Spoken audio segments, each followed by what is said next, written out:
There was always the chance of history repeating itself. Sometimes it turned out to be a good thing, but generally it was a bad thing.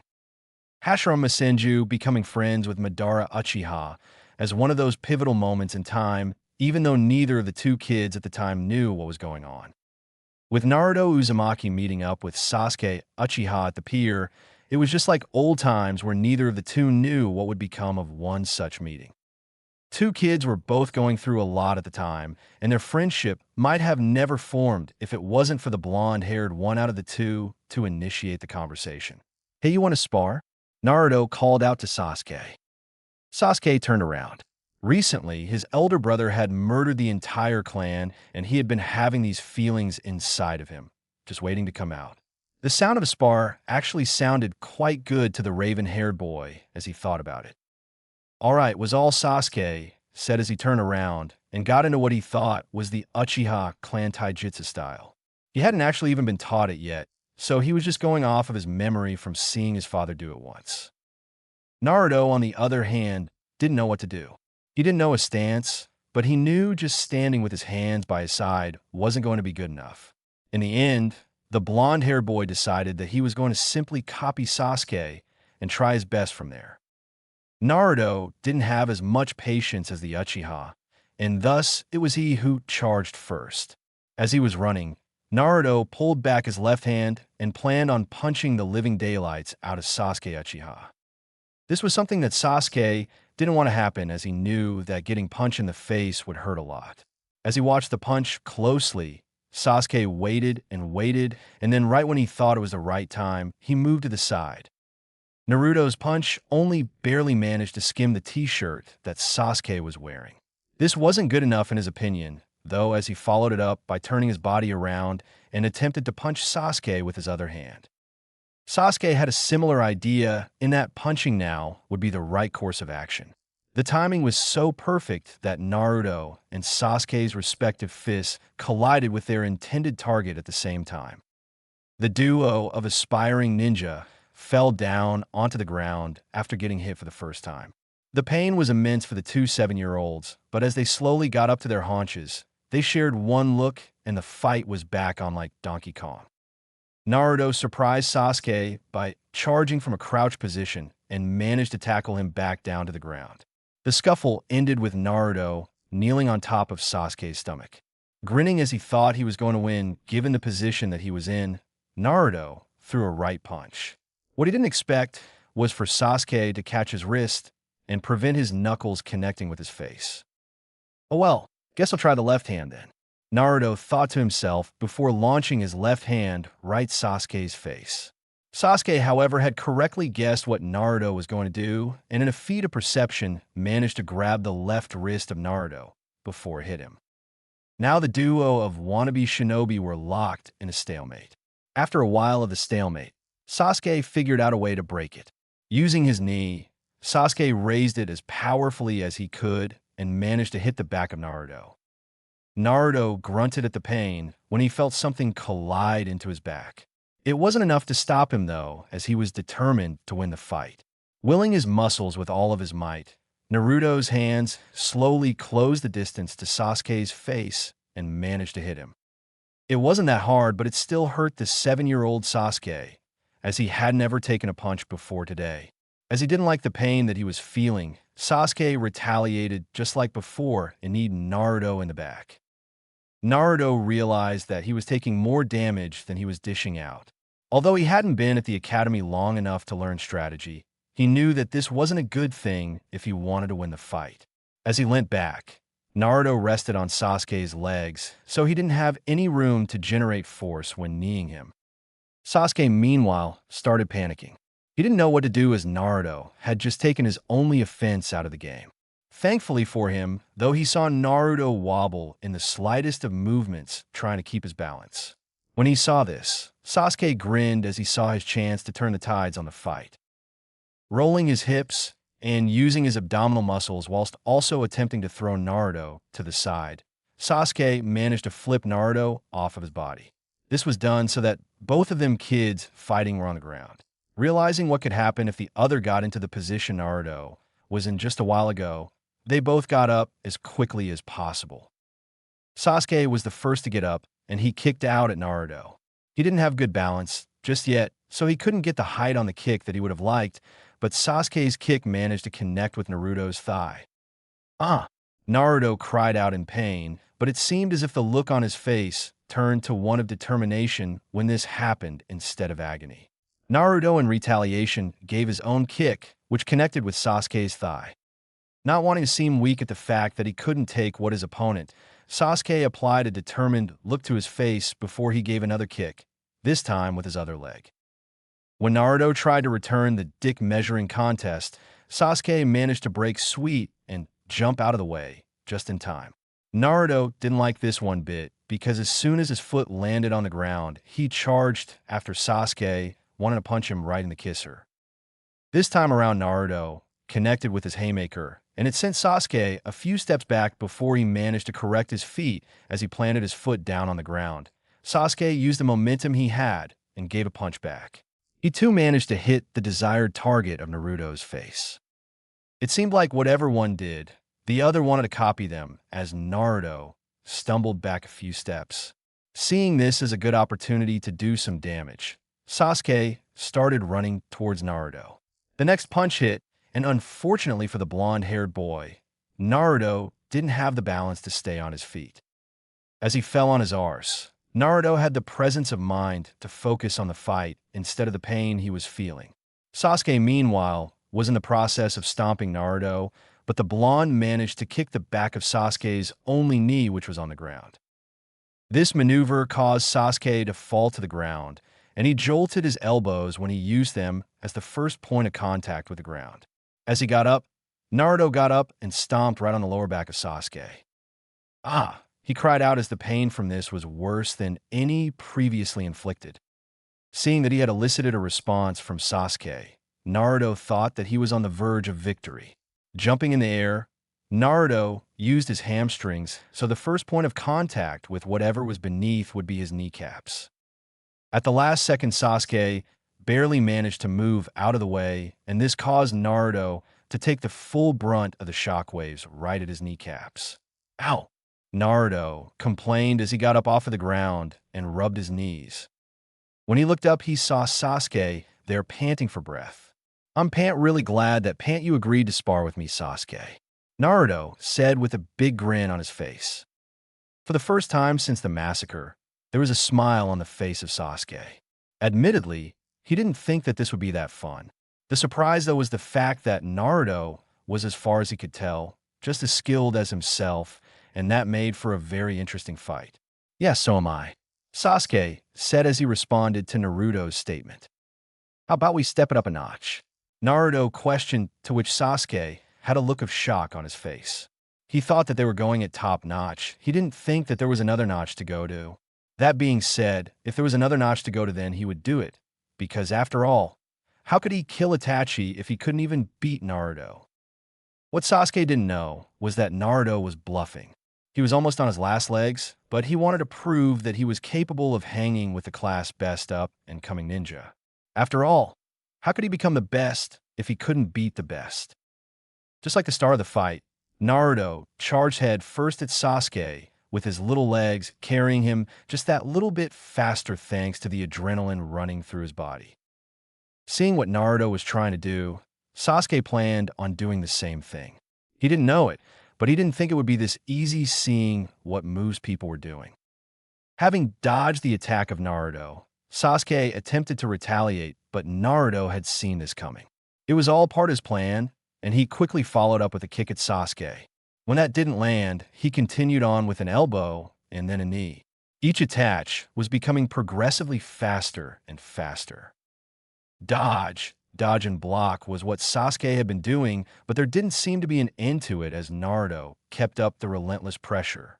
Eventually, the blonde-haired boy managed to crack through the defenses of Sasuke, and he got what he thought was a clean punch right in the nose of Sasuke Uchiha. Said boy panicked immediately right before the impact of the punch. It was on instinct that right as the punch was about to hit, that Sasuke's body did whatever it could to get out of the way of the hit. The prematurely unlocked Sharingan from before during the massacre paved the way for Sasuke, to fully unlock the Sharingan with one Tomo in each eye by channeling chakra unintentionally into his eyes, hoping to mitigate the damage. Unfortunately for him, it didn't work as he copped the full brunt of the attack right in the schnoz. Sasuke closed his eyes as he fell to the ground and hit his head on the dirt beneath him. Despite the pain that he was in, Sasuke knew in the depths of his mind that if he didn't get back up right away, there was only going to be more pain coming his way. As he opened up his eyes, Sasuke saw yet another punch coming his way, but somehow it seemed as if time slowed down and he managed to get out of the way. Naruto immediately stopped when he saw this, but not because Sasuke had dodged his attack. There was something else that had taken his attention, and that was the fact that Sasuke's eyes had gone from black to red and black. "What happened to your eyes, Sasuke? They went all weird." Naruto called out, to which Sasuke was confused. He had no idea what had happened to his eyes. It was then that he felt something running down his nose and realized that it was blood. Quickly wiping it off on his sleeve and got back in his stance, ready for the next round. "Nah, I'm spent, and by the looks of things you're too, Sasuke. You should really go over to the water, stop the bleeding, and check your eyes in the water," Naruto said, to which Sasuke nodded. He was grateful for the fight being over, although disappointed at the fact that in his mind he had lost. As he went over to the water, Sasuke held the bridge of his nose with 2 fingers on either side, stopping the blood flow. 3 minutes later, and once he was sure that there was no more blood coming out, Sasuke reached down and splashed some water, getting rid of all the evidence that he ever had a blood nose. Once all of it was gone and the water had stopped rippling, Sasuke got a good, clean look at his reflection on the water's surface. Instantly, the Uchiha knew what Naruto was talking about when his eyes went red. "The Sharingan. I finally unlocked it," Sasuke thought to himself with utter glee. If the smile that was on his face during the fight with Naruto, the one on it afterwards, utterly trounced it. Testing it as he wanted to make sure that he wasn't just seeing things, Sasuke tried his best to take the chakra from his eyes, even though he didn't think he was using any. It took a few goes, but the third time was the charm, and Sasuke's eyes returned back to normal. When he decided to make doubly sure that he had properly activated it, and not just partially, Sasuke tried activating it on his own accord. Like before, it took a few goes as he didn't have much practice with controlling his chakra, but eventually he got it. The grin that was on his face got even larger if that was somehow possible. When he deactivated it this time, he got a bit more proficient at the act, and it only took him 2 tries to get it done. When he turned around, he saw Naruto standing there awkwardly. Deciding that it was probably best if he offered an explanation to the blonde-haired boy, Sasuke went about doing that. "I activated my Sharingan." "What's that?" Naruto curiously questioned. It was at this point that Sasuke realized he couldn't criticize Naruto for asking this question. He probably didn't come from a clan family like he did, and they hadn't been taught it yet at the academy.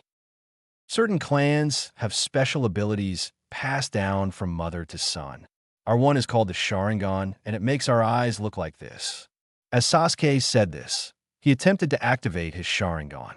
It showed how he was getting better when he activated it first go, although he only barely managed to get it working for a few seconds. Once that time was up, he noticed it going away and he felt really weak. He remembered hearing from his mom a while back about using too much chakra and how it makes you weak.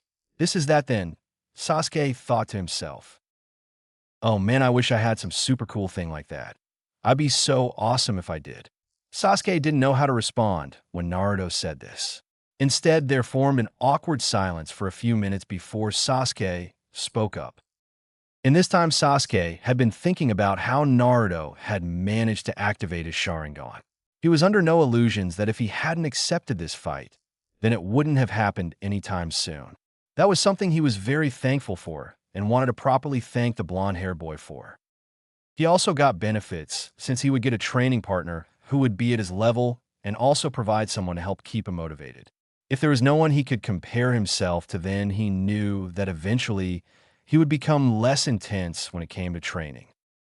Finally, if all that wasn't enough, Sasuke remembered his mom once upon a time saying that it would be good for him to make some friends. He didn't really want at the time, but now that she was gone, he wanted to do everything she ever said to him. "Naruto, do you want to train with me after each day we go to the academy?" Sasuke stammered out, as this wasn't something that he was used to doing. Naruto became guarded when Sasuke said this, and the raven-haired boy didn't know what was going to happen. "Why? Why would you let me train with you? No one's ever nice to me, so why would you be?" Naruto questioned out loud. Internally, though, he was really excited as he knew that not only could this be a good chance to become a stronger shinobi, but more importantly, a chance to make friends. He had heard what had happened to Sasuke's family, and whilst he was sad for Sasuke, he was kind of grateful that there were no parents to tell Sasuke who he could and couldn't make friends with. All of the other times he had tried to make friends, once their parents found out, they immediately put an end to all potential friendships. "I want to thank you for helping me get my Sharingan. Also, with you as my training partner, you can keep me focused and I can keep you focused. The competition can help us grow into better fighters." When he heard this, Naruto grinned. Whilst he knew that Sasuke might have wanted to help him out as a way of saying thanks, the fact that Sasuke said that he would also benefit from the friendship made Naruto sure that Sasuke was genuine. I mean, why do something like that if you're only going to throw it away? It would hurt Sasuke's development as a shinobi just as much. "Sure thing, Sasuke. I'll meet you at school, but now I have to go home and get some food. I'm starving. See ya." Naruto responded before he turned around and ran home. There was the biggest possible in the history of humankind smile on the face of Naruto Uzumaki as he ran home, as he had made his first friend as far as he was concerned. The raven-haired Uchiha, for his part, was thinking that maybe having a friend would alleviate some of the loneliness he was feeling. The next day, "I hate how everyone gives her anything and everything she could ever want and more. Just because she's the daughter of the late Yondaime Hokage, it doesn't mean that everyone should treat her like Kami-sama." Naruto complained to his new friend Sasuke Uchiha as they sat underneath a tree, eating lunch. The person who Naruto Uzumaki was talking about was none other than Azula Namikaze. He hated everything she represented, but more importantly, he hated how much they looked like carbon copies of one another. The only difference being that she had 3 whisker-like marks on each cheek. When he heard this, Sasuke didn't know what to say without sounding like a hypocrite. Ever since the Uchiha massacre, everybody in Konoha had been treating him like a prince. Sure, he didn't ask for it, but he didn't exactly tell them to stop when they kept giving him free things. In the end, he decided the safest thing to say was a simple yeah. It just makes so me mad how people like her get everything handed to her on a silver platter, while people like me have to struggle for every single thing we get," Naruto said as he clenched his fists into the grass below. He didn't know why, but whenever he put his body on any form of plant life, life always seemed better. They just seemed so full of life and never wilted in the face of danger. It also kind of helped how he somehow had the magic touch when it came to plants. Naruto had a special skill that only he knew about, where plants on the verge of death could be healed to perfect health just by touching them. He didn't want to tell anyone, not even his new friend Sasuke, as it could get out to the masses. There was a real chance that they would do something to him that would make him even more of an outcast than what he already was. "I don't even know why everyone hates me. What did I ever do make everyone treat me like trash? I don't get it," Naruto thought to himself as he ran his hands through the blades of grass. Before he could delve any deeper into internal thoughts about how the world wasn't fair, the bell rang, which signified that class was now back in session. With a sigh, Naruto got up from the tree he was resting against. He thought that he was weird for even thinking it, but it seemed as if the roots of the tree were trying to pull him back down, or at least preventing him from leaving. "At least I have a friend now to make this a little less unbearable, and I can't wait till we can get started on real training."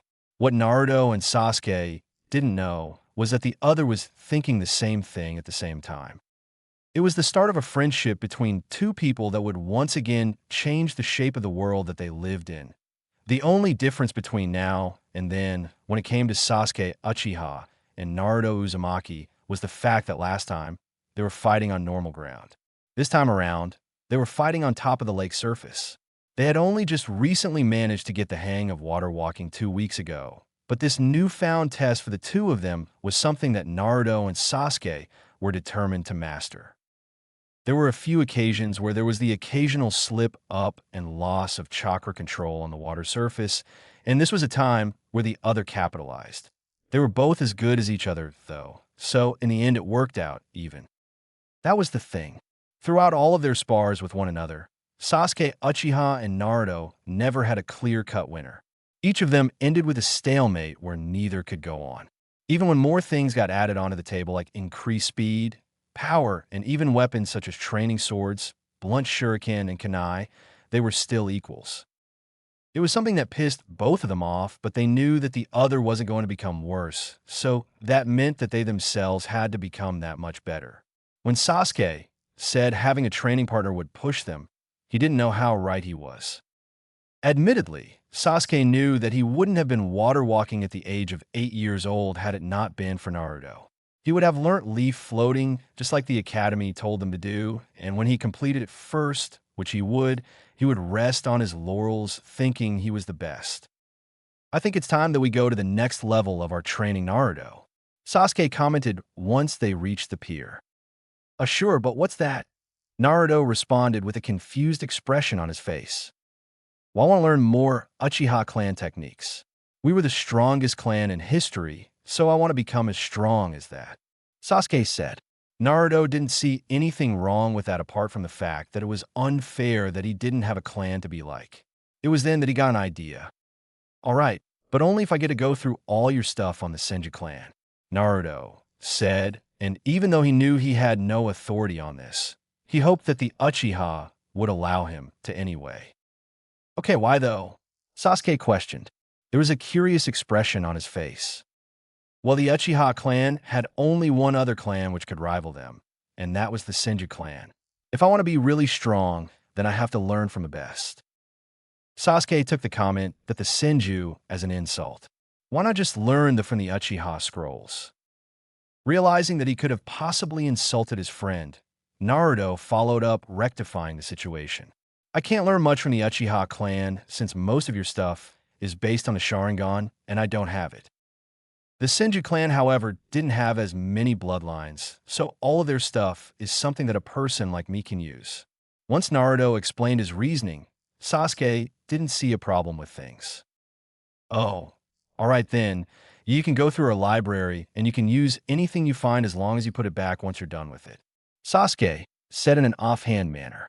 He actually didn't see anything wrong with it, because if Naruto became weak simply because he didn't have access to stuff, then it would be such a waste for his friend's potential. Yada, Naruto called out with excitement. He couldn't wait to get started on his training.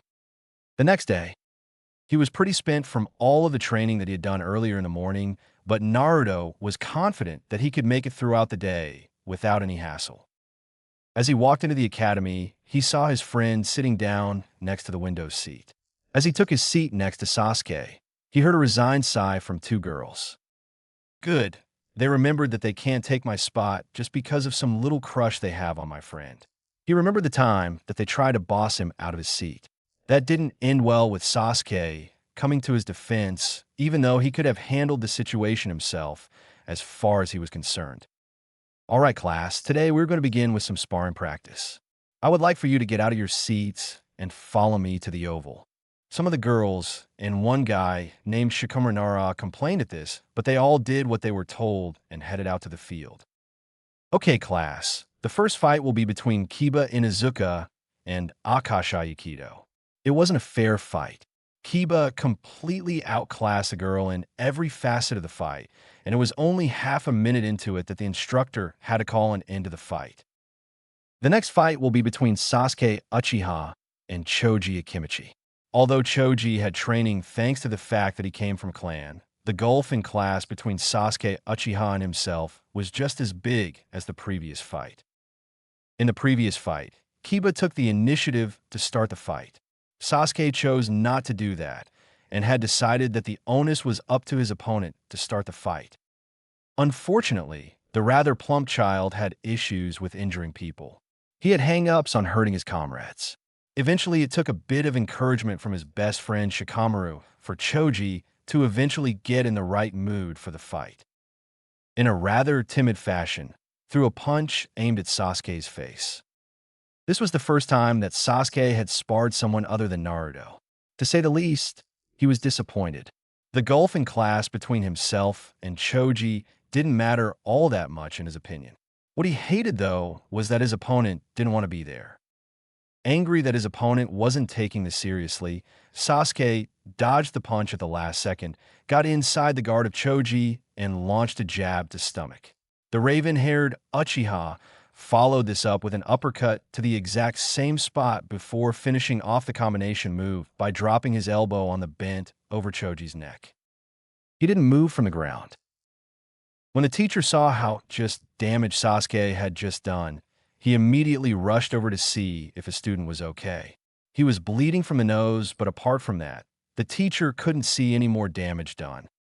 After instructing Choji to hold the bridge of his nose to stem the bleeding, the teacher looked over at one of his students.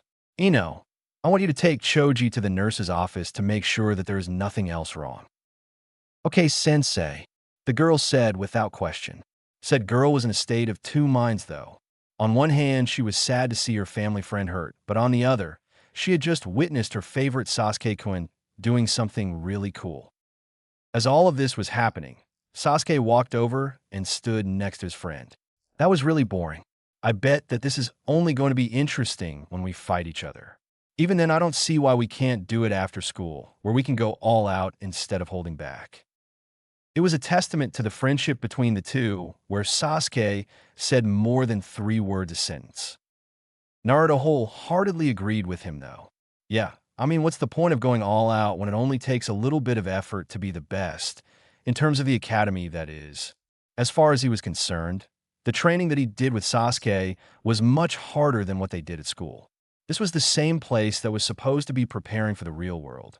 Just the thought of the fact that had Sasuke not offered to come train with him, then he would be unaware of much better training methods. Next up is Sakura Haruno and Hinata Hyuga. Naruto and Sasuke watched this fight with anticipation. Maybe there was a girl who was actually serious about either going after boys or going after attention. They were solely basing this on the fact that the girl came from one of the prominent clans of Konoha.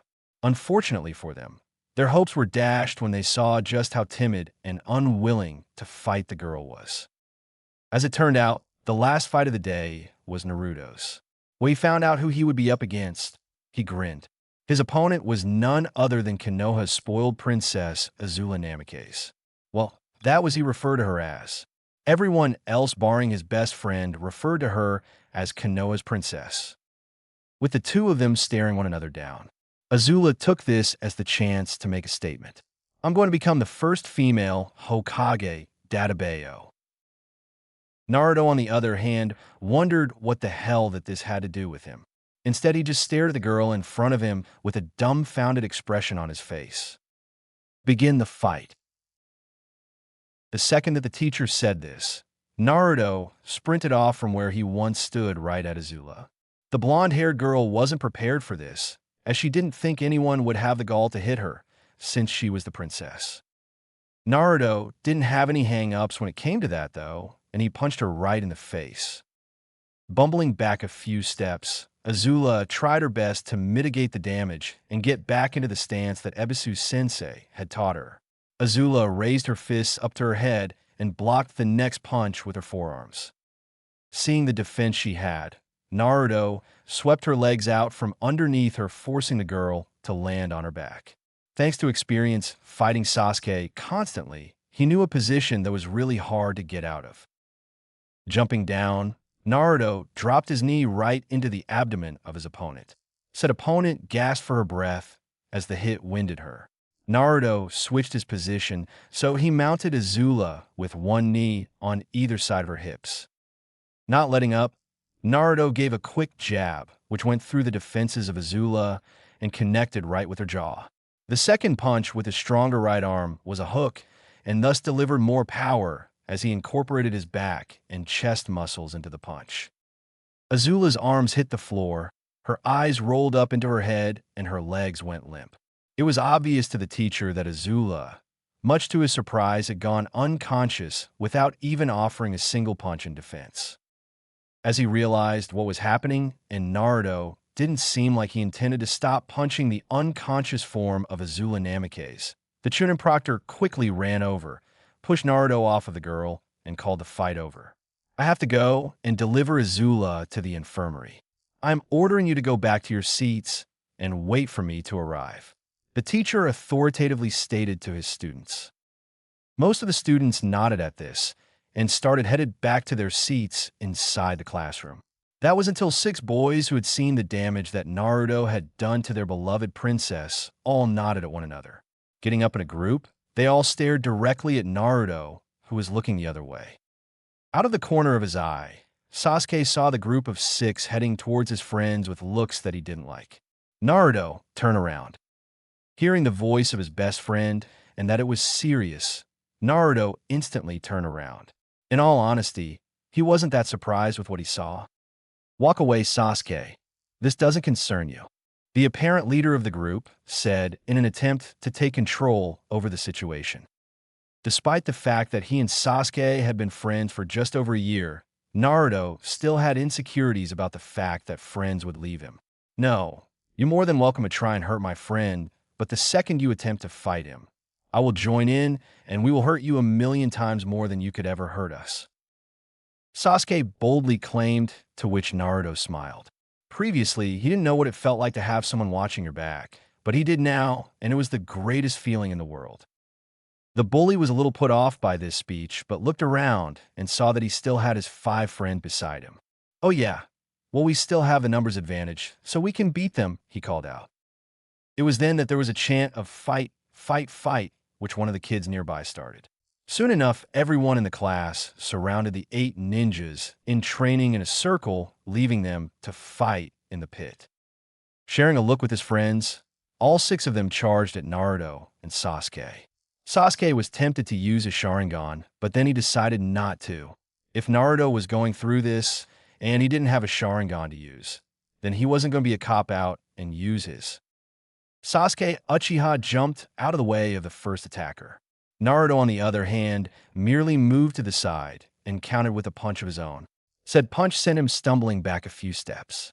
Naruto didn't any time to react at all, though, as the next person came up to hit him. The blonde-haired potential genin managed to dodge the punch, but unfortunately, he couldn't dodge the final guy's kick. Thankfully for Naruto's sake, this kid did a straightforward toe punt and didn't generate much force at all. Sasuke, meanwhile, after having dodged the first Academy student, punched the second one. As he dodged the third, the first one came up from his side and punched him in the ribs. When Naruto saw the hit that Sasuke took, it made him angry. His best friend didn't have to go through this, and yet he was willing to. This wasn't a spar, this was the first proper fight that they had ever been in, and despite the fact that they were outnumbered, Naruto was determined to come out on top.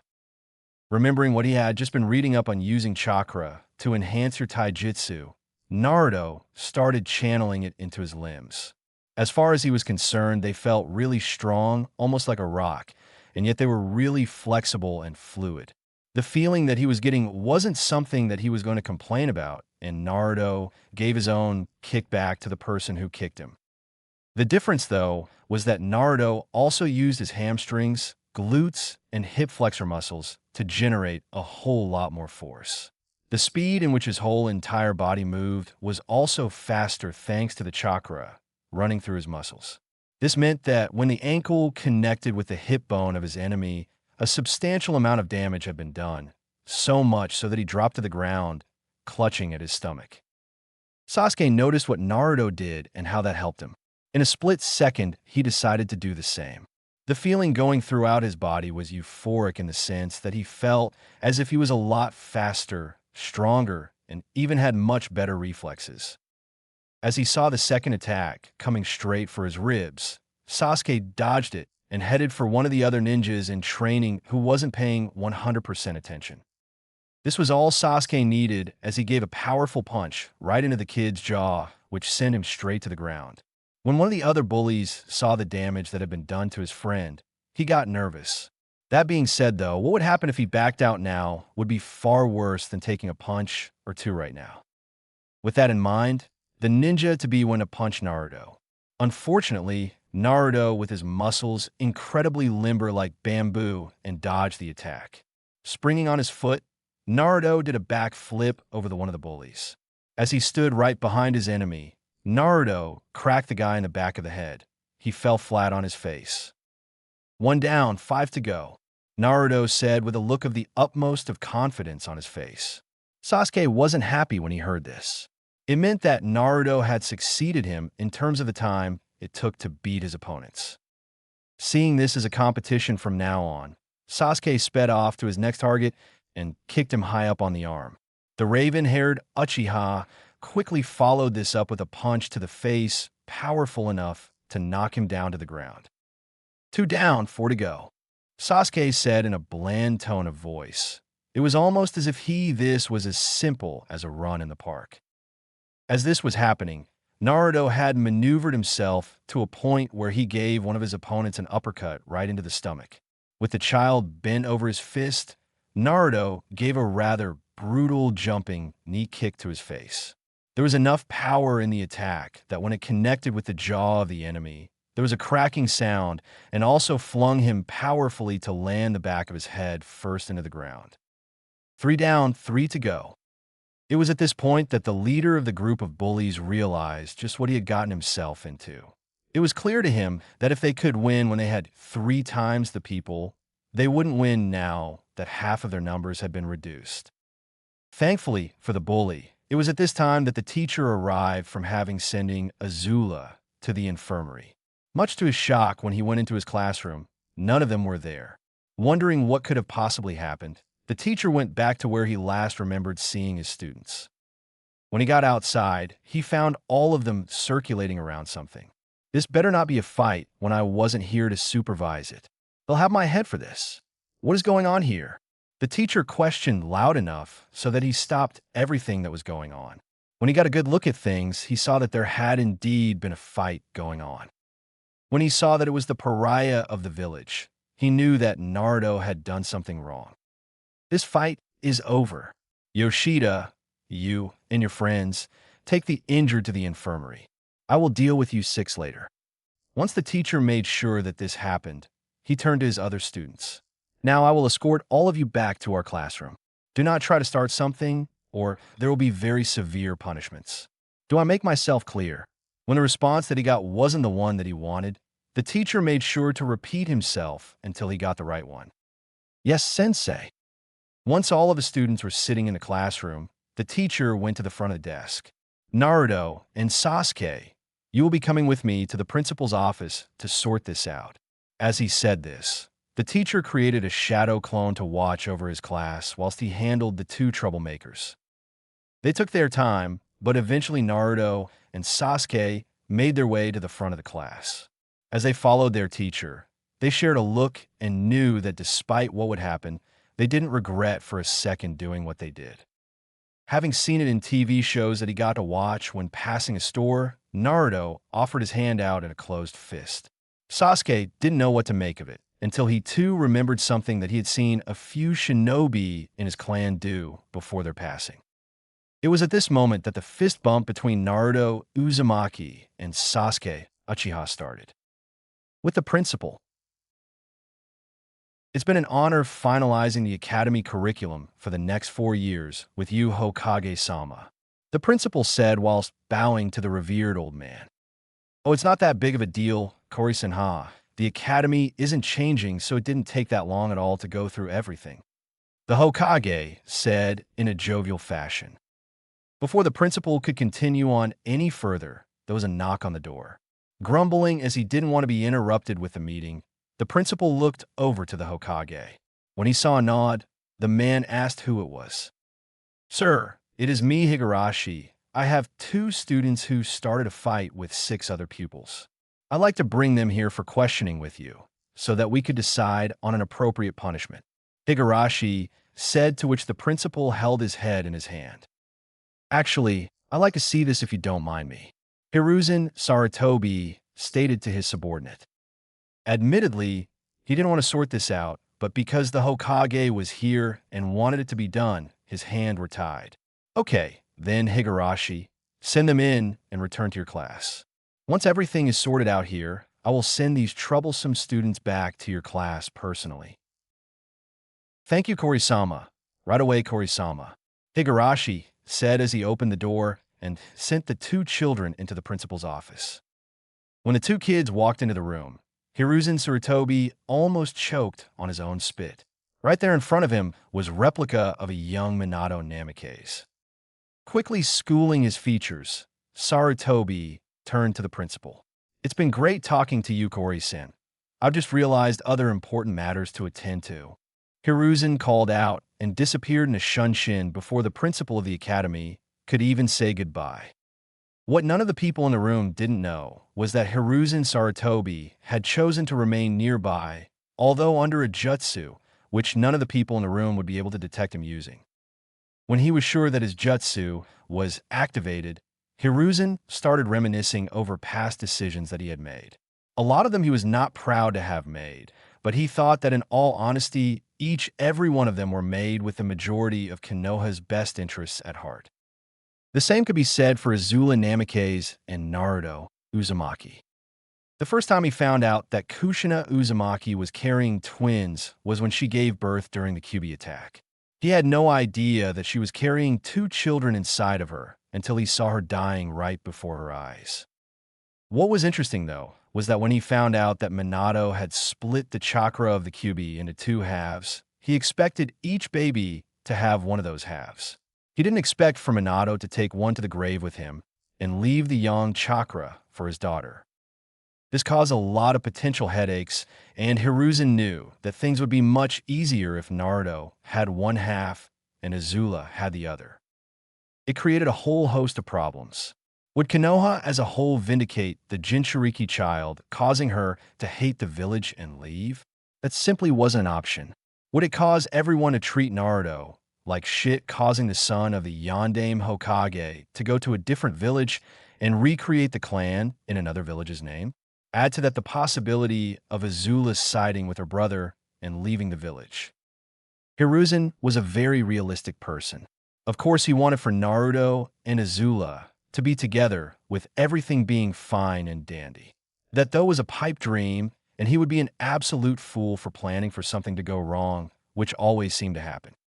There were a whole host of things that could potentially go wrong, and when it came to such a high-profile case, Hiruzen Sarutobi wasn't going to take any chances. When he made the decision to separate the two siblings at birth, he admittedly thought that he would be giving both of them the chance to live their lives without any hatred. He didn't expect for Naruto to become a scapegoat because he had the Kyuubi sealed inside of him. Hiruzen quickly tried to put the rumor out, but then someone questioned who the new Kyuubi Jinchuriki was, and the Sandaime Hokage was put in a bind. Eventually, he decided that for the greater good of Azula, who was worth far more to the village than what Naruto ever would, he chose to let the rumor form. The only good thing about this was the fact that everyone thought that Minato had one child. Despite the fact that his son was a carbon copy in terms of looks, no one thought he was related to Minato because of the simple fact that no one thought that the Sandaime Hokage, would do something like this. The worst part out of all of this, though, was the fact that he couldn't interact with a boy because it would raise questions. Those questions would lead to answers that would not be great for Konoha's image. In all honesty, the Sandaime hoped that a time came where Naruto was mature enough to be able to handle the news and hopefully forgive him. If it seemed like Naruto wasn't mature, then he wouldn't reveal who his real parents were. It would be unfortunate for the boy, but he had done worse things for the village he loved. With Naruto and Sasuke unaware as to what was going on surrounding him, Naruto was happy at the fact that he only received 1 week of detention. With the day being a Friday, their detention wasn't scheduled to start until the following Monday. This gave the two shinobi a little bit more free time to train. The good thing, though, was that it was daylight savings, and this meant that there was still enough light outside, so by the time that they went to Sasuke's place, there would be enough time to get a full training session in. I think that we should test our elemental affinities. You need to know yours so you know what to train in, and I don't think that mine is fire. Sasuke said out of the blue, to which Naruto nodded.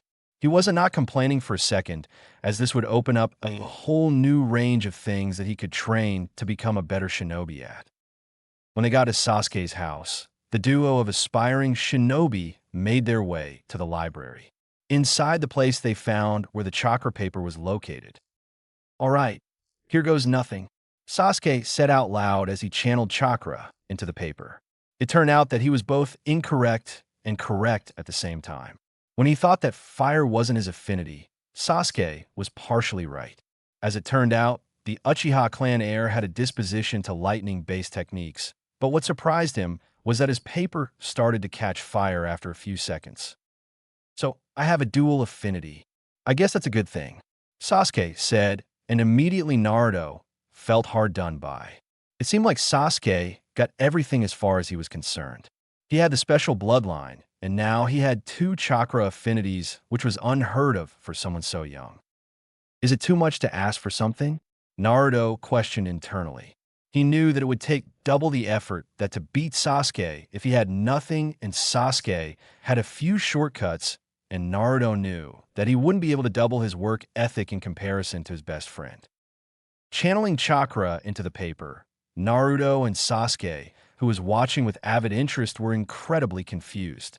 What they saw wasn't something that they had learned about when they studied chakra affinities.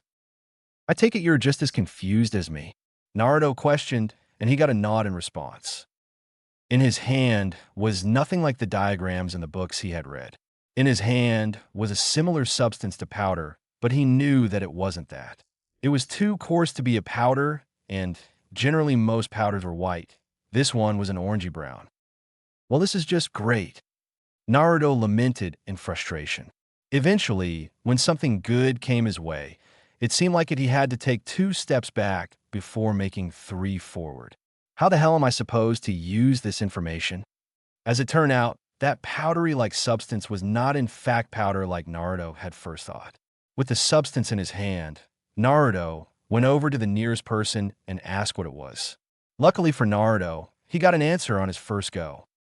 In his hand was sawdust. That only meant one thing. Naruto Uzumaki had the fabled Mokuton last seen possessed by the Shodai, Hokage Hashirama Senju. Strangely enough, the first thought for Naruto Uzumaki wasn't that he had something so rare that it was thought to be extinct.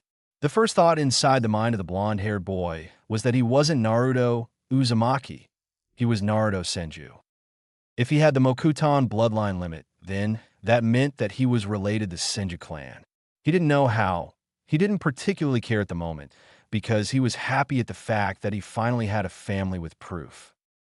Ever since he could remember, people had been flinging insults about how he wasn't an Uzumaki and that the Sandaime felt sorry for him and gave that name when he was orphaned at birth. Now Naruto Senju had proof that he belonged to a family, and he couldn't be happier for it. It was then that he realized that if information got out, his life would completely change. Admittedly, he didn't really like Konoha considering the way they treated him, and he knew that if people found out, they would treat him just like they treated Azula, and he didn't like her at all. If they're not around when I'm at my worst, then they don't deserve to be around when I am at my best. As far as he was concerned, the only person who actually cared about him as a person was his best friend Sasuke Uchiha. He was the only person who had tried to befriend Naruto Uzumaki, and that looked like staying true for a long time. Everyone else would suck up to Senju-sama, and he saw enough of that when it came to people interacting with Sasuke that he knew he wanted nothing to do with that. It was at that single moment, before Naruto met back up with his friend, that he decided that he wouldn't reveal his secret. A part of him felt that they didn't deserve to know, as he assumed that Konoha as a whole would try and take credit for his genetics. So, did you find out what it was? Sasuke questioned and managed to break Naruto out of his thoughts. Damn it, don't scare me like that. I forgot that you're starting to learn censor ninjutsu. Naruto immediately responded. There was a look of annoyance on the face of the young Uchiha. I didn't even need to use that. You look like you were in a different world a second ago. I found out what that stuff was when I used the chakra paper, Naruto said, not having the balls to make eye contact with Sasuke. Curious as to why his friend was acting this way, as he was normally very confident, Sasuke questioned him. What could be so bad about that made you act like this? You have to promise me that you won't tell anyone. What I just found out is something that will completely change my life once everyone finds out. Despite the fact that this only piqued the curiosity of one Sasuke Uchiha, there were more important things on his mind. He saw the vulnerability in his friend, and if there was one person you could trust to not betray your trust, then it was the Uchiha clan heir. He went through enough of it with Itachi that he didn't want to wish that type of feeling on anyone apart from his elder brother. I promise, I won't tell anyone even a hint. Sasuke even offered his fist out for a bump. Naruto smiled when he saw this offer. I knew I could trust him. Naruto bumped fists with Sasuke before telling him what he learned just recently. I found out the stuff I had in my hand was sawdust. This was all the blonde-haired kid needed to say for Sasuke to understand completely what Naruto was going through. You're right. That would completely change things. All right, let's make a pact that we will be best friends like Madara and Hashirama, but instead we will never let anything get in between us. No jutsu, no other friends, no missions, and most importantly, no girls will ever stop us from being best friends. Sasuke boldly proclaimed in a moment of what he would look back on as madness. If we're keeping this secret, then we have to go the whole way. We can't just half-arse it. Naruto said with massive smile on his face. In an action that heavily surprised Sasuke, Naruto gave what he thought was the manliest romantic hug. There was no homo involved, just an action to show how much their friendship meant to him. Sasuke returned the hug, but quickly broke it off. We're never doing that again, and don't you dare tell anyone that, Sasuke said with a blush of embarrassment on his face. All right then, just because I'm more comfortable than you are, don't get your panties in a twist, Naruto said, but between the look they had in their eyes, they knew that friendship was worth more than any words could ever describe it to be. Two kids from broken homes come together under unusual circumstances and become the best of friends. It was a story that could write itself. 1 week later. From that point, the friendship between Naruto Senju and Sasuke Uchiha was even tighter, if that was possible. This was so much so that Sasuke even stammered to offer Naruto to come stay over at his place permanently. He knew that Naruto had a tough time making finances meet week to week.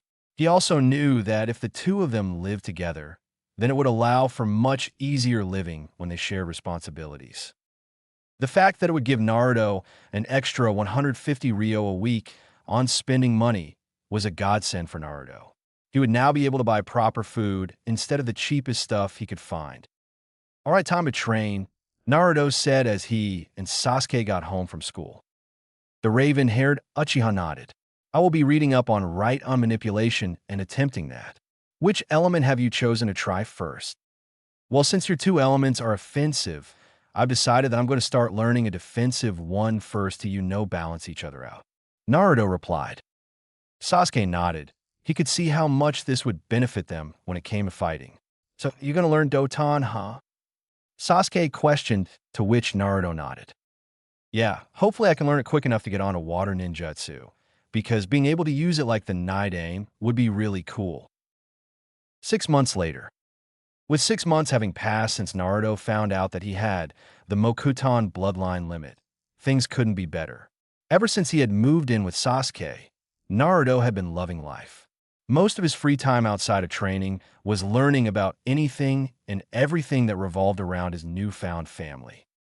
Of course, Hashirama Senju was the person who he focused on the most because of the fact that he was the only in the family who previously had the Mokuton. As he read about the man, he found out that he was a health freak in the words of others and loved nature. He also didn't believe in eating something that he didn't grow himself.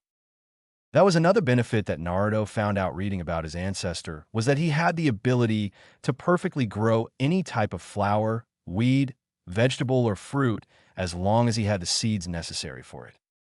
At the moment, he couldn't do that because he didn't have the necessary skills in the Mokuton chakra, but once he got the hang of it, he was confident he could do the same thing. Plus, Naruto Senju thought that it would be really good being able to live by yourself without having to rely on anyone else.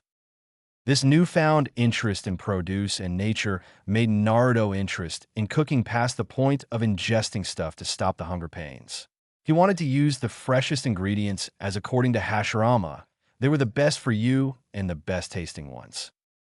With Naruto now handed the cooking responsibilities for the two 9-year-olds, it meant that Sasuke had to do something to even out the household chores, and he had decided that his major one would be cleaning the rather large apartment they shared.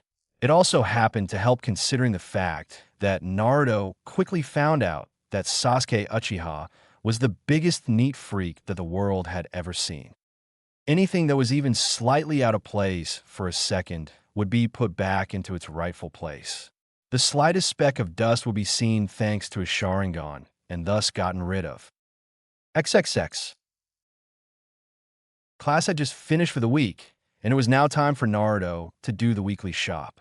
The raven-haired Uchiha thought that he might as well go and see what happened. He knew that eventually there would come a time where he would be able to rely on Naruto for cooking, and thus he would have to fend for himself. On their way out, after having sealed all of the food into special food storage scrolls, which would allow the food to go off, Naruto and Sasuke headed back home before someone speaking through a megaphone caught their attention. Do you want to be bigger, faster, or stronger? Do you want to be overall healthier in your day-to-day life? Well then, come on over to Body Sups and check out our range of products. We have a massive sale going on at the moment, so you would be mad not to come over here and at least have a look. As they turned around and saw the guy sprooking, the two ninjas in training shared a look and decided to head over there. When a man saw the two kids come over, he grinned. "Hi there, just go inside and our guys will take care of everything for you." After hearing that, the duo of aspiring shinobi headed inside. "Hey kids, how can I help you today?" "We're academy students and we want to become the best we can be," Sasuke stated, to which the man nodded. "Well, at your age, you should be getting most of your body's requirements from food instead of supplements, because your body needs all the extra energy that food provides to grow. That being said, a good mass gainer will give you carbs for energy and also a lot of protein to help you build muscle. They come in many flavors, but most people say that they like chocolate the best." Just by looking at the size of the man and how muscly he was, Naruto and Sasuke were inclined to believe that the man knew what he was talking about. Since you're going to be a ninja, you need to be at your best all day, every day, because you never know when you could go on a mission. A multivitamin will purge everything bad that's in your body, build up your immune system, allow you to stay focused for longer when studying. Naruto and Sasuke looked at one another and agreed that this would be something that they would need. Finally, this is the only other thing that I would recommend for you too, since you're really young, the man said before going over to a shelf and grabbing a container. Protein is the most important thing you can put into your body because it is used to make bones, skin, eyes, heart, intestines, and most importantly, muscle.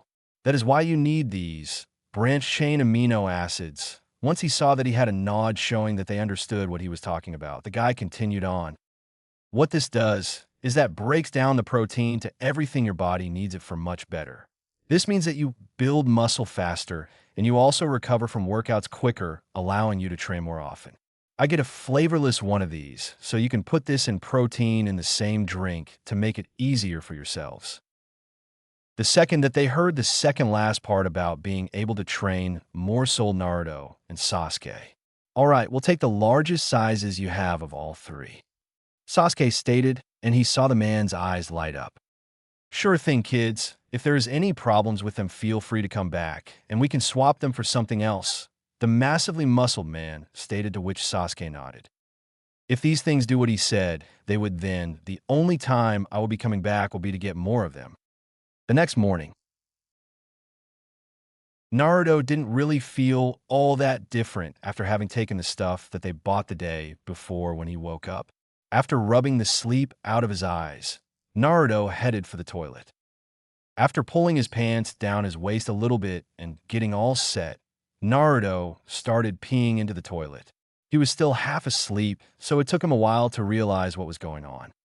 His piss wasn't the normal clear, see-through color it usually was, thanks to drinking heaps of water. Instead, thanks to the multivitamin that he took, although he was unaware of it at the time, had turned his wee green. The second that Naruto Senju realized what had happened, he did the only thing he knew. He screamed, "Oh!" Sasuke, who heard this, had previously been blissfully asleep. There was only one time previously when he heard people screaming, so the second he heard it, Sasuke bolted out of bed clad only in his flannel pajama pants and rushed to the sound of the noise. "What's going on?" Sasuke demanded with his two Tomo Sharingan blazing. "My piss is bright green."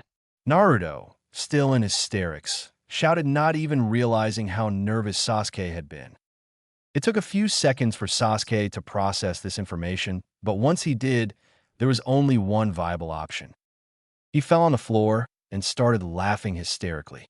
It was the first time he had shown anything more than a smirk.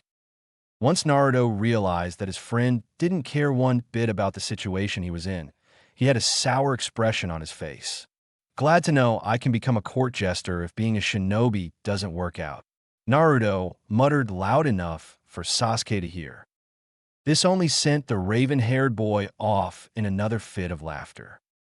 Naruto knew that if he stayed here, it would only make things worse, so he went to the kitchen and started preparing breakfast. Just before it was done, Sasuke came into the kitchen with a smirk on his face.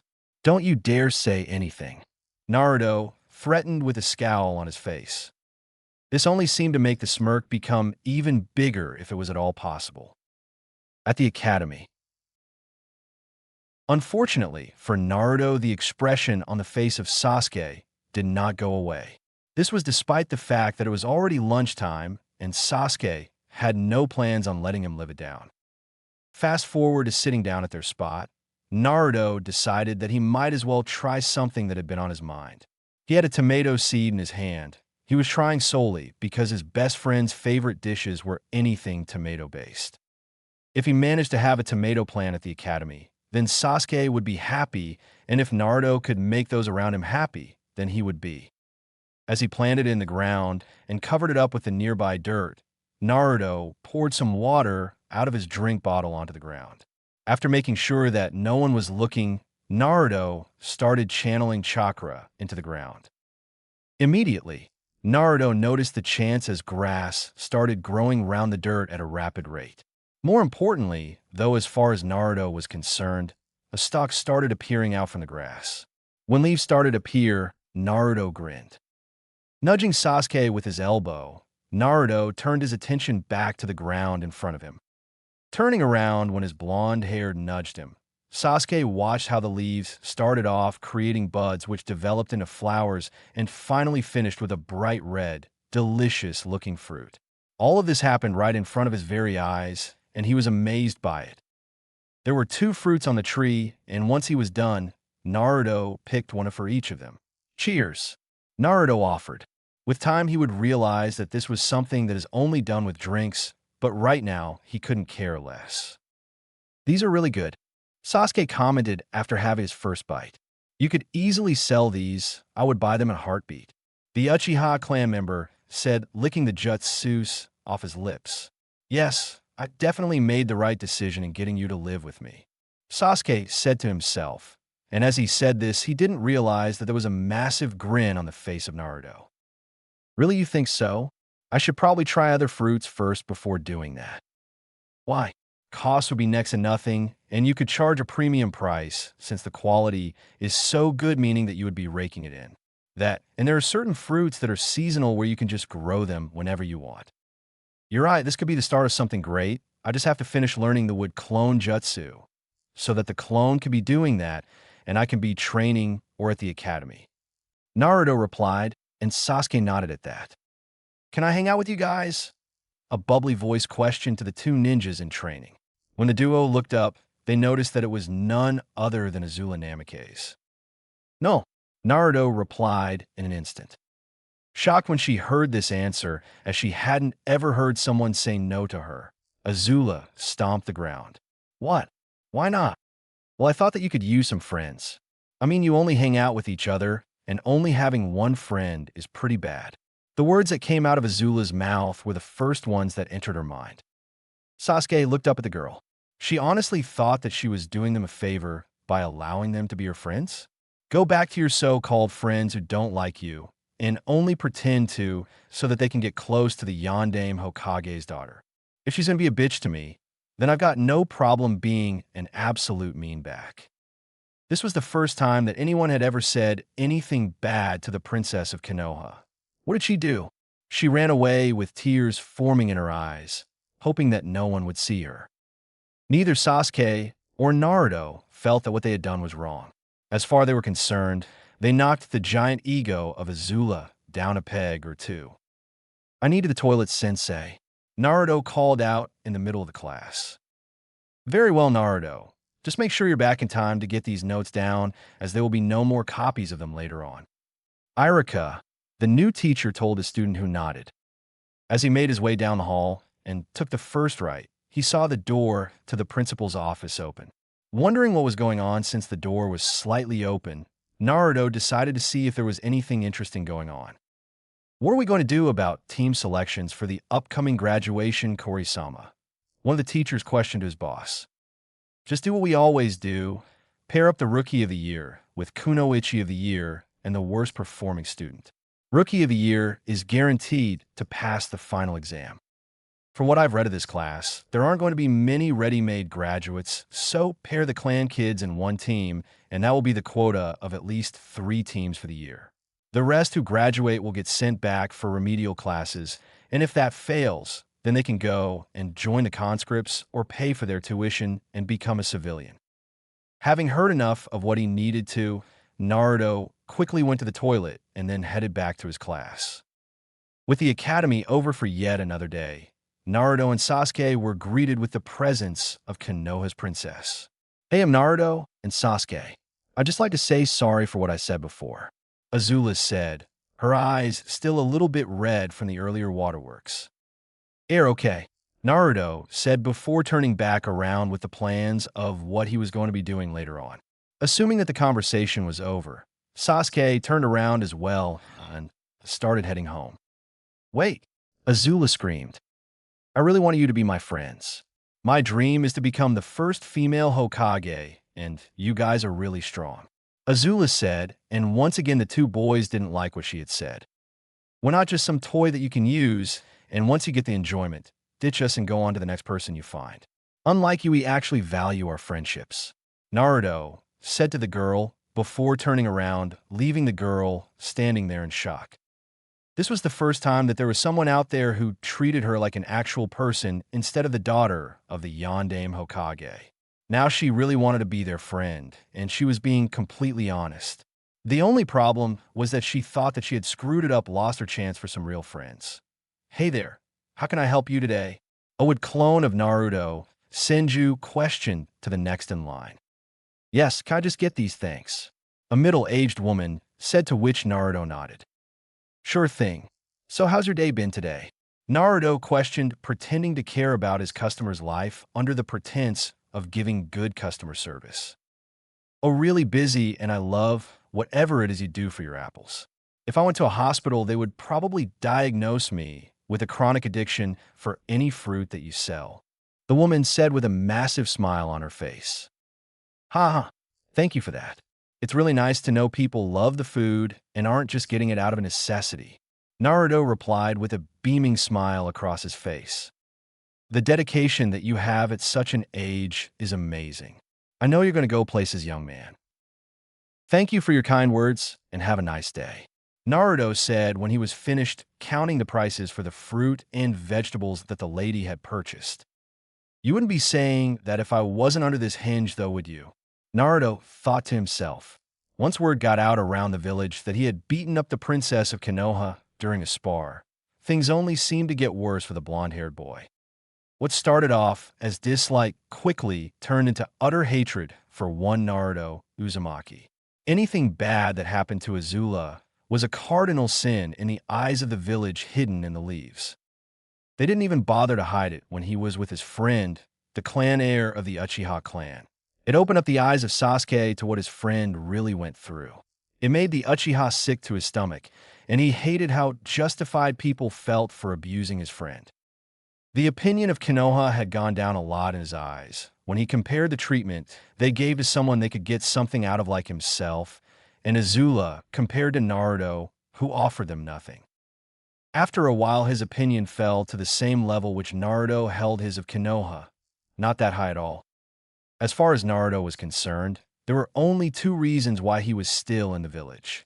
He knew that he could just as easily leave Konoha and live off the land, but the education he was getting and the time it allowed him to progress in the ninja arts was too good an offer to refuse at the moment. If things didn't progress, though, then leaving Konoha was definitely getting put on the table for discussion. He didn't want to go to another village because he assumed that once word got out about his Mokuton abilities, he would be target number one. That and the only reason he would be welcomed into their village would be to become a breeding stock to recreate the Senju clan in some other village. He just wanted a place which would treat him as a human being. Nothing more, nothing less. At least he was now financially independent. The boom in his fresh produce business was something that nobody could have expected. Thanks to the Mokuton bloodline limit, it allowed Naruto to create perfect quality produce at next to nothing. At first, Naruto started off selling tomatoes on a small scale a few days after he gave a field test with the tomato seed at the academy. It was also a coincidence that it was at this time that he learnt the wood clone jutsu. Making sure that he could use a hinge on top of it, Naruto decided to send it out and see what the people made of a 9-year-old kid selling tomatoes. He didn't have many customers, but everyone saw him as a cute kid trying to make a buck and thus decided to give her business to him. When they realized the quality of the food that he was selling, they kept coming back for more. The first compliment was all Naruto needed to reassure himself that he was doing something that he could rely on as an income. It was this that made Naruto decide to spend all of the money he had made on all different kinds of plant seeds. One thing led to another, with word of mouth being his biggest advertisement, and Naruto Senju had gone from a single tray of tomatoes to renting a store on the main market street, full with every kind of produce one could think of. He even had to increase the amount of wood clones he created on a daily basis to take care of the demand. In the 5 years he had been working as a fruit and veg stall operator, Naruto didn't have a business degree, but he was confident in the fact that he could get a job thanks to the experience he had. The extra money that Naruto had coming in at a fast rate meant that he didn't have to spend his money frugally. He could now afford the best of everything when it came to clothes, training equipment, and anything else his interest caught. This upgrade in attire, amongst other things, made Naruto one of the cuties according to the girls in the class. He was a bad boy not because of the way he acted, although that was a bonus in the eyes of some girls, but because of what their parents had told them. He was the devil's fruit that you're not allowed to touch, but you really, really want to. Sasuke was similar in that he was the hottest student of the class. The only difference was that he wasn't forbidden fruit, and parents of all backgrounds encouraged their kids to hang out with Sasuke. The only person who didn't actively try and be friends with Sasuke was Hinata Hyuga, simply because her father forbade her ever making friends with someone of the Uchiha clan. What Sasuke soon found out, though, was that everyone was willing to be his friend, but no one wanted to be Naruto's friend, or even worse, try and make him choose. There was never even more than half a millisecond for Sasuke to make his choice. He chose the dead last of his class every time.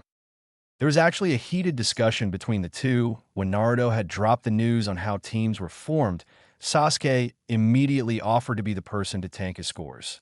This was where the heated discussion began. Naruto was stating that Sasuke couldn't do this because it would look too suspicious because he was from one of Konoha's founding clans. He had been up at the top of the rankings since the very first class, was something that would be looked into since he had such a promising future. Naruto, on the other hand, came from nothing.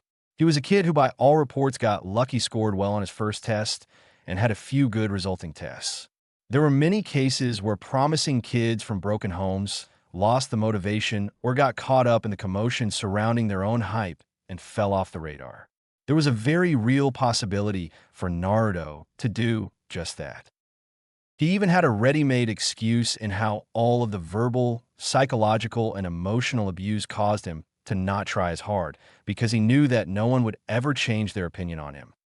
When he gave that answer to his teacher, Irika, the man felt two emotions, pity for Naruto because he knew what it was like to have a tough childhood, and he couldn't even begin to imagine what the blonde-haired Jinchuriki was going through.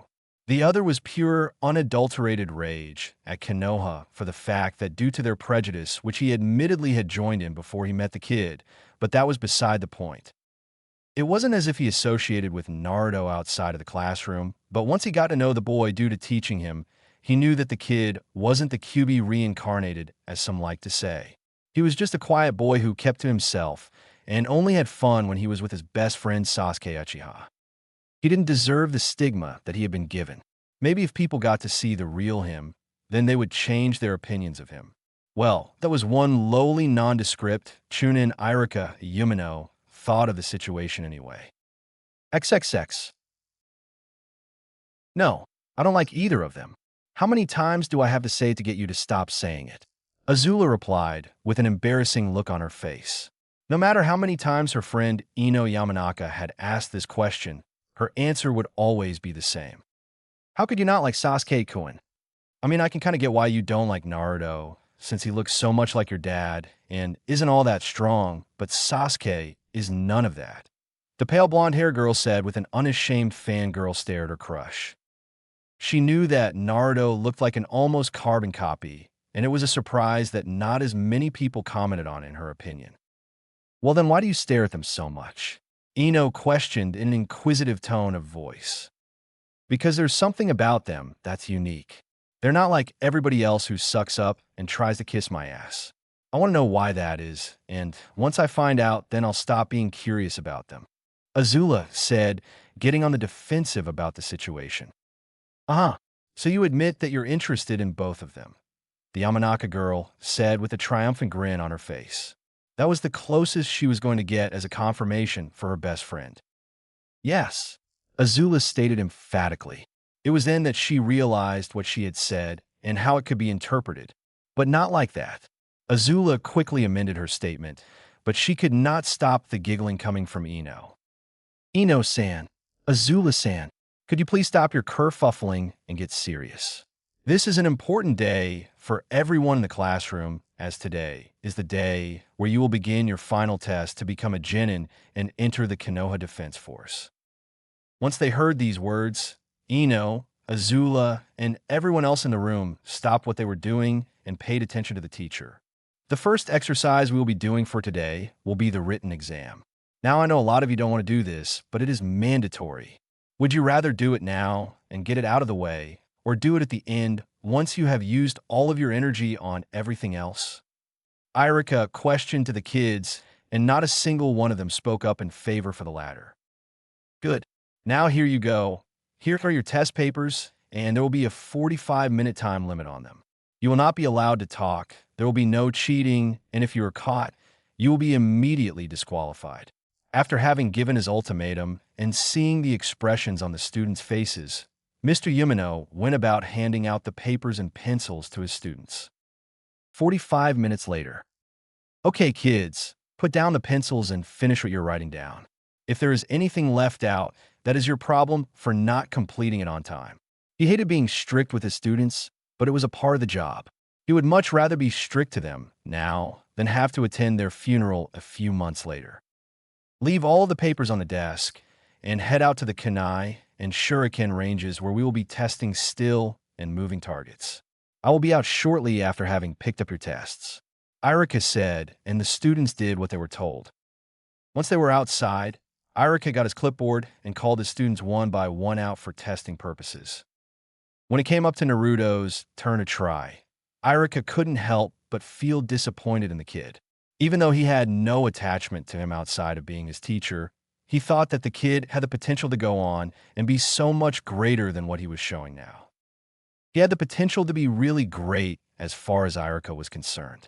At one point, he was tied with the Rookie of the Year Sasuke Uchiha, and then he gave it all away. If only he had continued at it, he could have been an inspiration to kids who had nothing, saying that as long as you put in the hard work, you get everything back in return. He couldn't blame the boy, though, for what he had been through, though. Lesser men, he knew, would have quit, and it was a testament to the kid's strong will. In the end, Naruto managed to barely get above a passing grade, but yet it was still the worst score out of everyone around. Now it is recess time, so go out and refresh your mind. Just so you know, there will be the ninjutsu portion of the test up next, so if there is any extra studying you need to do, make sure that you do it now. Irika Sensei said to the class, who were glad that the hard part in most children's was the written exam. Eventually, when the 15-minute break was up, Sasuke and the rest of his class headed back inside for some of them what would be their final day at the academy. As I have told you before, today you will be getting tested on the 3 academy ninjutsu, being the hinge, the replacement, and the basic clone jutsu. Failure to correctly use any one of these will disqualify you from becoming a ninja. First up this time around was Naruto. Okay, Naruto, I need you to do a hinge for me. I bet he fails this, haha.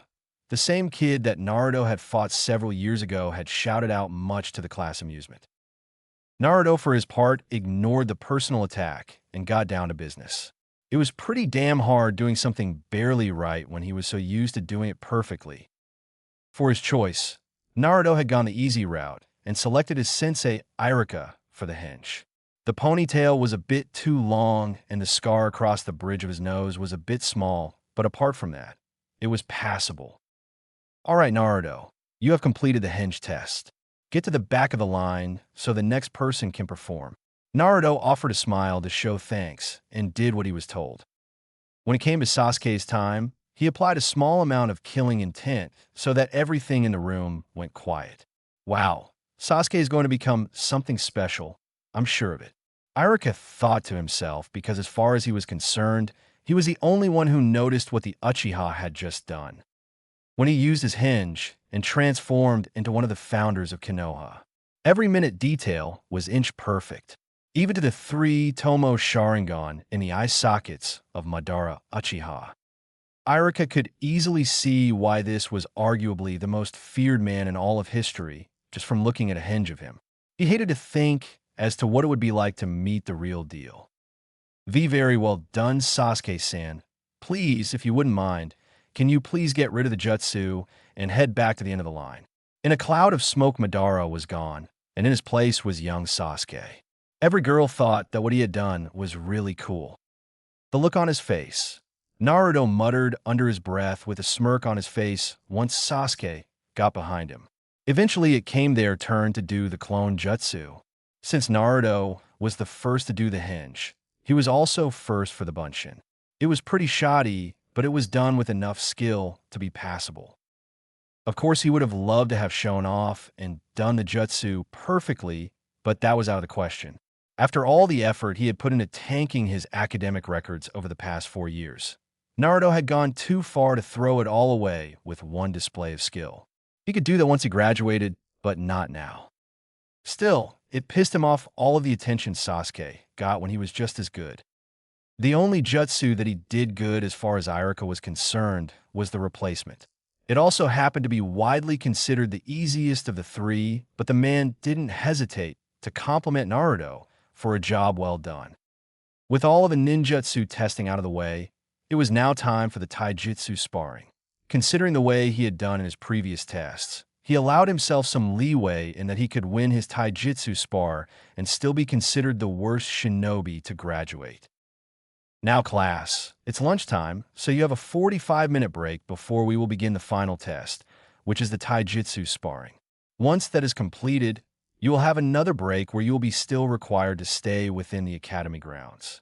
During this time, I will be marking your tests. With that said, Irika allowed his students to leave the room. Naruto, can I speak to you for a second, please? Irika asked the ninja in training. Sure, sensei, Naruto replied, and waited till everyone had left the room. Now, Naruto, we both know your grades have slipped over the years, but if you want to become a genin, then you're going to have to perform a little bit better in your next exam. Irika explained to his underperforming student. Touched by the fact that his sensei cared, or at least was doing his job, and not showing any unfair bias to the Jinchuriki of the Kyuubi, Naruto knew that the next time his teacher went into his store, whatever he bought was going to be free. Don't worry about it, Irika-sensei. My best subject is taijutsu, so there's no need to worry. Naruto replied with a grin. I know. It's just a shame to see all of the potential you had disappear. Okay, scratch that. He's getting 2 free purchases. Thank a lot, Irika-sensei. That means a lot to me, Naruto said before ending the conversation and going back out to lunch. As it turned out, what was supposed to be a 45-minute break turned into an hour-long break. Irika managed to fly through grading all of the papers and now could give headbands out after each fight. First up is Kiba Inuzuka and Akihiro Yamushi. Irika stated, to which the two participants went up to the makeshift arena. The fight was pretty easy to predict because Kiba was the second best when it came to taijutsu. This, combined with his utterly aggressive style, meant that the contest, if you could call it, that was over in under less than 2 minutes. Most of the fights went by with the outcome being pretty predictable.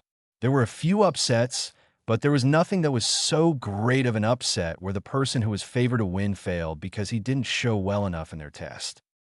Eventually, it got to the point where all that was remaining between Irika handing out headbands and officially promoting kids into licensed ninjas was 2 fights. Those 2 fights happened to be Naruto against the Azula's biggest fan/stalker. This was the same person who instigated a fight with Naruto and Sasuke after he decided that Naruto had done the wrong thing. That wrong thing was when a fight. The final fight of the day happened to be none other than the Rookie of the Year going up against the Kunoichi of the Year. It was Azula Namikaze going toe-to-toe with Sasuke Uchiha. It was a match that all of the kids were looking forward to, none more so than Azula. I can't wait to make you fail and drop out of the Ninja Academy. I heard what Irika said before, and if you don't do well, then you fail. Well, I have news for you. I won't let you showcase the limited skills you think you have, he said and charged at Naruto. Naruto, for his part, simply gave a smirk to his opponent. With his right hand down by his side, Naruto started channeling chakra into it. It got to the point where were even blue wisps tinged with a slight brown coming off of his arm. Only Sasuke and Irika knew what Naruto was doing. Azula saw it. She just didn't know what Naruto was doing. Seeing the incoming punch, Naruto dodged that with ease and viciously launched his right arm with all of his strength straight into the jawline of his enemy. The end result was immediate. There was a cracking noise when Naruto's fist connected with the boy's chin. The power of the punch was enough to force him flying onto the ground. This fight is over, Irika immediately announced. He didn't want Naruto to do any more damage with such a power-packed right hook. The second that Irika got over to his student, he noticed that he had a broken jaw. Shino, can you please come over here and escort him to the nurse's office? I can do that, sensei, Shino said and headed over to help out in any way he could. Eventually, as they managed to get the kid up, everyone got to see that he was crying. Quite a few of the kids were laughing at the sight of the self-proclaimed tough man crying.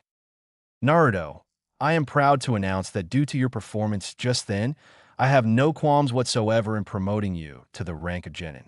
Here you go, and no matter what, never give up, Irika said as he handed Naruto a headband. There was a massive smile on the face of Naruto as he accepted the sign that he was now a Genin and amongst the military force of Konoha. Thank you, Irika-sensei, Naruto replied before going over to his best friend to celebrate. You were too easy on him, Sasuke commented with a straight face. I guess there's some good still left in me somewhere, haha. Now you've got your fight with Miss Princess, Naruto replied with a grin on his face. This is going to be so boring. I'm going to get nothing out of this. I might as well just give up since I will still be Rookie of the Year, Sasuke said before heading to the arena where Azula was waiting. We both know that you'll at least be getting an erection out of this, Naruto shouted out loud enough for everyone to hear. There was a slight blush of embarrassment on the face of Sasuke, but the raven-haired Uchiha wisely decided not to comment on this. What he was more interested in, though, was the apparent meteoric blush that had appeared on the face of Azula when she heard this. He better not, she screamed back with adrenaline running through her veins. Sasuke rolled his eyes at this. He had no intention of doing anything that would make this situation worse. Fight, Irika called out as he tried to get the attention of the class out of the gutter and onto something that would be very impressive. Azula, embarrassed at what someone had said indirectly about her charge out of the gates. She was intent on stopping any thoughts that Sasuke had about her, which were indecent. As she gave her first punch, Azula didn't expect for it to connect. It would have been nice if it did, but she was not banking on it. When he did indeed dodge the punch, she quickly followed up with a sweeping leg kick, hoping to knock him off of his feet. Sasuke jumped over this and gave a heel kick in return. Azula was quick enough to dodge this attack by dropping her knees and bending her back. As the heel of Sasuke passed over her face, Azula gave a punch with her weaker left hand right into the ankle of Sasuke. It affected his balance, but it was nothing that he couldn't readjust in mid-air before landing on right foot. Seeing the advantage she had, Azula smirked as she rushed forward intent on punishing the underbalanced Sasuke Uchiha. What she didn't expect was for him to continue spinning on his right foot and gather up a lot of momentum. This time round, when he delivered the spinning heel kick, Azula was much too on the front foot to be able to offer up any form of block or dodge. The connection was sweet, and Sasuke delivered his spinning heel kick right into the mush of Azula Namikaze. The blonde-haired girl got sent down to the ground due to the force of the hit, but to her credit, she got back up straight away and seemed even more intent on wiping that look of indifference off of the face of Sasuke Uchiha. How dare he think of me as nothing? I'm going to become the first female Hokage, and that means I have to be really strong. How can I be like that if people don't even think I'm good of as a shinobi to take seriously? Azula raged internally at what she saw. I'm going to make you take me seriously if it's the last thing that I do. Azula screamed before she once again engaged in the taijutsu spar. When she heard this, Ino started giggling. On one hand, it was extremely funny seeing her friend who adamantly said that she was not interested in someone say such a sexual innuendo. On the other hand, said person she was saying this about was her husband Sasuke Uchiha. She felt conflicted about the situation, but she was confident in that she would not lose her man. Instead of dodging like he had done all of his previous attacks, Sasuke blocked kick to the ribs by bending down and using his arm to block the attack. She actually has some power behind her hit, Sasuke thought to himself. Every other girl that he had fought was nothing but skin and bone. Seeing this as a sign of improvement, Azula grinned and did not let up for a second. This has gone on far too long with her thinking that she is at my level. It's time to show her just how much of a skill difference there is. As far as Sasuke was concerned, he was helping out the girl. She had an ego, and it needed to realize that there would always be someone out there who was stronger than herself. For the next 5 minutes, Sasuke proceeded to just barely dodge the incoming attacks of Azula. Whatever the blonde-haired girl tried, Sasuke bypassed all of it without even a look of concentration on his face. "Take me seriously," Azula shouted with a frustrated look on her face. Before right now, she had never had a spar with Sasuke. Sure, Sasuke looked better than everyone else in the class, but she thought that that wasn't an issue because she was also better than everyone else. Even during the start of the fight, Azula thought she was fighting on an even level until Sasuke turned up the ante. Now, she couldn't even force Sasuke into making a block. She was getting so frustrated at the fact that all her training seemed to be for nothing and that Sasuke was much closer to the title of Hokage, and he wasn't even trying for it. So frustrated, in fact, that nothing was working, Azula even reached in her pocket and threw 2 kunai straight at Sasuke. "Azula, what do you think you're doing? This is a taijutsu spar, and you are therefore disqualified." Irika roared as he thought that any student, let alone the Kunoichi of the year, would do something so reckless. Oh, a lot of the students shouted out as they hated the thoughts of this fight ending. It seemed like there was more that these two were had in their lockers, and it was about to come out. They wanted to see just how good Sasuke and Azula were. Irika didn't care, though, because they didn't have a duty of care to deal with. If one of these kids got seriously hurt, then there would be hell to pay, and he would be the one paying it. This was despite the fact that it was the Ninja Academy. In recent years, many civilian parents had lobbied for a safer environment for their kids to grow up in, considering the large investment that they were making. The pressure was so high that when a committee of parents complained and threatened to pull their kids out, the loss of potential graduates as well as funding was enough to force the hand of Hiruzen Sarutobi. Sure, he was a dictator by profession, but the happiness of his people was paramount to him. As all of this was going on, Sasuke Uchiha and Azula Namikaze were standing, waiting for a decision to be made.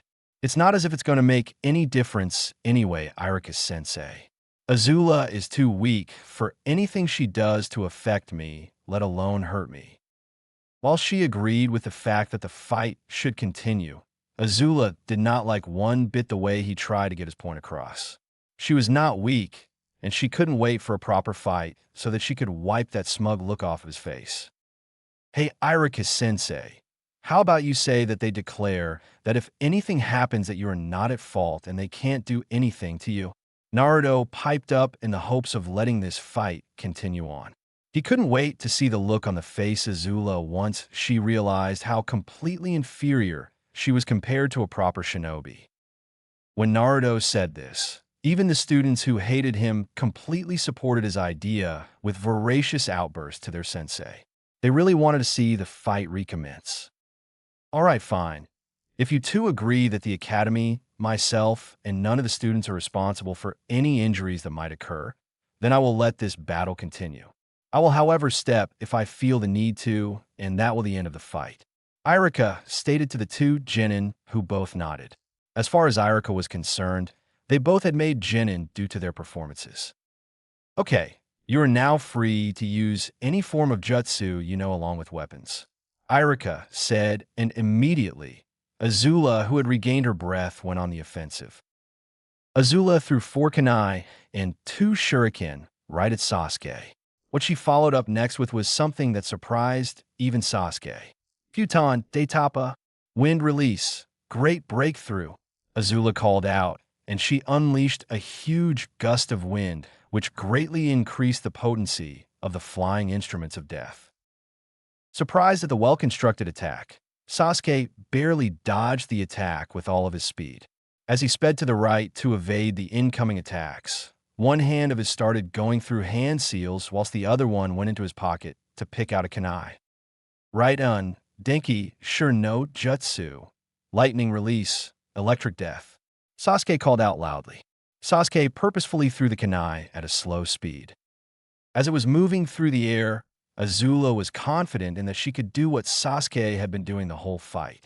That was only moving enough to dodge the attack, and nothing more. What she didn't expect was that Sasuke had guessed that she would do this. Using the chakra that he had built up with the jutsu, Sasuke made a jab with the hand and pointed his 2 fingers right at the kunai. The electricity moved from his hand and onto the kunai, and this made the metal move at a much faster rate. Naruto, as he watched this, couldn't help but chuckle. As he was from the Uchiha clan, he didn't have access to many lightning jutsus, and thus he had to make a few himself. This was the one that Naruto hated the most, as it was pretty innocuous and easy to underestimate. Seeing the bluish tinge the kunai had now, Azula jumped as fast as she could to the left. Unfortunately for her, the kunai's change of speed was enough so that she couldn't get out of the way in time. The kunai went straight through her orange jacket as well as the black tank top underneath it. It sliced through a little bit of the fat just above her hip, and she screamed out in pain. It was the first time that she had gotten more than a glorified love tap in training, and it was not something that she was used to. This fight is over, Iruka called out as he stood between the 2 genin. Once he made sure that Sasuke knew the fight was over, he rushed over to the side of Azula Namikaze.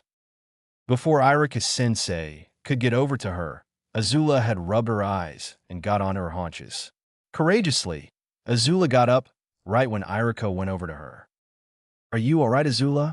Iruka questioned the girl. Azula put on a brave face. "Yeah, I'm fine, Iruka-sensei. I mean, how am I going to become the first female Hokage if I can't handle a little bit of pain?" Azula said, asking a rhetorical question. Iruka's focus was elsewhere, though, as he was busily looking at the cut she had sustained. "I suppose you can't, can you?" Iruka replied with a grin on his face, which Azula responded with one of her own.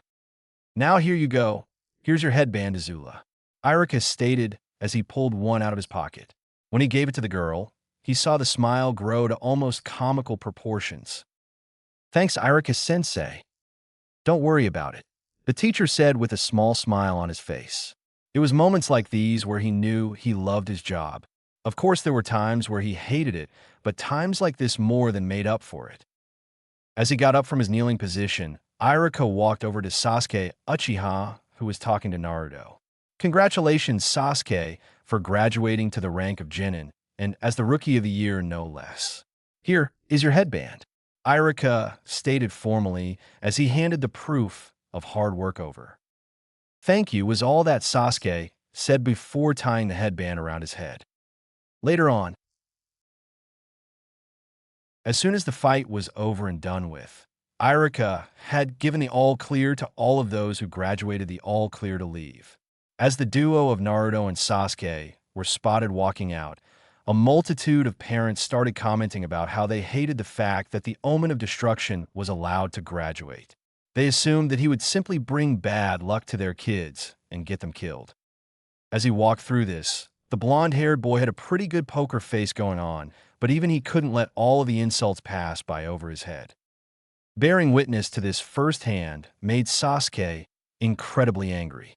He could see why his best friend didn't like Konoha one bit. Sasuke himself hated the incredible disparity between how he was treated compared to how Naruto got treated. They were only treating him like this because there was the potential that they could get more out than what they put in for being associated with Sasuke Uchiha, and he hated that more than anything. Putting that in the back of his mind, Sasuke Uchiha had more important things to do right now. He and Naruto had made an agreement that they would get a graduation present for officially becoming shinobi in the eyes of the world. Sasuke's present would be becoming the first person to sign the Falcon summoning contract, which was his father's greatest achievement during the Third Great Shinobi War from Kimobikure. It was this sole move that made him become the clan head above another competing for the title. Since he was already aligned with the cat contract, he could not sign it, and Itachi chose the crow contract, which they already had stored. Sasuke was the first person since it switched hands to sign it. He couldn't wait to see just how powerful they were and how they could help him become strong. Naruto was in a different boat. He completely respected the fact that Sasuke had the right to sign whichever contract he wanted. Since they were all property of the Uchiha clan, and Naruto being a Senjin no less, he didn't want to force his best friend into a tough situation. Something that he did find out after reading one of the classified jutsu theory scrolls from the Uchiha clan library was that there was a theory related to the summoning jutsu. If you did the jutsu without first signing a contract, then it would send you to the world in which you were most aligned with. When you got there, you had to pass some form of test to become a summoner. Some animal clans even killed you on the spot for trespassing on their home. Despite the threat of almost imminent death, Naruto thought that this was a great idea for him to do. He knew that if he didn't do this, then there would have been no other way of him getting a contract, and as much as he hated to admit it, he didn't want to be left out in comparison to Sasuke. When the smoke dispelled, Naruto found himself in a somewhat familiar area. It was familiar in that he could create similar to this, albeit on a much smaller scale. The only things that he couldn't create were obviously the large skeletons of animals that littered the forest. As soon as he looked around, Naruto found himself staring right into the sight of flying goop headed straight for his face. Not knowing what it was, Naruto quickly dodged to the side. Preparing himself, as he had no idea what was out there, Naruto looked around and was surprised to see a white slug about half the size of one of his legs lying there on the ground. Naruto quickly rotated his head, so he knew what he was dealing with, and when he saw the goop, or whatever the hell it was, he noticed just how bad it would be to get hit by it. As it turned out, said goop was actually acid, judging by the fact that the parts of the tree were no longer there anymore. What are you doing here, human? This is the sacred grounds of the Namakuji clan, and we are not afraid to kill on sight. I don't know why I am here, honestly, Naruto exclaimed, putting his hands up to his face, showing disarmament. I just did the summoning jutsu without signing a contract, and it just sent me here, Naruto said. He really didn't want a piss of a summoning clan, because from the pictures that he had seen, they were the size of mansions. So, it sent you to the clan that you're most attuned to. That is nice and all that you are like us, but unfortunately for you, no matter what you do, you will never become a member of our clan. Will you please leave, or you will force me to kill you? The slug said in a voice that didn't change octaves once. Naruto didn't like this answer one bit. What do you mean I can't sign your contract? I mean, if I'm so alike, then what's the reason? You haven't even given me a test for me to pass yet. Naruto replied, with a frustrated look on his face. Unlike most other summoning clans, the Namakuji are solely aligned to a human clan. We do not accept summoners from outside of the Senju clan because of our close bond with them. When the slug said this, she thought that it would make the boy sad. It was anything but that.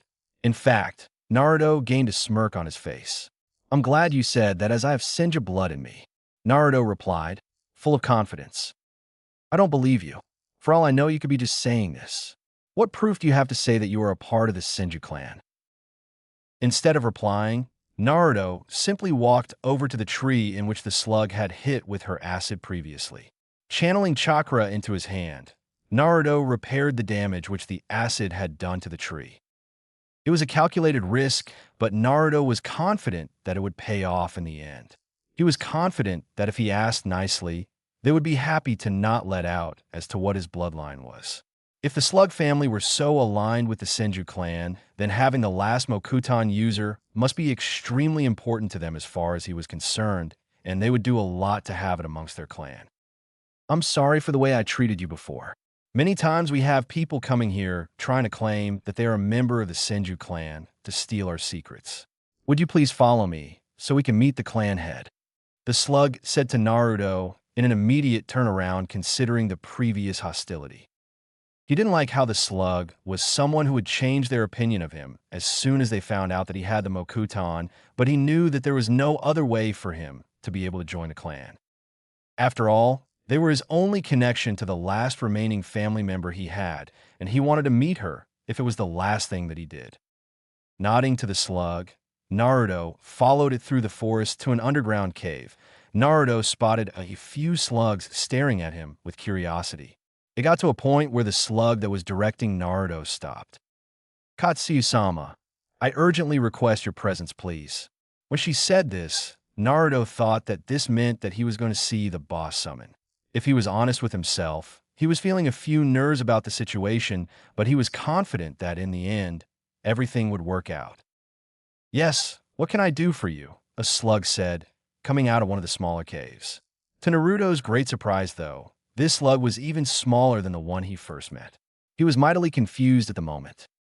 This child here reversed summoned himself here and stated that he has Senju blood in him. I see was all that Katsuyu said. He has the Mokuton, though. The second that the slug said this, everyone in the room went silent. It was then that Naruto realized that Katsuyu could increase and decrease her size at will, because she became the size of a house. Is this true, young child?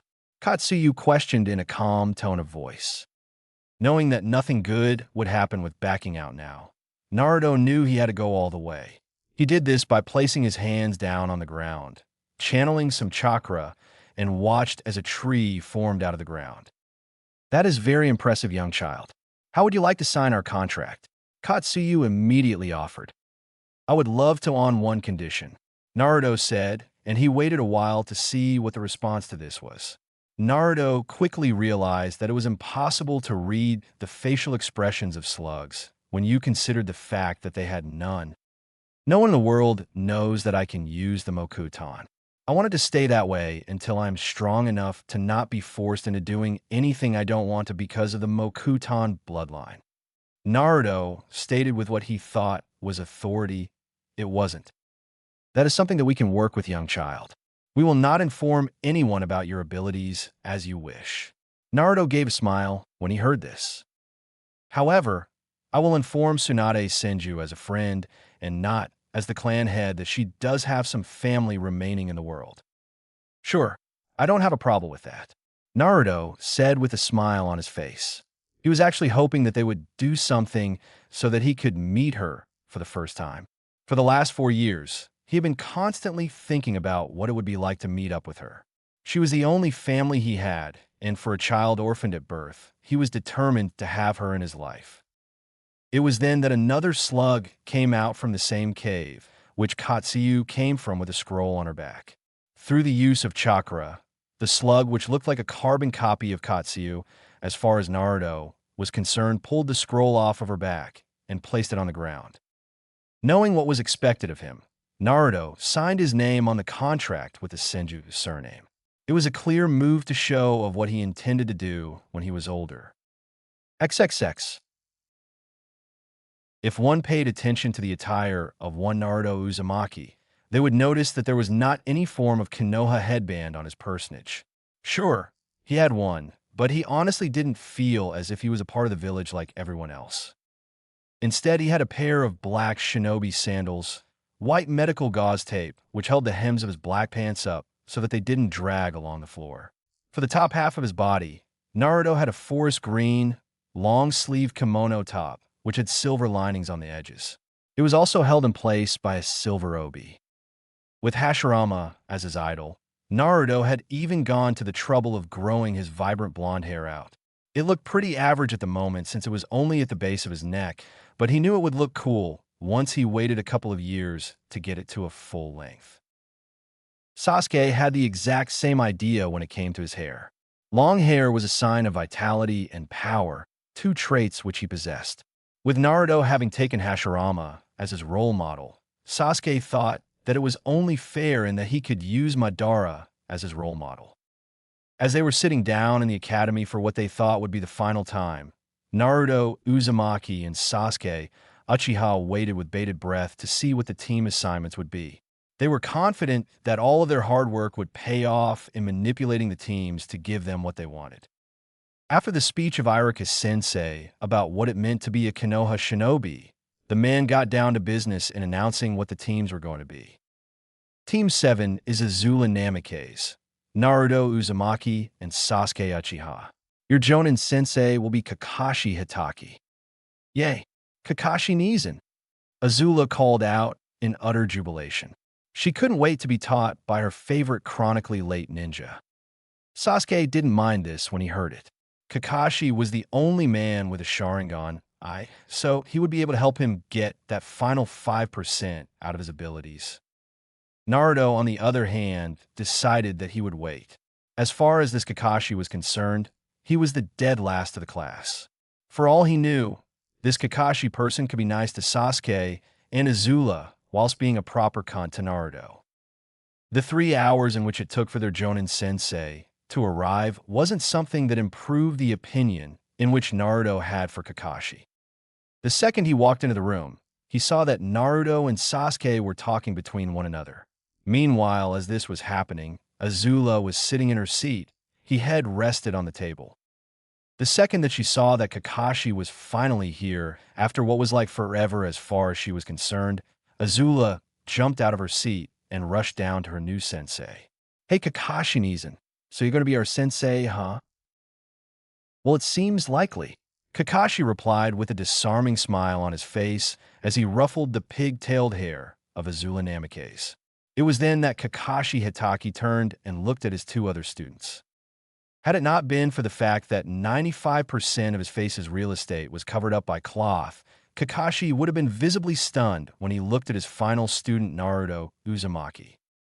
The Uzumaki name was something that was known throughout the world, and admittedly, Kakashi hadn't looked much into the fact that he had some kid with said surname. He thought that it was just a coincidence that he had the name Naruto, as it could mean whirlpool. When he saw just what Naruto looked like, though, he was ready to commit murder. Just from when he saw Naruto, he knew that the boy and his sister had been separated at birth. He knew that nothing good would come from him questioning the Hokage about this decision, so Kakashi knew that he might as well get things moving. He hoped that he could get to know Minato Sensei's son. My impression of all of you is, it doesn't matter what I think. Meet me up on the roof of the academy, Kakashi said before using his Shunshined away. Naruto and Sasuke immediately followed by using the exact same jutsu that Kakashi had just used. To say the least, Kakashi was impressed. from the file that he had read on Sasuke. This was an outside possibility, but he never expected for Naruto to be able to perform the Shunshin. By all accounts, Naruto barely passed, and he thought that he was going to be the one who needed the most work. A few minutes later, and Azula eventually made her way up to the roof with a pout on her face. She didn't say anything because she was embarrassed at the fact that she was last to the roof when she thought she would have been first. Okay, to get things out of the way, let's do some introductions. I'll start first. I'm Kakashi Hitaki. I have no desire to tell you my likes and dislikes. My dreams for the future, as for my hobbies, I have lots of hobbies. All he told us is his name. Azula was the first to offer her hand to tell everyone about herself. Scratch that. She was the only one, but that wasn't the point. My name is Azula Namikaze. I love ramen, and I hate mean people. I really want to become the first female Hokage and also make my mom and dad really proud of me. Kakashi, when he heard this dream, was happy. It was the type of kid who hadn't already been jaded by the world.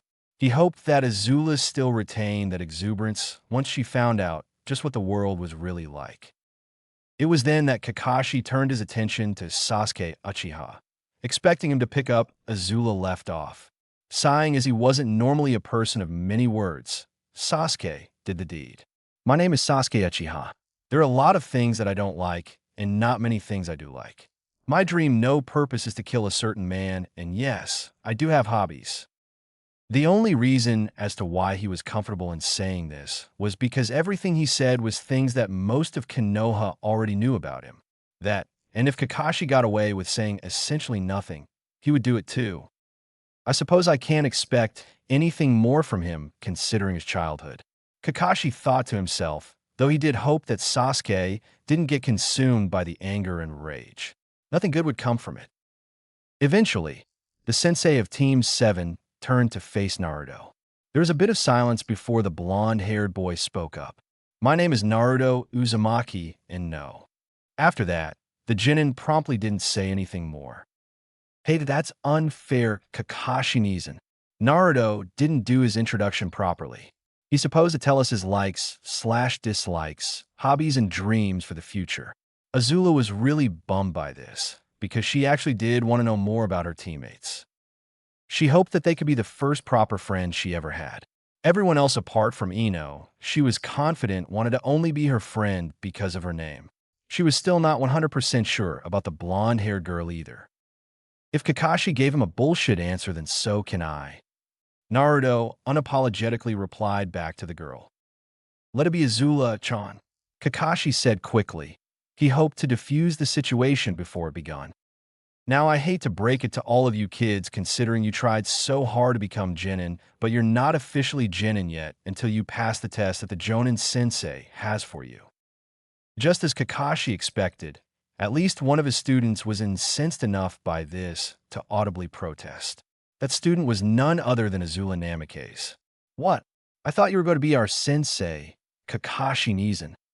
Azula screamed, outraged at this new piece of information.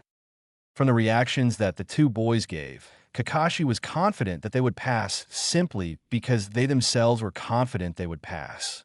Whatever adversity they faced, they knew that they could get through it. He was very impressed with the confidence that the two had, although he hoped that turn didn't over to arrogance, as that was very deadly. All right then, if I were you, I'd get a training ground 7 early, like say 6 a.m. Oh, and also, it's best if you don't eat breakfast, otherwise you'll get sick. As soon as he finished saying this, Kakashi disappeared in smoke to reveal the fact that he had been a shadow clone all of this time. Growling, Azula shouted up to the sky. While she liked Kakashi Nizan a lot, there were definitely times where she hated him. This was one of those times. Once she was done venting her frustrations at the fact that they had been stood up, Azula turned to her potential new teammates to see if they wanted to do some team bonding like going out for ramen. They had already left. Slouching, Azula sat back down on the steps. It was times like these that she truly felt alone. She didn't bother wiping the single tear that fell down her left eye. XXX. Azula was really bored. Kakashi was bored. Azula had been waiting the past 3.5 hours for this bloody exam to start. She was almost even at the point where she would pull out her hair. It was that bad. Even Kakashi was a little cheesed off at the fact that he had to wait half an hour for two of his students. Eventually, Naruto and Sasuke arrived at 9:30. They thought that this was a much better time to prepare for. "Where the hell have you two been?" Azula screamed her lungs out at the two boys. She was beyond furious and didn't care what their excuse was. She was going to beat them up for making her wait so long. This rung true, especially for the fact that she was really hungry. Kakashi hadn't asked the question yet, but he too was incredibly interested in the answer to that. "I started thinking about some shit that happened in the past, and that I didn't care about the people who got affected by me doing nothing," Naruto smartly replied. He didn't care that the answer he gave was one that went over the top of the head of Azula. There was only one person who he was directing this to, and that was Kakashi. "You be a dick to me, this is what you get," Naruto thought. Sasuke was of a similar opinion in that he did not like one bit the fact that Kakashi was going to be late all of the time. There was a slight narrowing of the eye that was so minor that no one noticed that Kakashi actually did this. That was food for thought at a late date, though, as they now had to make up for lost time and get this started. "Your task for today will be to one of these two bells. Those who don't get one will be tied to a wooden beam, and I will eat lunch in front of you." As this sunk in, the stomach of Azula started to grumble. Since he was her pseudo-big brother, she had taken everything he had said at face value and didn't bother looking into it. It was only now she realized that she would be really hungry. "Oh, and by the way, whoever doesn't get a bell goes back to the academy. Test starts now. Come at me with the intent to kill, or otherwise you will simply fail," Kakashi said in an offhand manner, to which Naruto and Sasuke immediately jumped into the trees. Naruto, for his part, thought that failure simply wasn't an option. He had been training very hard for the past 5 years, and a setback like the academy simply wasn't feasible. For him to get to a point where he could make his own decisions, he needed experience in fighting in case anyone came to challenge him. Sasuke was of a similar vein of thought. There was no way he was going to be able to kill Itachi if he didn't get experience in fighting life and death battles. To add to this the thought of the last remaining member of the Uchiha clan getting sent back to the academy would be a massive embarrassment. Azula shared the same sentiment as Sasuke in that it would be ridiculously embarrassing for her to not pass this test. The one thought running through her mind was that she believed her parents would be ashamed to see her fail her graduation test. To disappoint their memories would be the worst kind of betrayal she could ever think of. Naruto and Sasuke shared a look with one another before both launching into the nearby shrubbery. Kakashi, having seen this, already knew what was going to happen in the exam. This left Azula there standing by herself. She didn't mind this, though, as she was ready to pound the face of Kakashi Nizan for making her not eat any breakfast. "Shadow Clone Jutsu," Azula shouted out as there was a large cloud of smoke enveloping the training ground. When this dissipated, there were 40 clones of Azula ready and waiting to kick the ass of Kakashi. Unfortunately for her, despite all of the clones that she made, not one of them managed to get close enough to Kakashi to take at least one of those bells. Frustrated at this, Azula followed up that jutsu by making more shadow clones. This time, however, each of them held a kunai in each hand. Once they got the all clear, they threw the kunai, and Azula followed up Wind, a high-powered wind ninjutsu. She didn't twig the fact that if Sasuke had managed to dodge this attack when he saw it head first, then surely it wouldn't work on Kakashi. Much to her surprise, Kakashi didn't move. Instead, he took all the damage head on. When Azula realized just what she had done, she was about to scream, but before that, Kakashi revealed himself to be a simple shadow clone. "Oh," Azula said with a relieved smile on her face. She really didn't want her big brother. "You should be aware of your surroundings more, Azula-chan," the silver-haired man commented as he came from out of the ground. Before she could react, Azula had already been pulled down into the hole and trapped. I'll get one of those bells from you if it's the last thing I do," Azula screamed out. I'm sure you will, Kakashi said as he bent down on his haunches and ruffled the hair of Azula. It was clear to those that knew Kakashi that he thoroughly enjoyed this. For Naruto and Sasuke who were watching this, they knew that the only way for them to win was to work as a team and hope this was made easier by Kakashi taking it easy on them. I'm going now, Naruto whispered into the radio telecom that they were wearing. Naruto quickly followed this up with going through the hand seals, which Kakashi had used just so recently. As he got closer, Naruto, still underground, used yet another jutsu. The trap that Kakashi had set was admittedly for someone to simply walk over and trigger the net, which was messily buried in the ground. Naruto, being Naruto, however, used some earth manipulation to produce a tiny claw to which appeared between the holes in the net, still buried underground for the briefest of seconds. Said claw quickly and unsuspectingly grabbed the bell, and all of this was done without disturbing the trap that Kakashi had set off. It wouldn't be until a minute and a half later when he looked back would he realize that the bell was now missing. It was far too late by then for Kakashi to trace who had done anything, because when he tried using his sense of smell, nothing came up. Whoever did this was good, far better than a fresh Academy Genin. Kakashi was half tempted to promote whoever did this to a fully fledged Genin on this alone. He knew that it wasn't Azula, because he knew all of her attacks and subtlety was not one of them by any stretch of the imagination. I can't believe that actually worked, Sasuke muttered. He wished for a split second that he had Earth release so he could have done that. Either can I. I expected something a bit harder, Naruto replied through the telecom they had going. Do you still want me to help out? The blonde-haired boy questioned.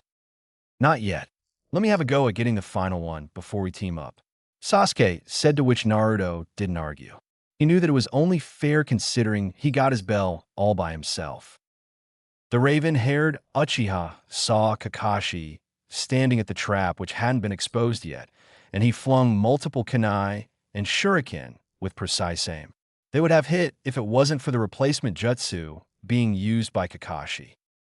Using the Shunshin no jutsu to great effect, Sasuke rapidly closed the distance from where Kakashi had dodged the instruments of death. Throwing out a punch, Sasuke totally expected for Kakashi to dodge this. That was why when he did, Sasuke didn't hesitate to follow it up with a powerful, albeit slow kick to the ribs. Wondering what he would do when faced in a troublesome situation, Kakashi grabbed a hold of the leg. The raven-haired Uchiha bounced up on his standing leg for a singular bounce before launching into a high kick aimed directly at Kakashi's head. The silver-haired man barely managed to dodge this attack, and it was only as he did a Matrix-esque move that he realized that Sasuke had never been planning on hitting him this entire fight. He was solely going for the bells and placed himself in the perfect position to do that. Once he realized this, Kakashi quickly tried to maneuver his body away from Sasuke while still holding onto his leg. Unfortunately for Kakashi, he underestimated the speed in which Sasuke could move. Channeling chakra into his abs for a faster contraction, Sasuke, who was parallel and also faced first to the ground, contracted his abs in a lightning speed, reached out with his left hand and grabbed the final bell. With the bell now secured in his left hand, there was only one reasonable thing left for the Uchiha to do. Katon, Goukakyu no Jutsu. Fire style, Grand Fireball Jutsu, Sasuke called out.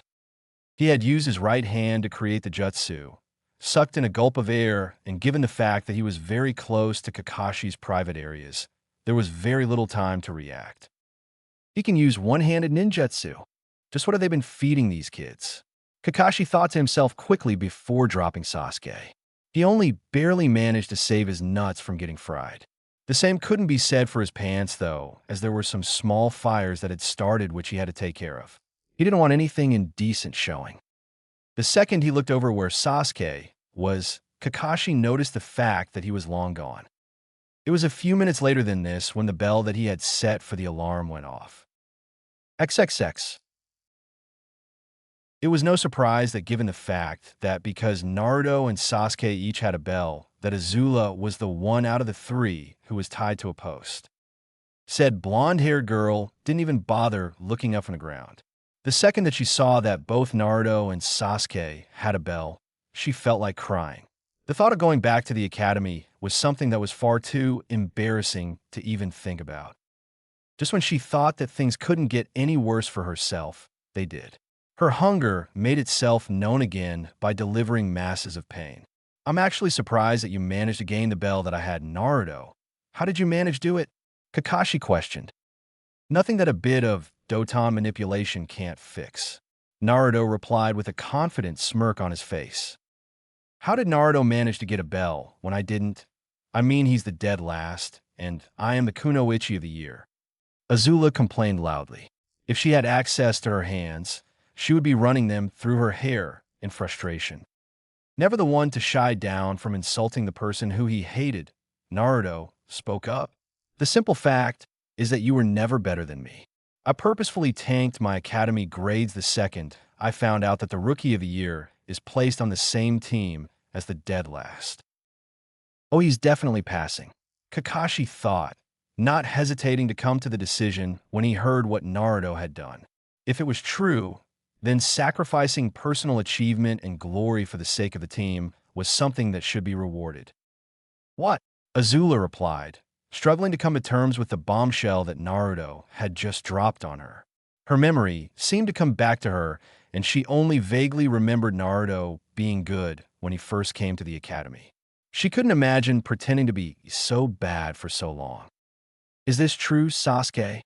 One thing that Kakashi had quickly learned about his potential team was that Naruto and Sasuke were as tight as blood brothers. Tighter than Sasuke was with his biological brother.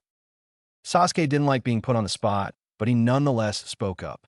Yes, I was going to do it so Naruto could be top, but then we realized that it would be too suspicious for the clan heir to become so bad all of a sudden. Both of the boys are getting promoted, and I suppose Azula can improve her teamwork as they train together. I am happy to say that you two boys are officially Genin, but it is not because you got the bells. He didn't say it, but he was embarrassed that Naruto and Sasuke each managed to get a bell. It was safe to say that he severely underestimated the two and that he had some serious potential on his squad. What do you mean they pass, but not for getting a bell? Azula demanded an answer. If there was any chance of her being able to pass, then she had to know what it was.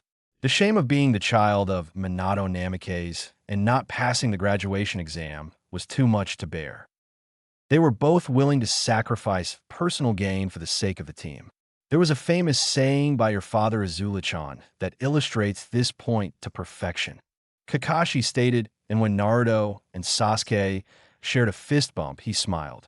Just from that, he knew that this team would be much better than his team was. The needs of the many outweigh those of the few or the one, Kakashi said, and let this pause as he felt that it was vital for his students. Being a Konoha shinobi isn't about fame, money, or prestige. It's about doing what's best not for yourself, but for the village you vowed to protect when you took the oath. Kakashi would be the first to admit that he wasn't the most extroverted person, but he felt that saying this to his students would be worth it for their development as shinobi. And I showed none of that, Azula realized out loud. The haunting realization that she was going to be back at the academy started coming thick and fast. Don't worry, I bet you will be promoted because you're the daughter of the Yondaime Hokage, and not because you actually earned it like everyone else. Knowing a snide comment when he saw one, Kakashi quickly stepped in to make sure that nothing eventuated to damage the team morale. Actually, she is getting promoted because of her personality and not because of who her father is. When you get to know her, which you will find out that she's a selfless person who is willing to absolutely anything for Konoha and, more importantly, those that are close to her. Kakashi replied. The instant he said this, the head of Azula rocketed up from looking down at the ground so fast that one would think she gave herself whiplash. TT, thank you, Kakashi-Nizan. Azula replied with a heartfelt response. There's only one final thing that I want to tell you three before I officially become your Jonin sensei, and you three become fully fledged Genin. In the ninja world, those who break the rules are trash. That's true. but those who abandon their comrades are worse than trash. Now let's go and get something to eat, my treat. Kakashi offered to all of his students, and not one of them said no. With Katsuyu, having made her way through the town her friend was staying at, the leader of the Slug clan headed toward Tsunade. When she got to the door of the hotel that she was staying in, she shot out a batch of acid, not caring what happened to the door. After waiting a few seconds, Katsuyu made her way into the apartment. Lady Tsunade, we need to talk, the Slug stated as she motioned over the bed. Unfortunately, the blonde-haired woman didn't wake up to this attempt. Crawling over to the mouth of Tsunade, the Slug released a rather potent stench from her orifices. Said smell was enough to wake the blonde-haired woman up. What is that horrible smell? Tsunade muttered to her barely coherent self. Opening her eyes, the Senju woman noticed that Katsuyu was sitting right on top of her. Knowing that this would never happen unless it was of the utmost importance, Tsunade's brain kicked into gear and properly woke itself up. Katsuyu-sama, it's nice to see you again, Tsunade replied in a business tone of voice. We need to talk, Lady Tsunade, the Slug once again said. Dread built up in the back of Tsunade's mind. As far as she was concerned, there was nothing good which would come from having this conversation, whatever it was about. Seeing the look on the face of her partner in crime, Katsuyu decided to cut to the chase. There's a new summoner signed to our contract. No, Tsunade flat out refused to believe that. As far as she was concerned, and she had long come to the deflating conclusion that she was the last of her clan and nothing would change that. Knowing that this would happen considering all of the other things that had happened in the life of her summoner, Katsuyu was unfazed. You know that I would never come and tell you something like that, Tsunade-sama, without it being true. Indeed, she did know. Apart from Jiraiya, Katsuyu was the only other person who was always there in her time of need, and she knew that Katsuyu always had her best interests at heart. Tell me everything about them, Tsunade demanded.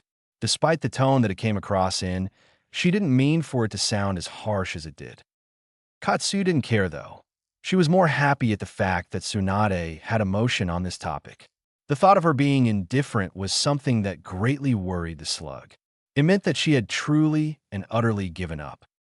He actually looks quite a lot like you, Tsunade-sama. He just became a genin at age 12. He has shaggy blonde hair which goes down to his neck, blue eyes that are as bright as can be, and he has a very angular face. He was wearing baggy clothing, so I can't be certain, but I think he is very serious about his abilities as a shinobi, something that you could learn to remember. Katsuyu stated. Ignoring the barb sent her way, Tsunade wanted to know more about him. What is he like as a ninja? Don't let him know this, but he has that special something Hashirama, Tobirama, and you, to a lesser extent, had as kids. I truly believe that he has the potential to be at a low Kaga level, and that is only in a couple of years' time.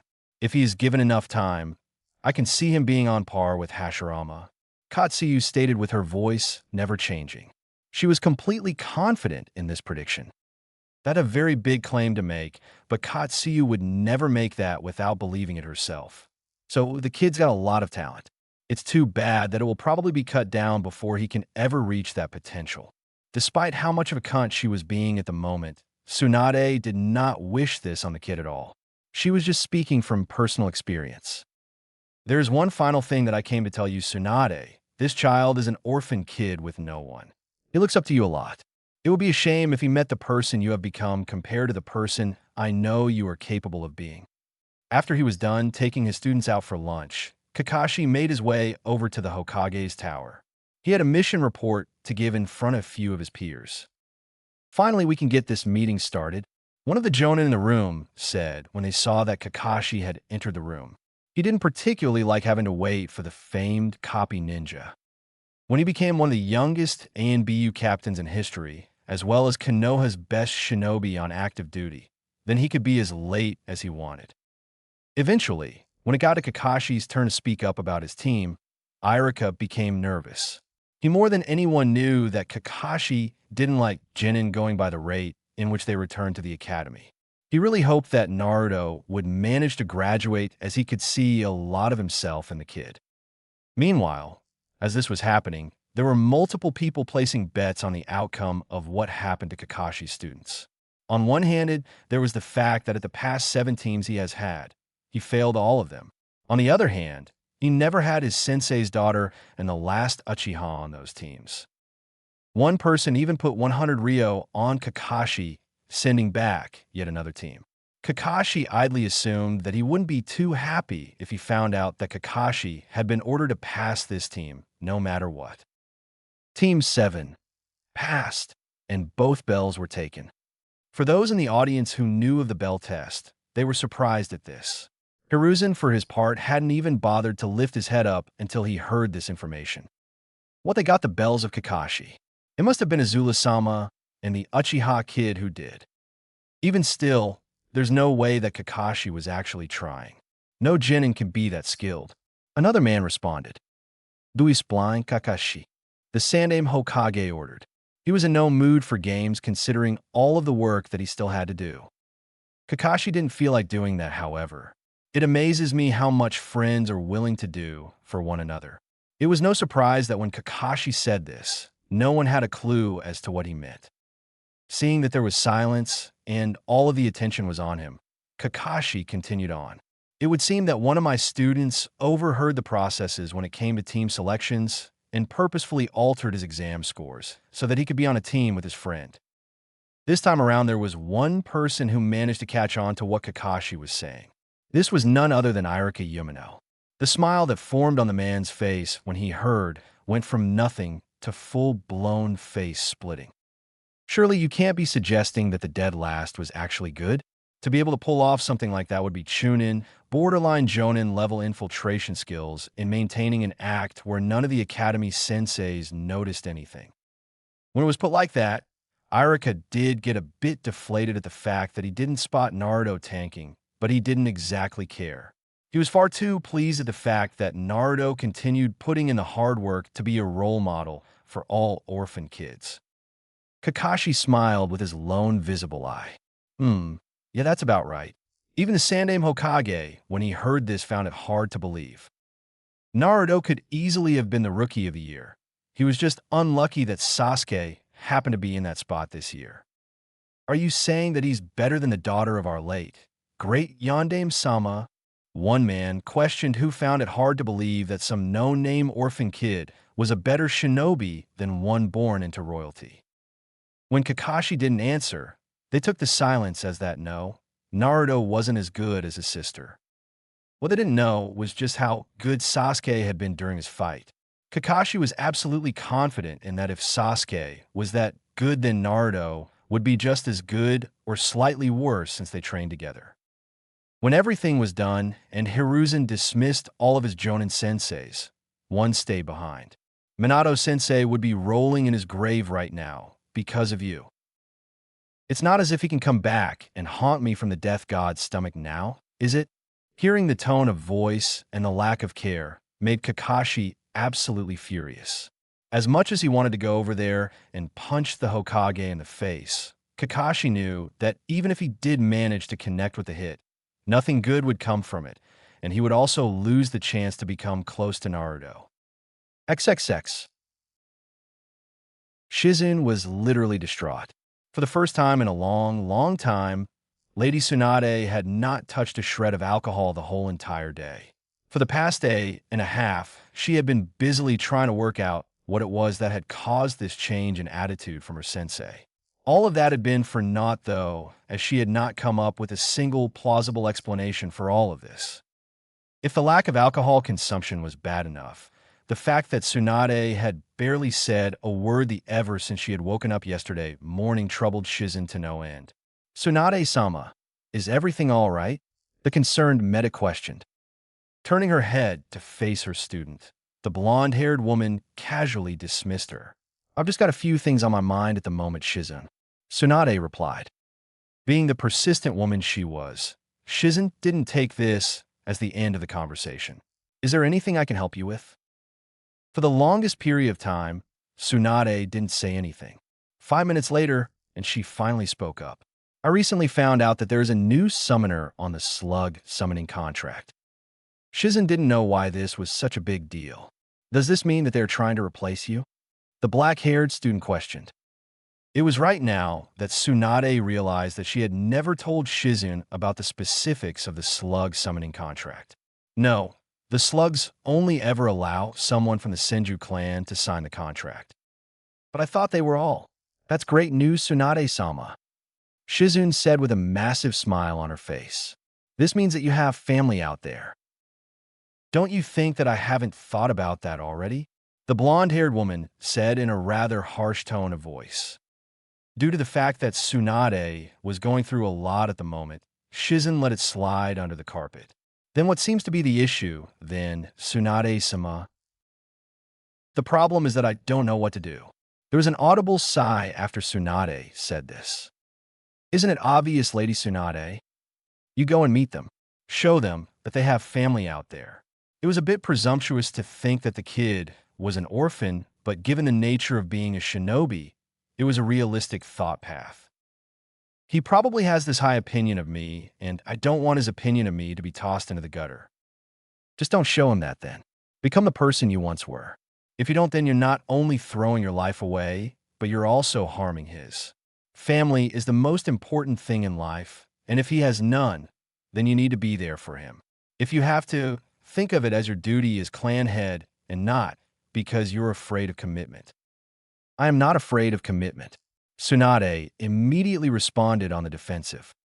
Then what happened when Drea-sama begged for you to stay with him, and you instead chose to abandon Konoha and become a wandering ninja not affiliated with any village? Shizun actually felt good to say this because after all of the times where Tsunade was the one saying harsh things, she finally got to be the one saying them. That's because Jiraiya is a raging pervert, not because I'm afraid of commitment. Tsunade quickly denied, too quickly for Shizun's liking. We both know that that isn't how it went.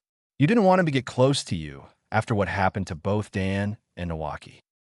When Shizun expected a rebuttal and didn't get one, she was surprised. The blonde-haired woman didn't say anything for a good 5 minutes. What do you think I should do, Shizun? Tsunade questioned. It was times like these where Tsunade let her vulnerable side out. The only other person in the world that she would even consider showing it to was Jiraiya, but he was not around. There was a big smile on the face of Shizun when she heard this. I think that you should get back into training properly.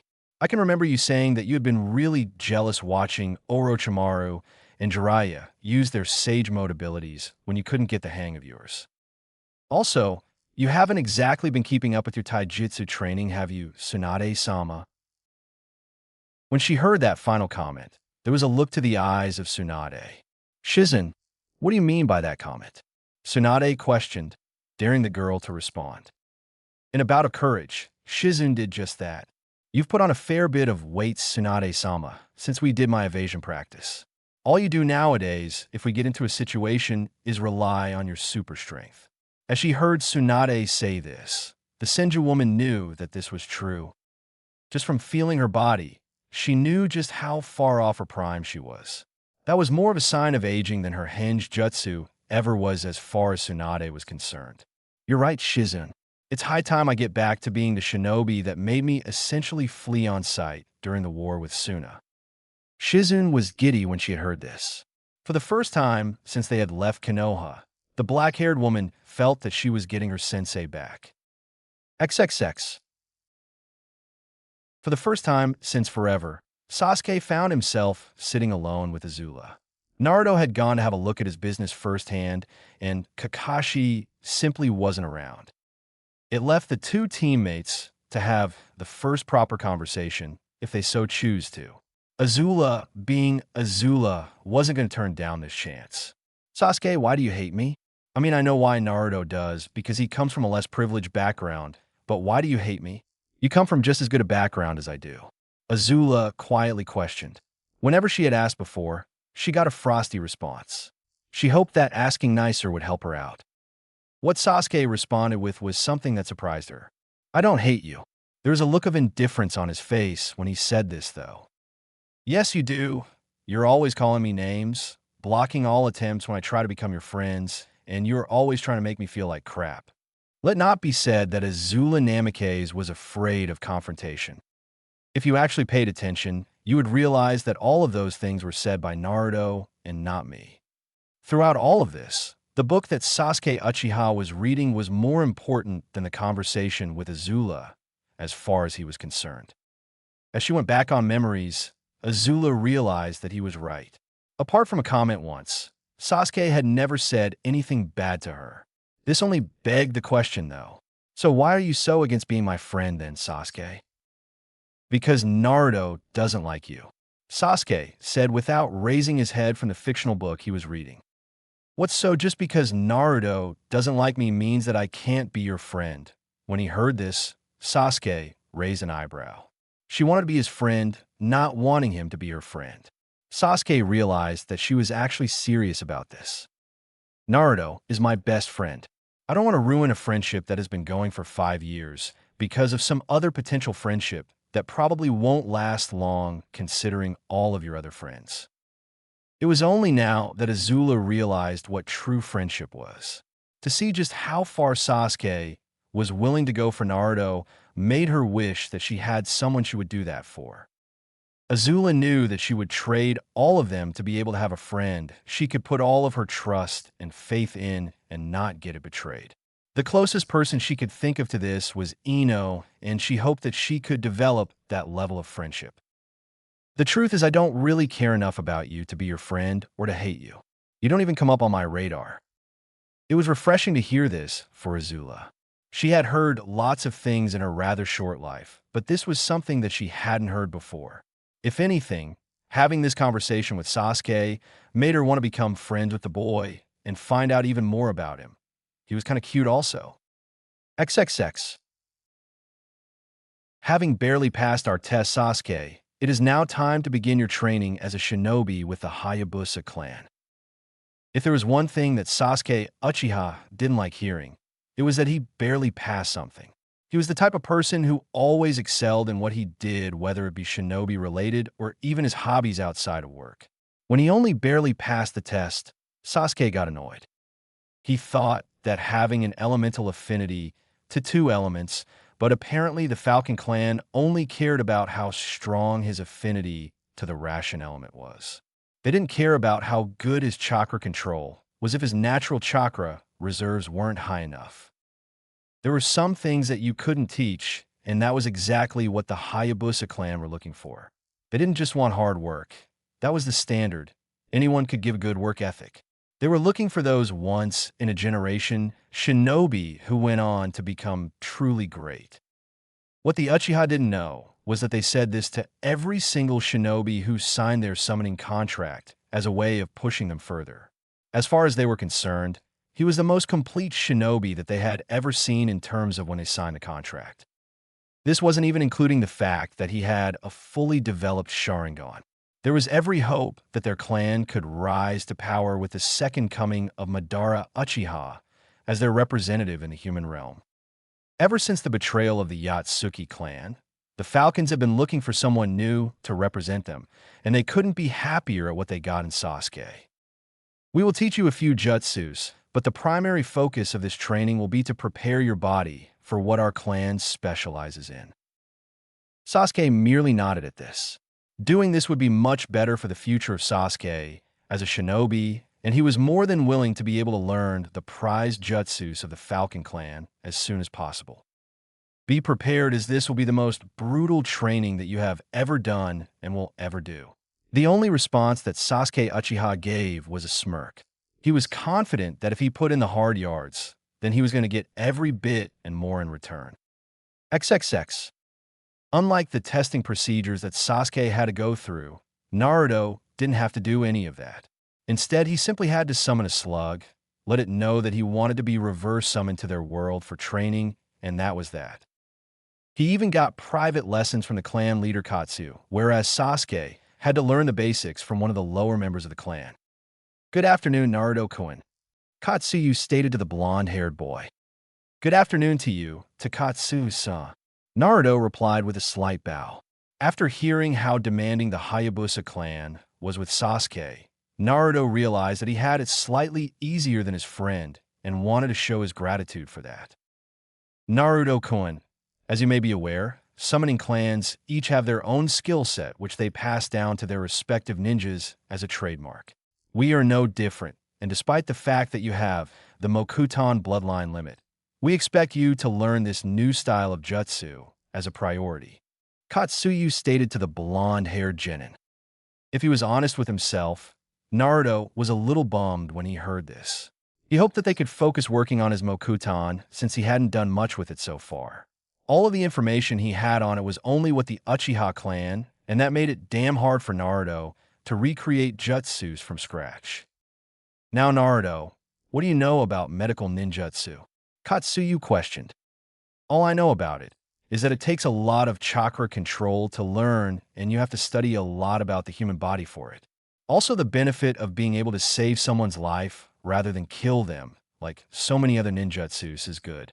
Tsunade-sama and Hashirama-sama are both highly respected because of this ability, though, and hopefully I can become half as good as them. Katsuyu smiled. That is the perfect answer, Naruto-kun. Many people look down on shinobis who specialize in medical ninjutsu because they're not as proficient in killing. This is until they become injured themselves and require the help of a medic. One of the only things in life that I dislike is people who look down upon medical ninjutsu. Naruto, for his part, when he heard this, was shocked. He didn't know that there was such a stereotype that actually existed. It was at that point that Naruto also decided that he too didn't like people who looked down on the medical profession. Now, unlike other branches of jutsus, this and Fuinjutsu are the only ones where you have to do extensive study before you can even learn the most basic of jutsus under the jutsu tree. Here is a scroll that has been written personally by Tsunade-sama. In it, it is all you need to know and more for learning the basic diagnostic jutsu. Katsuyu stated as she produced a scroll from only God knows where. Realizing that he was getting something from his only living family member, Naruto was extremely touched. He promised himself that he would treasure the scroll and do Tsunade proud by learning everything as soon as possible. As she saw the look of determination on the face of Naruto, Katsuyu smiled. She couldn't believe what a few days had done to her clan. It had gone from being a bottom feeder with no turnaround in sight to having their famed summoner become serious once more and also gain the prodigy of all prodigies as far as she was concerned. Katsuyu knew that, give a few years' time, the Namakuji clan would be back up amongst the top of the summoning clans. XXX. She had to admit this training that she had been doing was making her feel better than ever. This also may have been down to the fact that she had gone cold turkey on alcohol since she decided to become serious about her training. The most notable thing that one with extensive knowledge on the woman could tell was that gone was the flabby stomach and massive boobs filled with fat. She was a couple sizes smaller, and her boobs had gone to their natural D-cup size. She could now wear proper-fitting training bras, and she loved it. She could just imagine the look on the face of Jiraiya once he realized that her boobs had gotten smaller. She supposed, though, that he would let that slide considering the fact how overall shredded her body looked. The place where she had put on the most muscle was in her glutes over the past 4 months. She wondered whether the pervert would go from staring at her boobs to her ass once he saw how much she had changed. Knowing him, he would just stare at both. One thing she was happy about her own appearance was the amount of fat she had lost. The muscles in her arms, legs, and even her abs were now slightly poking out from underneath the fat. This was in comparison to before where she had no muscle whatsoever due to atrophy over the years when she was relying on her chakra-enhanced strength. She lost a dress size, but even if she put on 2, Tsunade felt 1,000,000 times better than 4 months ago. Another thing that had drastically improved over the time was her chakra reserves. Since she had not needed to use a large portion of it during her extended break of being an active shinobi, Tsunade's chakra reserves had decreased with chakra atrophy. That was a moot point now, as Tsunade had been practicing hard with her chakra, as she incorporated in her training, and she was finally seeing results. It had taken 4 months, But Tsunade was confident in saying that she was now back to the point where she had been during the Third Great Shinobi War. The lone thought in the back of the mind of Tsunade was that maybe it was time for her to go back to the Shikatsu forest. With the seriousness she was putting into her training now being much higher than what it was when she previously tried, Tsunade was confident that she could learn at least a bastardized version of Sage Mode like her teammate. XXX.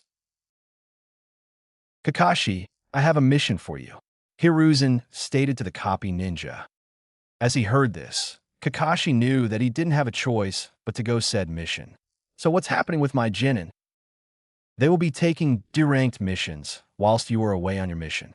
Hiruzen replied, not taking his eyes off of the paperwork in front of him. Seeing that it was now time to go, Kakashi made his way to where his students would be waiting for him. XXX. As the trio of shinobi made their way through the Hokage Tower to the mission room, they wondered what type of mission they were going to get. All three of them really hoped that it wasn't another mission of catching Tora the cat. This was despite the fact that Team 7 had acquired the record for the fastest ever time to complete the mission. They felt that it was finally time for a mission where they did something that wasn't trivial and meaningless. It was just their luck that the trio of shinobi happened to get a deranked mission outside of the village. There was a farmer who had a problem with some animal eating his crops. They weren't complaining, as at least this meant that they could finally leave the village for the first time. Sasuke wasn't too concerned with this, but both Naruto and Azula couldn't wait. They wanted to see what life was like outside of Konoha.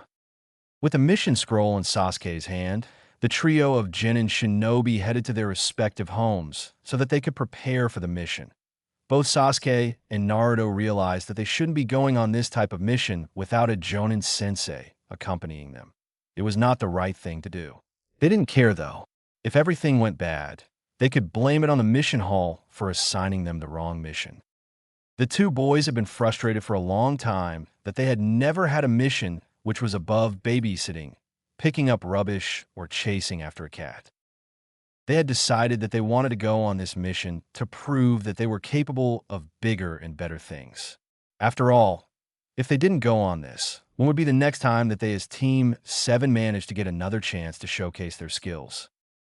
Azula, meanwhile, also knew that this was bad, and she was contemplating asking Kakashi and Izen what they should do. However, the blonde-haired girl also knew that if she did this, it would drive a massive wedge between the team, and she wasn't sure if it would ever be able to be repaired. Sasuke had been nice enough ever since their conversation a while ago, whilst Naruto was still mean to her.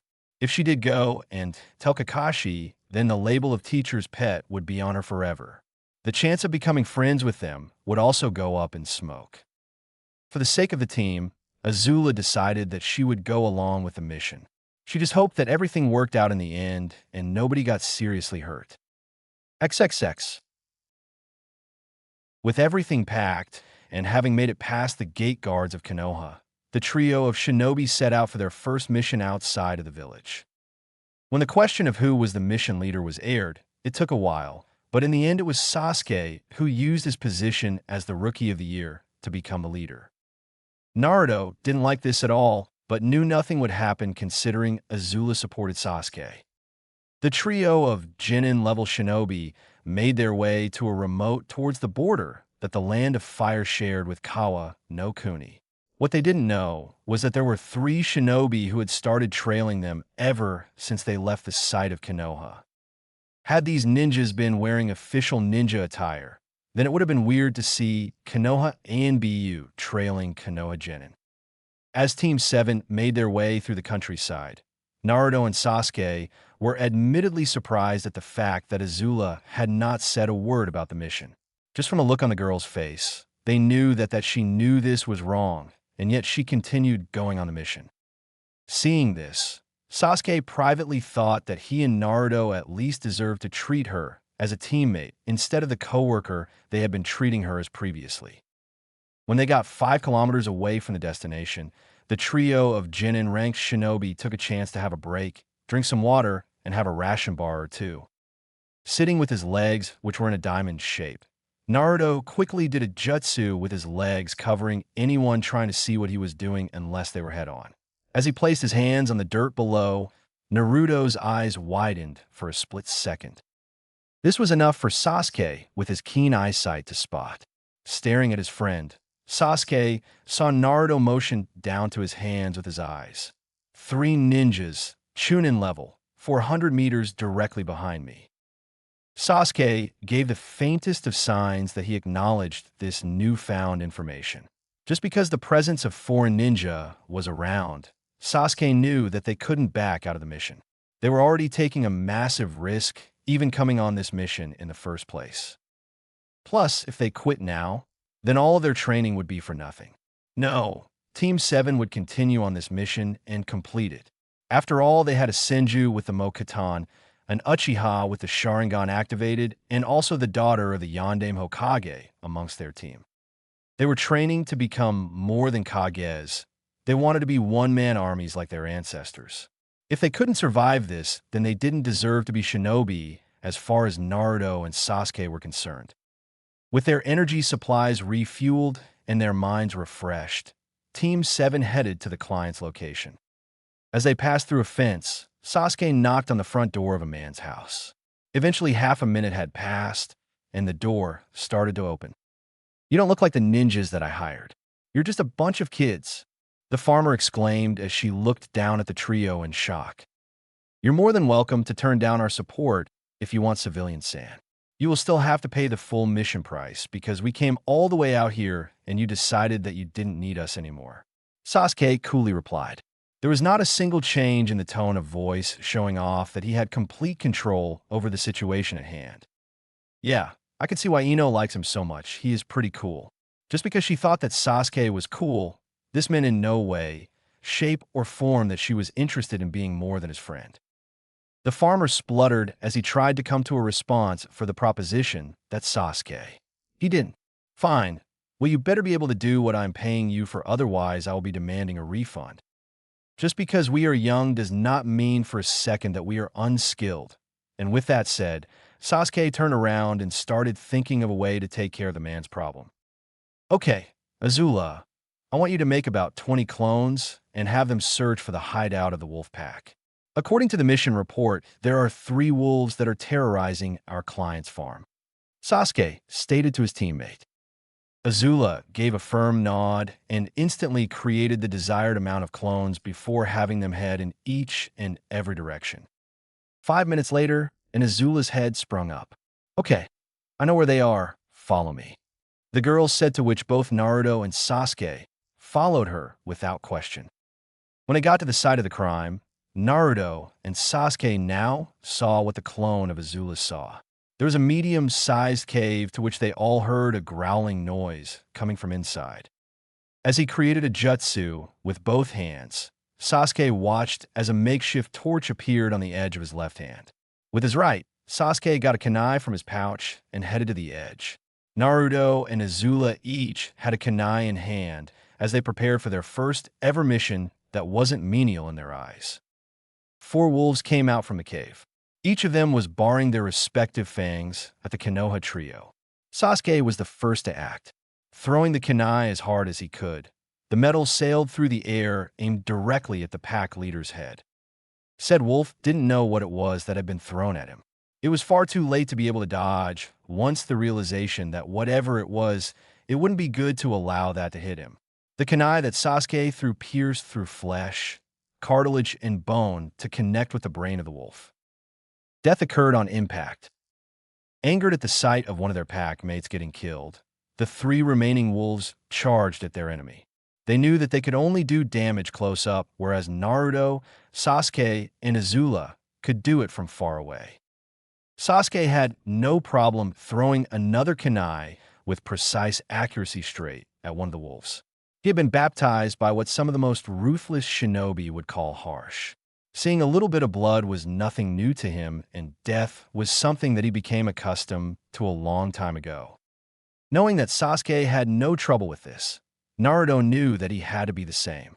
If he was going to become the best shinobi that the world had ever seen and one that would make the Senju clan proud, then he would no doubt have to kill later on in his career. It was better to get used to it now rather than choke up later on at a critical point. Azula, for her part, knew that this was something that she had to do, but for the life of her, she couldn't pull the metaphorical trigger. The guilt that she knew she would be feeling for killing even a wolf was something that she didn't want to deal with. She choked. Azula didn't throw her kunai. Just as the wolf was closing in on her location with its fangs ready to rip her face off, Sasuke came to the rescue. With yet another kunai in his hand, Sasuke sped off at a perpendicular angle to the wolf and slammed the pointy end of the kunai straight into the temple of the wolf. It collapsed onto the floor immediately. "I thought you weren't like the others." Sasuke sneered at the girl who didn't respond for a moment. Sorry, I choked for a second then. I promise that it won't happen again." Azula vowed with determination. She hated the fact that she did nothing even more than what Naruto and Sasuke did. Well then, what better way than now? A new voice suddenly said as it entered the conversation. The weird thing was that it came from beneath them as a man popped up out of the ground. He had a kunai in hand, and it was aimed directly at the jugular vein of Sasuke Uchiha. The disguised Root Ninja's plan was to help quicken the process of activating the Sharingan. As per his mission briefing, the most effective way to activate was in a life or death situation. What he did not expect was for Sasuke to dodge his attack without activating the Sharingan in any form. The speed and reaction time he had used were far beyond what Genin ninjas should possess. It was safe to say that Danzo never truly did his homework on the up-and-coming Uchiha ninja. Watching as the Uchiha dodged the incoming attack, the ninja jumped back a few meters. He was met by his partners in crime. It turned into a face-off where Naruto, Sasuke, and Azula stood facing off against a missing nin from a Wagakure and two missing ninjas from Kyomogakure. Danzo hoped that with the humiliation and defeat at the hands of these ninjas, that Team 7 would develop grudges against Konoha's biggest threats. What the hell was that for? Azula shouted out at the enemy. "You Konoha scum can go and get fucked by a cactus, you dirty inbred trash." The Wagakure ninja shouted back in response. Azula, being the one who took the most pride in her village, got offended the most at this. "Shuriken kakebunsin no jutsu, shuriken sado clonejutsu." Azula called out after she had thrown a kunai straight at the three ninjas. She produced 50 copies of the lethal weapon. Having seen this jutsu a million times beforehand, the disguised shinobi easily knew that blocking it was not an option. The three missing nins jumped back as far and as fast as they could to dodge the incoming attack. Thankfully for them, they had surrounding foliage which included large oak trees to take the full brunt of the damage. That was a stupid thing to do. "Now, we don't have sight of them," Naruto quickly said. Knowing that there would be an argument here if he did nothing, Sasuke quickly intervened. "That also means that they can't see us." Naruto immediately went through some hand seals. When he planted his hands on the ground, two clones made out of mud formed out of the ground. With a nod, the first one entered the forest through the main pathway from where they were standing. "You two take go and enter from the front. I will go around the back and cause a distraction from the back, and you use this chance to take out one of them." Sasuke was annoyed when he heard Naruto say this because, as team leader, Sasuke did not fault the plan of his best friend one bit. It was the exact same plan that he had formed. Despite the fact she knew how dangerous this situation was with enemy ninja around, Azula knew that she had to give this mission her all. If those ninjas tried to kill Sasuke earlier, then it meant that they would have no trouble attempting to kill again. She had to remain vigilant and focused. She didn't want any damage to come to her or her team. "Naruto-san, be careful." "Yeah, I will be sure not to mess up your mission record, princess," Naruto called out spitefully before darting off to the right. The blonde-haired girl, when she heard this, hung her head. It seemed like no matter what she did, she would never become friends with her teammates. "Forget about him, Azula-chan. He's just being an asshole. I'll talk to him later on. Just keep your head up and stay focused." It was awkward for him to say, but Sasuke knew that he had to have the girl firing on all cylinders. He didn't know how strong these ninjas were, and although he and Naruto were hiding a lot of their skill sets, he didn't know whether or not Azula could handle this. As the team leader, it was his job to motivate his troops and help them fire on all cylinders. Had he not been in the situation he was in, Sasuke would have narrowed his eyes at his brother in all but blood and have a chat with him later on. Given that the morale and clear mind of Azula, though, was crucial, Sasuke did something that he wasn't accustomed to. He talked to a girl that he wasn't related to on his own accord for the first time about something other than insulting her. Putting up a brave face, Azula turned around to Sasuke. "Thanks, Sasuke-kun. Now come on, we got a mission to do. She's different. She's better than all of the others. XXX." The disguised Root Ninja were surprised at the amount of time that it took for Team 7 to come after them. From all the reports they had been briefed on, the Yondame's daughter was incredibly passionate about her home, and any insult flung her way would cause her to lose control to her anger. The plan was to draw the Kyuubi's Jinchuriki into the forest with the two teammates to follow in after him. They would then fall prey to the trap and ambush the team, causing a full-on fight to break out. It would be here where they completed the primary mission objective for Danzo. The illegitimate child of the Yondame would be killed, killing 3 birds with 1 stone. If word ever got out that the hierarchy which ruled over Konoha split up the children of Minato Namikaze at birth after he sacrificed himself, the city would be in uproar. Not only that, but Konoha would lose a lot of the good reputation that it prided itself on when it came to seducing potential clients and keeping existing ones. With the death of Naruto Uzumaki serving as the catalyst for the Kyuubi Jinchuriki getting in touch with her demon chakra and the activation of the Sharingan, it was a calculated risk to kill off the son of Minato Namikaze and Kushina Uzumaki. It was not as if the Uchiha and the Jinchuriki would ever find out what had actually happened to their teammate. When they saw their target walk through the forest, the Chunin didn't take the bait. They knew that it was pointless for them to kill the Genin unless the Uchiha and Jinchuriki watched. They wanted to get the most out of it, as it would point them straight down Danzo's path once he talked to them.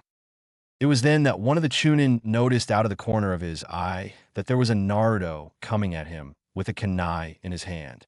Quickly dodging the jab of the knife, the former Kumogakure ninja yanked the kunai out of the hand of Naruto and viciously punched the kid straight in the face. It was much to his surprise that the blonde-haired ninja turned into mud. The Jinchuriki knows Doton Jutsus, the ninja said, informing his team of what to expect. When his comrades turned around to see if there was a follow-up from that direction, Naruto saw this as his opportunity. Coming out from the ground below with his enemies none the wiser, Naruto jabbed a kunai right into the Achilles tendon/ankle bone of the other Kumogakure ninja. Before the man could even react, Naruto slipped back underground. Despite all of the emotional conditioning he had under Root ANBU training, the man still could not hold back the pain scream. "Ah!" The Root ninja screamed out in pain. With the weapon still left at the scene of the crime, the Kumogakure and Iwagakure missing nins saw the damage that Naruto had done. It was only now that they realized just what they were up against and that they couldn't take things lightly. The second that they saw Azula and Sasuke enter the clearing, both of the Root Chunin charged at them. As he was charging at Sasuke, the Kumogakure Chunin pulled out a sword from his sheath and prepared to swing it in a downward motion. He was moving as fast as he possibly could, and yet even with the threat of his katana, the Sharingan of the Uchiha had yet to be activated. As he dodged the swing of the sword, Sasuke Uchiha gathered up a fair amount of lighting chakra in his fist and swung viciously at the face of the enemy. As he was a two-handed swordsman, the Chunin ninja had overcommit and he wasn't in a position to defend himself properly. As he copped the full brunt of the attack in the face, the man got sent back down to the ground. Before Sasuke could follow up on this, there was an explosion right next to him. In that split second, his triple Tomo Sharingan spotted an explosive tag that was stuck onto that had been planted on the left hip bone of Azula Namikaze. The blast was enough to throw Sasuke down to the ground as well as disorientate him. He felt a stinging sensation in his arm and noticed that he was bleeding from multiple locations on his right arm. Azula, for her part, screamed in pain as when she looked down at her side, which was previously covered in thick orange jumper and tracksuit pants, she saw fragments of her hip bone lying on the ground beside her. Blood was pouring out from the wound, and she could honestly say that this was the most painful thing that she had ever experienced. Naruto, who was still underground when he saw this with only his head poking out of the ground, knew that he had to take action. He couldn't let this go on anymore. He didn't know how much damage had been done to the Princess of Konoha, but it looked pretty damn serious. With the amount of blood she was losing at the moment, he wasn't sure that he was skilled enough to prevent that from turning fatal. Popping up out of the ground enough to use his arms, Naruto jammed the kunai in his hand straight into the jugular vein of his enemy. Death was instant. Pulling himself up from out of the ground, Naruto started going over to Azula. He had already completed the hand seals for the Mystic Palm Jutsu and planned to repair as much of Azula's hip as possible. What Naruto failed to take into account was the fact that the man who he had stabbed in the ankle had managed to get into a position where he could use jutsu. He used the trademark jutsu of the famed Uchiha clan. As the raven-haired Uchiha saw this and noticed that Naruto also had his back turned, Sasuke got into position and quickly did the same jutsu. Sasuke, however, channeled a much larger amount of chakra into his lungs and produced a much large fireball. He had to force back the previous one, which was already traveling at a much faster rate. The fireball that Sasuke created triumphed over the one that the Kimogakure ninja created, and due to the fact that he had a severely reduced range of mobility, the grand fireball overpowered and pushed all of the fire right onto the man. He was cooked on the spot. As all of this was happening, the Forgotten Man was the makeshift, missing Iwagakure ninja. He had taken a fairly large amount of damage himself from planting the explosive tag on the Jinchuriki. By the time he regained his senses, he knew he was outnumbered and needed to complete his mission even if it costed him his life. Pulling out a kunai, the man channeled wind, natured chakra into the instrument of death and flung it at the son of Minato Namikaze. Even if he died, for the sake of Konoha, Naruto Uzumaki had to die. Once again, Naruto didn't see this coming as it was right at the edge of his periphery vision. To make matters worse, Sasuke wasn't able to bail Naruto out this time, as it was also at the edge of his periphery as well. The crippled Azula Namikaze, however, did manage to see it as she looked away from her injury for the first time. It was during this passing glance, to hopefully forget about the pain for a second or two, that Azula spotted the kunai flying straight for Naruto. In spite of the pain that she was in, Azula knew that she had a duty to do even if Naruto might not be willing to do the same thing. Adrenaline in the form of the Kyuubi's chakra kicked in Azula's time of need. Her red eyes and pronounced whisker marks leapt up from the ground and pushed Naruto down to the ground. Shocked at Azula's behavior, Naruto watched in slow motion as a wind chakra-coated kunai pierced straight through Azula's right lung. Before she even hit the ground, Naruto had already started screaming in protest about how she shouldn't have done that. Sasuke turned around in a split second, and what he saw was a sight that haunted him. It reminded him of the helplessness he felt during the massacre at the hands of his elder brother. With a rage like no other, Sasuke sped off at a speed in which a lot of Jonin would have trouble following thanks to enhancing his muscles with lightning chakra. As he was doing this, Sasuke started producing a massive amount of lightning chakra in his hand, so much so that blue lightning formed on the edge of his hand. Piercing beak, Sasuke called out with his hand in a beak-like position and jabbed his hand right through the heart of his enemy. The death instantaneous, but Sasuke didn't feel any better knowing that Azula was probably going to die given the fact that the kunai had gone through one side of her body and out of the other. Getting up as fast as he could, Naruto redid the seals for the Mystic Palm Jutsu and placed them over the hole in Azula's chest. Immediately, Naruto started channeling medical chakra, through to the wound as best as he could. It was times like these that Naruto really wished he had started taking up medical ninjutsu before he met the Slug Clan. If he had, then he was confident that he would be even better than what he was now. As all of this was happening, due to the shock of the injuries that she had sustained, Azula's brain had sent her into a coma. This was done so that her body could use all of its resources for healing itself and not less important things like being awake at this point in time. "Come on, don't die on me, Azula-chan," Naruto screamed out as he was sending green-colored chakra into her system with his hand over the wound over her breast. It was then that something happened. He didn't know it at the time, but looking at the situation in review, Azula very much welcomed it. There was an extremely potent red chakra that flowed through the body of Azula. He didn't know what it was, but from the looks of things, it was helping Naruto in the healing of Azula. The blonde-haired boy did not complain for a second. Naruto quickly realized that the red chakra was actually healing his teammate much faster and, more importantly, more efficient than what he was capable of. He wondered what kind of bloodline Azula had. It came at a cost, though.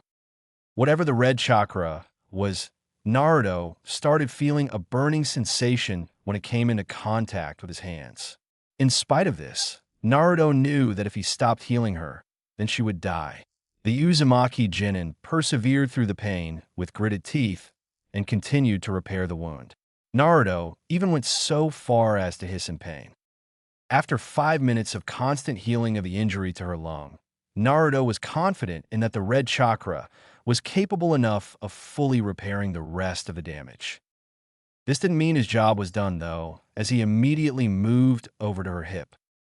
Azula had lost a lot of energy during this process, and her body had failed to produce enough plasma to the injury to clot the blood and stop it from bleeding. This meant that Azula was losing a ton of blood, and nothing had been done to stop it. Naruto quickly put an end to that, and as soon as his green chakra-coated hands came in contact with the wound, the red chakra flared as if responding to the medicinal chakra being inserted into the wound. The combined effort of the Kyuubi and Naruto worked in stopping the blood from leaving Azula's body. Again, Naruto did not let up for a second because he knew that if he left the wound like this, he would leave her body vulnerable to a whole host of parasites and diseases just waiting to enter Azula's body. Once the blood coagulated, the first thing that Naruto started repairing was the hip bone of the blonde-haired girl. Adrenaline was pumping through the body of Naruto at the highest that it had ever been. He was pumped beyond reckoning, so much so that he didn't realize that his chakra was running low.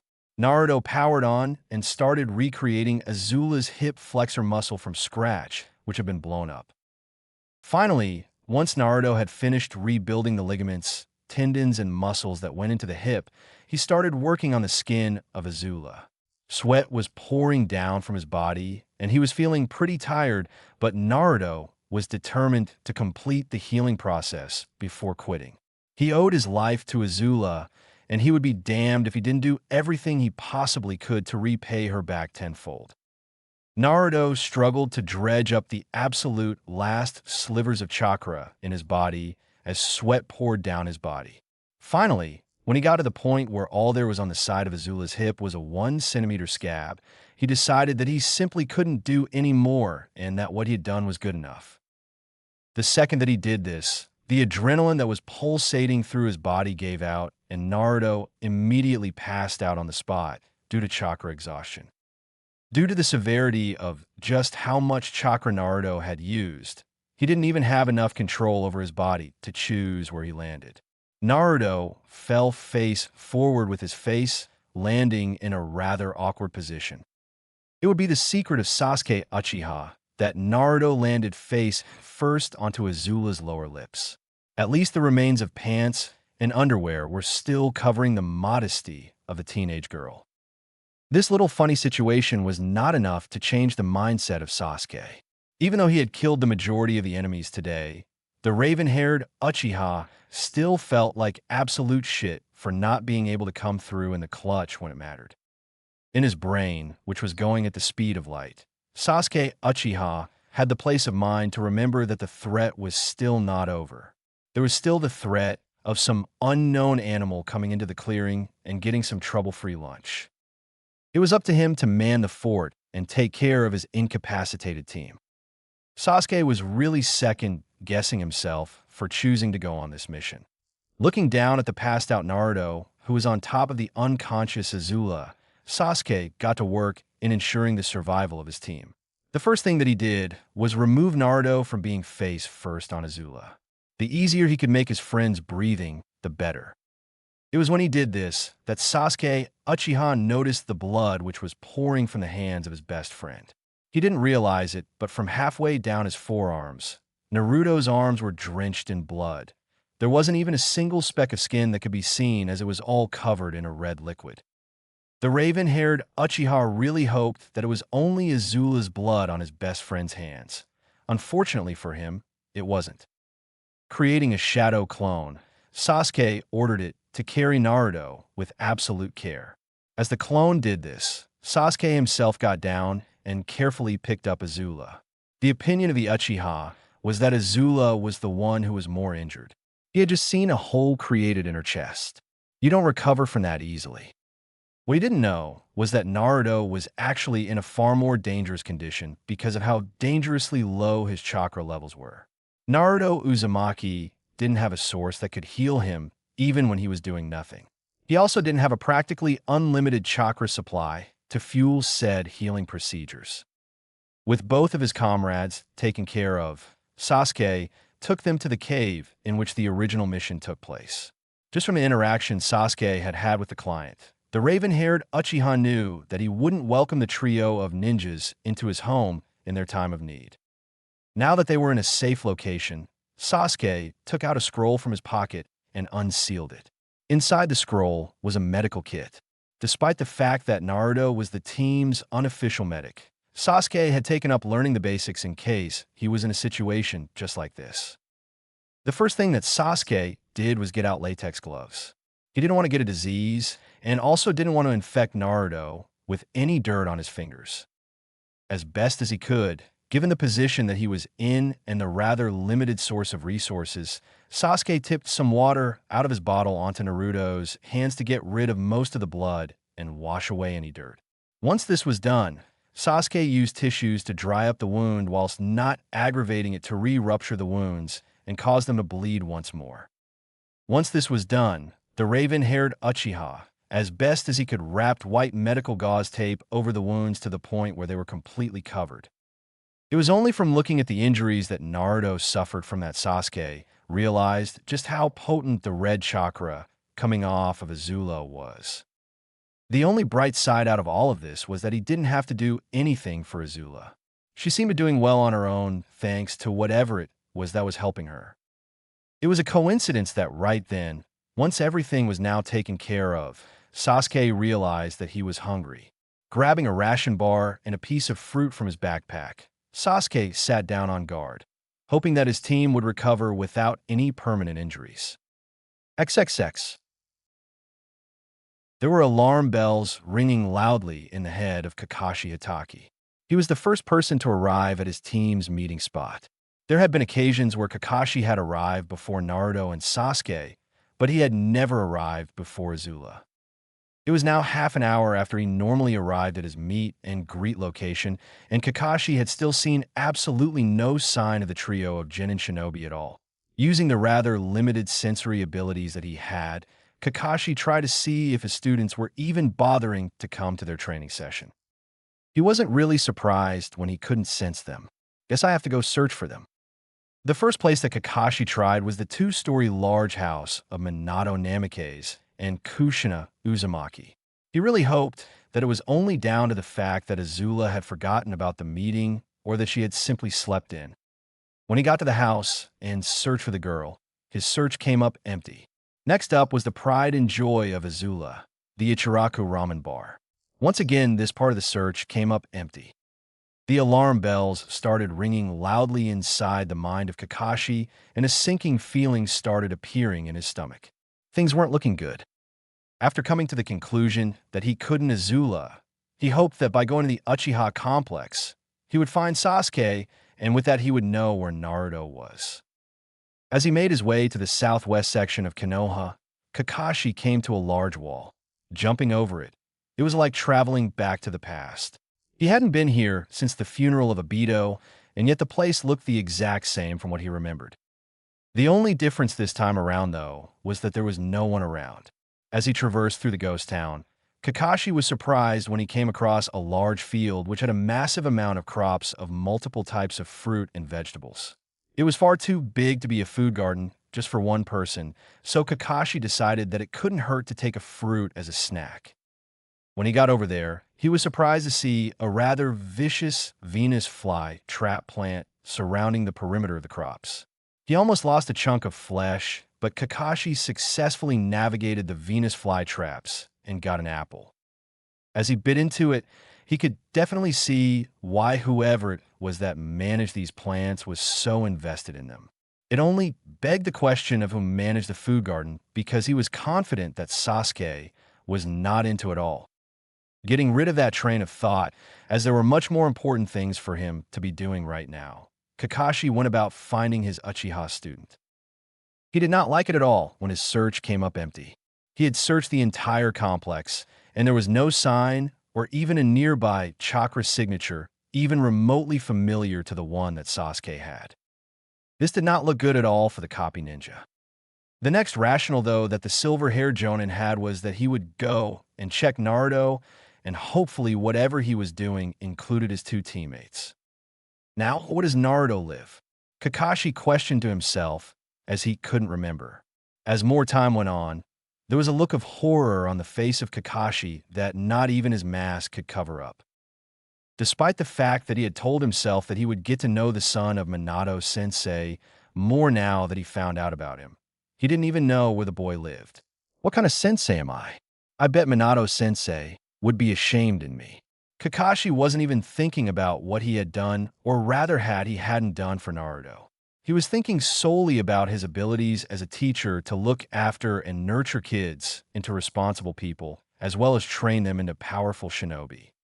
He had done nothing of the sort, and now was coming back to bite him in the arse. Kakashi was a great ninja, and yet he was so lackluster as a person that he somehow managed to not know where any of his students were and didn't even know where one of them lived. It was then as if there was an imaginary light bulb went off in the head of Kakashi. Racing back over the wall that separated the Uchiha clan from the rest of Konoha, Kakashi headed straight for the mission hall. Immediately, when he got in the room, he was greeted by Izumo and Kotetsu. "Hey there, Kakashi-senpai. You're back from your mission awfully early." Kakashi didn't like hearing this one bit. He came back from assassination mission to the Land of Waves. He got his mission directly from the Hokage, and there was no way that these two Chunins would know anything about that. "What mission?" Kakashi said in a tone he hadn't used in a while. It was the same tone of voice he used when he was a captain in the ENBU. He didn't have time to play games. Nervous when they heard this, Kotetsu continued on from where Izumo had left off. "Yeah, your students came in yesterday, saying that you were out doing something important, but you wanted them to collect the mission for the day. They told us that you told them to go and get it." The eyes of Kakashi hardened into a glare, although it wasn't pointed at the two Chunin. Kakashi was absolutely furious at his genin that they had the gall to do something like this. Did they not realize the danger that they could potentially find themselves in? "I didn't tell them to do anything like that." As soon as Kakashi said this, it allowed Kotetsu and Izumo to realize exactly why they could feel killing intent coming from the silver-haired Jonin. "Give me the copy of the mission that you gave to my students," Kakashi commanded with authority. It was the first time in a couple of years that he had ever had to speak like this, and the two Chunin were scared. Quickly dropping their previous task, the two Chunin hurriedly searched for the copy. The second that they found it, they gave it to Kakashi, who didn't even bother to say thank you, as he was already out of the building and sprinting at top speed towards the exit of Konoha. In a short space of time that it took for Kakashi to get from a mission hall to the front gate of Konoha, he had already memorized every single little detail about the mission that his students had took upon themselves to complete. In addition to this, Kakashi completely ignored the protests of the gate guard when they wanted to see his identification. They chased after him for a while, but they quickly realized that they were far out of whoever it was league. After 10 seconds of chasing, Kakashi had already managed to get out of eyesight. The two Chunin guarding the gates knew that even if they did manage to catch up to whoever it was that left in such a hurry, then he must be fast enough to easily kill them. The 5 hours that it took for Azula, Sasuke, and Naruto to traverse the land of fire until they got to the designated location only took Kakashi one. He was out of breath and sweating like crazy, but this did not stop the silver-haired Jonin even for a second. It was better to be there early and put up a fight than not be there and arrive to find his students' corpses. Now that he was close enough, Kakashi used his basic sensory skills and managed to pick out the beacon, which was QB sealed inside of Azula. As he honed in on it, he hoped that his luck with people that he cared about rung true. After 10 minutes of traversing through open fields and jumping over the fence of someone else's property, Kakashi made it into a forest where he could make out a small cave.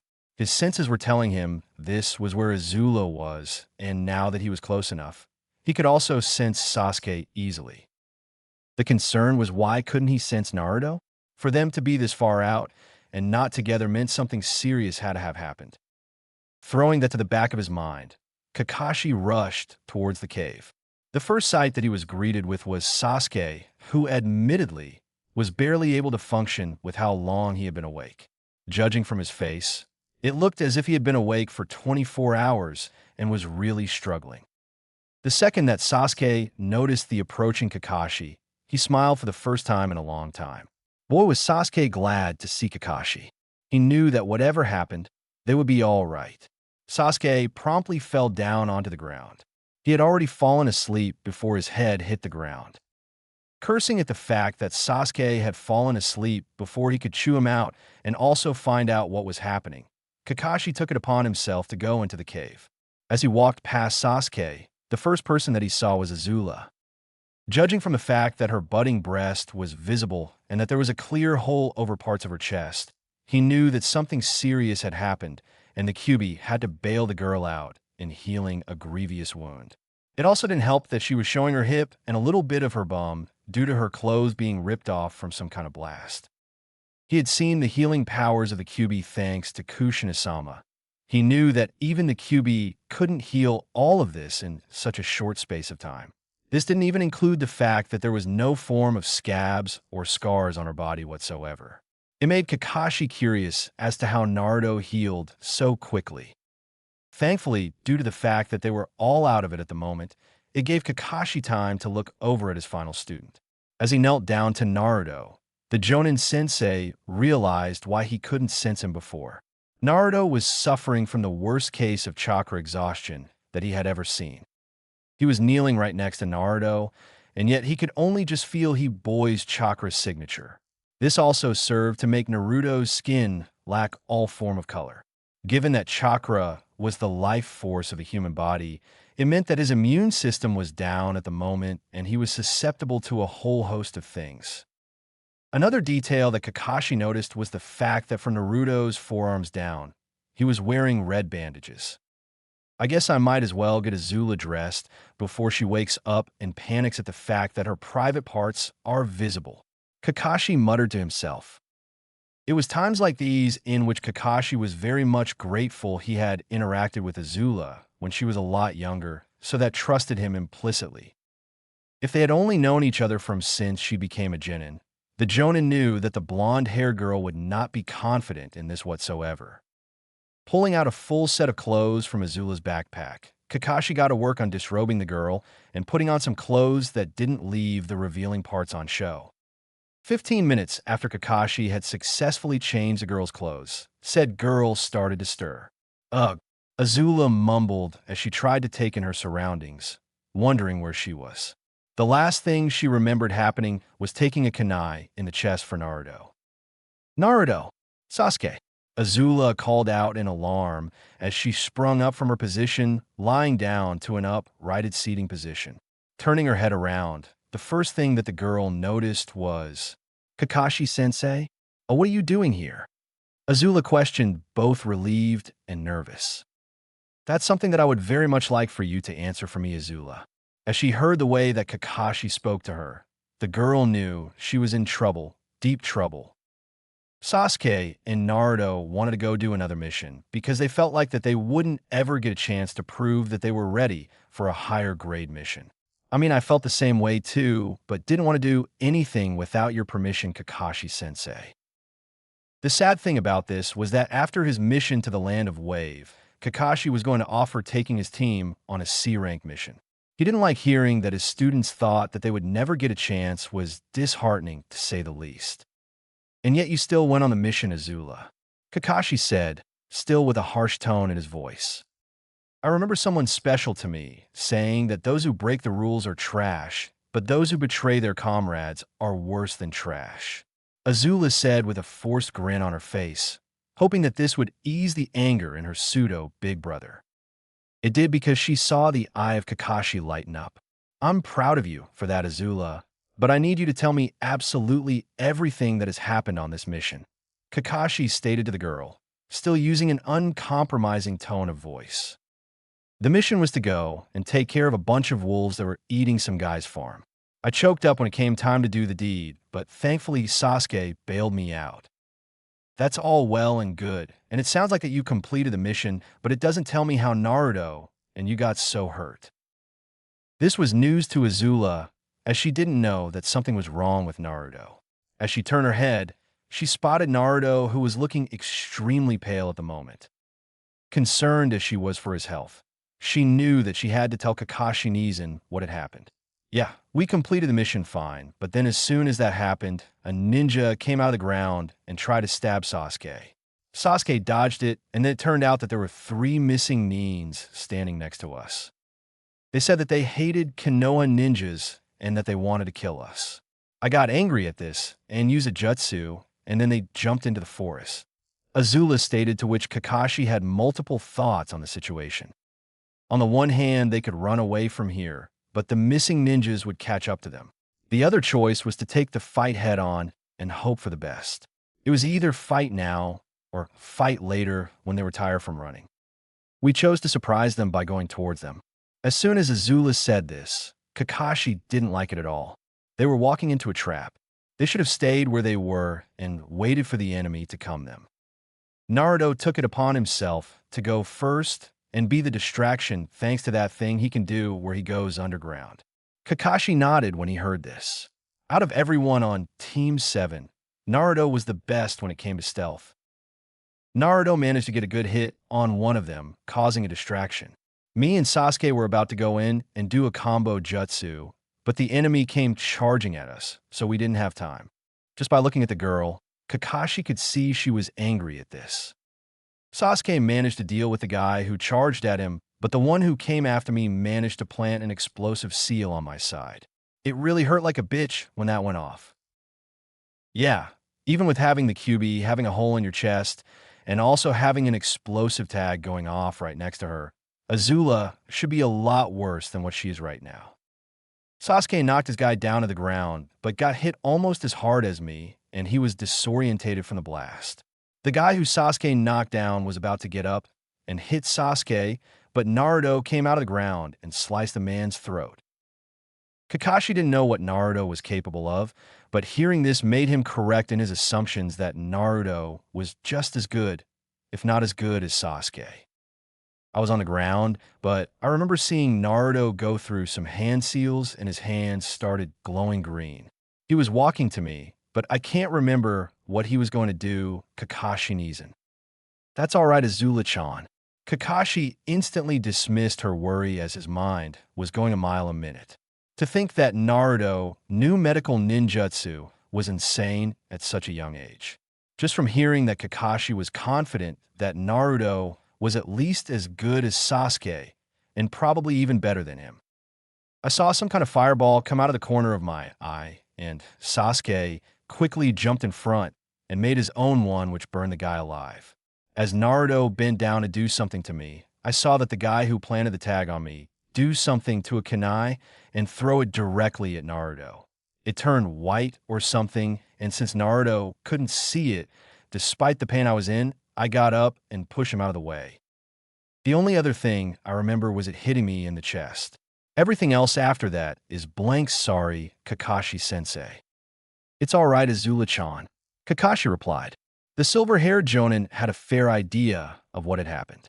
Naruto had used all of his chakra, healing the injuries of Azula at the cost of his chakra reserves. It would also explain the bandages that were on his hands.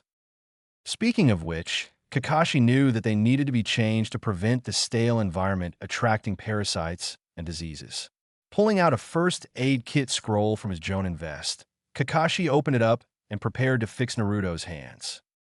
As he pulled the bandages off, Kakashi was shocked to see just how much damage had been done. Naruto pretty much had no skin whatsoever on his hands.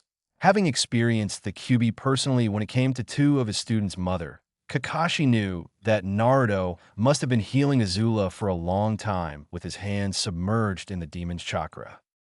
Thankfully for Kakashi, Azula wasn't looking over at Naruto. He didn't know what she would be like if she found out that Naruto had been damaged so badly thanks to the demon inside of her. Doing the best he could, Kakashi wrapped up the wound once more in fresh tape, and immediately, they started turning red. It just want to show how much skin had been taken off of Naruto as blood started to seep through onto the bandages. So, Kakashi-Nizen, when are we going to be going back to Konoha? Azula questioned to her sensei and pseudo-big brother. Once Sasuke wakes up again, we will start going back to Konoha. Naruto is in no condition to move right now and will require the utmost of care when we start going back. When she heard Kakashi talk like this, Azula was extremely concerned. She didn't know what was wrong with Naruto, but whatever it was, it sounded pretty damn bad. How bad is it, Kakashi-Nizen? Azula questioned with a concerned look on her face. Thanks to the only medical jutsu he knew being a diagnosis one, Kakashi was able to tell how bad Naruto was. He is in a coma right now. When he saw the look of confusion on the face of Azula, he sighed as he knew explaining this would be tough. Naruto is in a state of sleep where he can't be woken up. There have been cases where people stay in comas for months, even years. No, that can't happen. Not on my team. Not to my friends. Azula shouted before she whispered the last part under her breath. As she said this, Azula came over to Naruto and held onto his shoulder. She really wanted him to get through this. Surprised at the amount of affection that Azula was showing to Naruto despite the fact that the boy had been so cold to her, Kakashi hoped that Team 7 could finally become a proper team. Maybe they would even come to see each other as brother and sister. The good thing is that with severe cases of chakra exhaustion is that it causes instant death when chakra reserves get so low. Since Naruto hasn't died yet, it means that he won't die from this. When we get back to Konoha and take Naruto to the hospital, there are doctors who will be able to wake him safely from his coma. Kakashi said in an attempt to reassure the girl beside him. As he said this, he gave his patented eye smile. Judging by the relieved smile that was on her face, he had just done that. XXX. 5 hours later in the cave, and Sasuke started to stir. The memories of the previous day quickly filtered through his mind, and Sasuke sprung up hoping that everything was all right. It was then that when he saw Kakashi, he remembered that the man had arrived just before he passed out. I know we shouldn't have done it, that we should have waited for your approval, but we were confident that we could complete the mission and show you that we were ready for something more challenging. Sasuke said, surprising Kakashi, as this was the most that he had ever heard the boy say at once. I don't think you realize just how serious this is, Sasuke. This will be going on all 3 of your records. Sasuke didn't dispute this. He knew that there was no point because he had nothing to stand on in regards to defending himself and the team. You shouldn't be punishing Naruto and Azula. Doing this mission was my idea, as I was frustrated with the lack of opportunities we have had to showcase our skills. Sasuke knew that as team leader, the responsibility of the results of the mission fell on his shoulders. There was also the hope that if he appealed to Kakashi's apparent love for teamwork and bonding, that maybe, just maybe, Kakashi would be a little bit more lenient. The Jonin saw through this, though. It's nice of you to try and take the blame all yourself, but I have heard the story from Azula already. Kakashi replied, and he noticed that there was shock on the face of Sasuke. This wasn't because of the fact that Kakashi had seen through his attempt. It was because apparently, according to Kakashi, Azula was conscious enough to tell him what had happened. Given the injuries that he had seen the girl suffer from firsthand, Sasuke was beyond surprised that she was alive, let alone conscious. Is she okay? Admittedly, Kakashi was surprised when he heard Sasuke say this. He saw that it was genuine, and he was happy that the quiet child Sasuke was showing emotion when it came to his teammates. Maybe, just maybe, he would be a bit more lenient with his team. She's fine. Naruto really did a good job in healing her. I'm very surprised that he is capable of medical ninjutsu, Kakashi said with an odd look on his face. The second that Sasuke got the message that Azula was fine, Sasuke went back to his old self. He's full of surprises. Indeed, he is. Now, let's get going. Naruto needs to get to the hospital to make sure that nothing is wrong with him. Sasuke merely nodded. If Kakashi hadn't already taken Naruto to the hospital, then he was confident that Naruto was going to be fine. Okay, Sasuke said, and as he got up, he picked up his backpack and got out an apple. As he did this, Kakashi carefully picked up Naruto, and placed him on his back. XXX. They got a few odd looks as the three conscious ninja made their way through the entrance of Konoha. Seeing this, Kakashi instantly changed to moving along the rooftops. As he got to the hospital, Kakashi immediately motioned for the head doctor. Luckily, he was free at the time, and since he owed Kakashi a favor, he was more than happy to help Naruto out of his coma. After Kakashi lay Naruto down on a hospital bed, Mr. Yakushi started the process of carefully waking Naruto out of his coma. It took 5 minutes, but once it was done, Naruto slowly started groaning. Well, my work here is done. Naruto will be fine to leave, but just make sure that he doesn't do any form of shinobi work for a few days until he can rebuild his strength. Both Kakashi and Sasuke nodded when they heard this. They were going to make sure that Naruto did exactly that. Thanks, Kakashi said to the man as he left the room. As for Naruto, who was slowly waking up, he noticed that he was staring at the white ceiling of a hospital. Realizing that this was different from the scenario he last remembered, Naruto muttered out, "Where am I?" The second that he said this, Naruto was surprised when he felt someone latch onto his chest. As he moved his head slightly, Naruto was surprised to see a curtain of blonde hair on top of him. I'm so happy that you're all right. I was really worried about you, Azula said with a watery look in her eyes. Naruto was shocked at this. He didn't think she would be like this. Azula was being affectionate to him, even after all the shit that he had given her throughout the years. It was then that he remembered that Azula had jumped in the way of a kunai that was about to kill him because of his carelessness. She's utterly genuine about this. She's not just doing this for her reputation, because if she was, she wouldn't be willing to risk her life for just me. I'm sorry for being a dick to you for all these years, Azula-san. The second that she heard Naruto say this, those watery eyes let loose, and actual tears started to fall. She valiantly tried to wipe them away, but Naruto and the rest of the team saw them. It's okay, as long as we can be friends from now on. Azula questioned Naruto. As soon as she saw the nod, she jumped onto the gurney and gave him a hug. Naruto, for his part, blushed, as this was the first ever time that he had been touched by a girl. He had absolutely no idea what to do in this situation. In the end, he decided to not do anything and hope for the best. As Kakashi watched this unfold right before his very eyes, he was beyond happy with the way that his team was coming together. Yep, I'll let this one slide for now. It will harm the team far more than it will help them if they have a severe punishment. It was then that there was a knock on the door. Waiting for Kakashi on the other side of the door was a Chunin with a message. Kakashi-sama, Hokage-sama is requesting your presence in his office immediately. Getting up from her position on Naruto, Azula spoke up. I wonder what the Hokage wanted to speak to Kakashi-Nizen about. It was Sasuke who replied. He's going to cop shit for what we did. What? But we were the ones who left without him even knowing. We should be the ones getting in trouble, not him. Azula called out rather loudly. Sasuke was finally coming to the realization of just how bad their decision looked to others. It doesn't matter. He is our commanding officer, and whatever ever we do, either good or bad, he is responsible for. Oh, I hope they go easy on him then, Azula said with a frown on her face. XXX.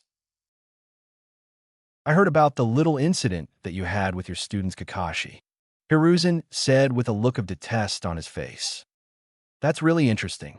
Kakashi replied, not for a second did he raise his attention from the book in his hand.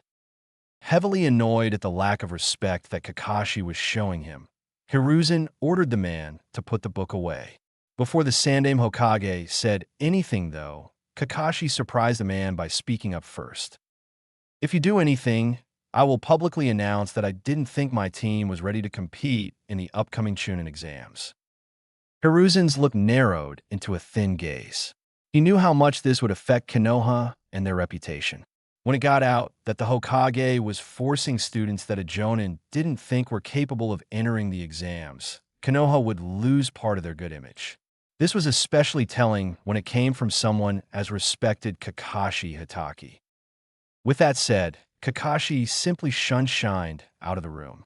He was still incredibly pissed off at the Hokage considering his treatment of Minato, and more importantly Naruto, that he just didn't care if he was strong-arming his dictator, as far as Kakashi concerned, with Naruto taking a whole week to recover and the Chunin exams being in 1 week from now. Kakashi decided that there was no real point taking his team on a mission. There wouldn't be anything learnt going on a mission that was just like the last one, only without the missing ninjas. Instead, Kakashi chose to make sure that his team were at absolute peak performance before they entered the exam. Kakashi was confident that there would be at least 2 promotions to the rank of Chunin, and he was hopeful of a third. If he wanted that to happen, then he had to have his students at a high quality, and Kakashi did just that. Although they would have preferred to start focusing on their individual skills, Kakashi had told them that a week wasn't enough to get any serious development. It was best that they stayed at peak performance health. XXX. As they walked through the front doors of a place where they never thought that they would enter again, Team 7 instantly saw the Jinjutsu, which the 2 gate guards had placed over the place. He didn't care if the genin around him couldn't see what was going on. Sasuke simply wanted to get through this farce and get onto the proper exam. Let me through, Sasuke commanded as he had walked through the crowd and stared at the 2 Chunin. Said 2 Chunin stared at one another. With a knowing look, they turned back and faced Sasuke. Yeah, let's not and say we did ha-ha. The ire of Sasuke was drawn when he heard this. In a split second, his 3 Tomo Sharingan was activated and spinning. Both of the 2 Chunin stared into the eyes of Sasuke and instantly fell victim to whatever Jinjutsu the lone Uchiha had concocted up. 2 seconds later, and both of the Chunin fell down to the ground, clutching their heads. All of the Genin, including Rock Lee, who was previously considering fighting the Uchiha now, had second thoughts. They saw the power of the Sharingan and did not want to mess with it. Sasuke by this time had already deactivated his Sharingan and stepped over the 2 unresponsive bodies. Naruto had joined up with him immediately. Azula, meanwhile, made sure to check if the bodies of the 2 Chunin were all right before joining up with her team. She had to admit it did look really cool watching Sasuke show his skill in Jinjutsu like that. As Team 7 walked into the room, Azula's confidence took a small hit when she realized just how many people were actually attempting to this exam.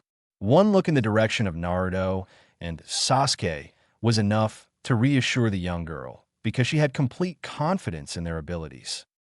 It was then that the trio of ninjas found themselves next to people that they hadn't seen since the academy. Sasuke-kun, I haven't seen you in ages, Ino called out as she literally jumped at the chance to be closer with the love of her life. What Ino Yamanaka did not expect at all, though, was for Sasuke to immediately use the substitution jutsu. She didn't expect who she jumped on, but she wasn't exactly complaining, as there were far worse people she could be pressing her breasts into. So how is it going, bestie? Ino commented with the utmost of confidence as she rubbed her cheek up against Azula-chan's. Ino-chan, stop it. You're embarrassing me. Despite what she had said, there was a smile on Azula's face. Come on, you know you love me. Ino confidently said with a big smile on her face. Azula sighed. She knew if she said what she thought that it would make the ego of the blonde-haired girl inflate to even larger proportions. I suppose you're right, Azula said as she bumped the Yamanaka girl off of her back. Turning around quickly, she engaged in a hug which caught Ino off guard for a second, but she quickly returned it. We did a lot of training. We won't lose to you guys, a new voice said as he entered the conversation. Said voice belonged to none other than Kiba Inuzuka. You seem confident, Naruto said, stating the obvious. The way how he said it, though, reeked of condescension. Shut up dead last. You're just lucky you're getting carried by Azula-chan and Sasuke. Kiba immediately replied, a little jealous at the fact that Naruto, the worst shinobi of their graduating class, managed to get on the team with the best and second best. Azula was going to defend her teammate and say how he was even better than herself, but then she felt someone grab a hold of her wrist. Turning around, she saw Naruto shake his head. It's no point. Let him what he wants to think. He'll just be more surprised when he sees the real me. Ah, I bet you're just scared, Kiba boasted with a confident smirk on his face. Having had enough, Sasuke stood up for his friend. He honestly didn't see why Naruto was doing what he was doing. It wasn't as if it would do anything. Keep thinking that, Sasuke said. The fact that Uchiha even bothered to speak up was enough to quieten the Inuzuka. It was then that there was yet another person who entered themselves in the conversation. This time around, nobody knew who was, judging by the looks on the faces, and Shikamaru, Shino, Naruto, and Sasuke all got on alert. They wondered why this person was so interested in joining their group when he was more than a few years older than them. It sounded incredibly fishy when he offered to give away his hard-earned information about all of the competitors to the Konoha 9 all for free. This was an action that definitely sent alarm bells in the previously aforementioned Genin's minds. For Kiba, seeing that the man had a Konoha headband on his forehead, he didn't see anything wrong this Kabuto fellow and happily took advantage of the services that he was offering. I want you to give me the information on Naruto Uzumaki, Kiba proudly announced. Everyone in the group had a frown on their face. Whilst it was fair for Kiba to ask such a question, everyone there, including even Kabuto, thought it was a dick move. Said silver-haired man wasn't one to deny a child's request, so he promptly gave out all of the information he had on Naruto Uzumaki. Naruto-kun has completed 16 D-ranked missions and no C-ranked missions. Before Kabuto could continue from where he left off, Kiba interrupted him. Huh, I knew it. We've completed 2 C-ranked missions. I bet your sensei doesn't think you're good enough to go on a C-ranked mission. Naruto, who still had his hand around the forearm of Azula, instantly tightened it when he heard this. He knew she was just waiting to pounce and smack that smug smirk off of Kiba's face. His sensei is Kakashi Hitaki, so it's easy to assume that he has above-average ninjutsu capabilities. It was then that the special pieces of paper which had the information on the skill set of Naruto Uzumaki got swallowed up into the ground beneath them. That's enough, Naruto said with force, as he was thankful that the building he was standing in was made by a very proficient Doton user. These are mine now. You're more than welcome to attempt to take them from me, Naruto stated with a strong look on his face, daring anyone to take the bait. Sasuke noticed the slightest of changes in the facial expression of Kabuto to know that there was more to those ninja info cards than what Kabuto had initially told them about. Judging by the spike in chakra coming from the man when he got angry, Sasuke and his basic sensory abilities could tell that this Kabuto person was no mere genin. From what he could tell, the man had chakra levels far higher than the average Chunin had. He was right to think that there was something fishy about the silver-haired man. No ninja would take the Genin exam for an 8th time. They would either pass earlier or give up after realizing that it was fruitless for them to try again. Before anything else could happen, there were 3 ninja from the village hidden in the sound that overheard the new topic that Kabuto had started up. Said three individuals happened to be extremely offended by the fact that Kabuto had denounced any chances that they had of completing the exam and decided to make a statement, with Kabuto being that statement. Five of the genin that made up the Konoha 9 noticed how the hit never even got close, and yet Kabuto almost started spewing his guts up. It was then explained to the others that there was some kind of sound that affected Kabuto's ears really badly. Before anything else could happen, Naruto noticed a new face in the room. Said face belonged to one of the most feared shinobi that Konoha had to offer. That man was none other than Ibiki Marino. Stop it immediately. If you do anything stupid like that again, I will immediately disqualify you and your team from the exams before they even start. Ibiki commanded to the room, full of Chunin hopeful ninjas.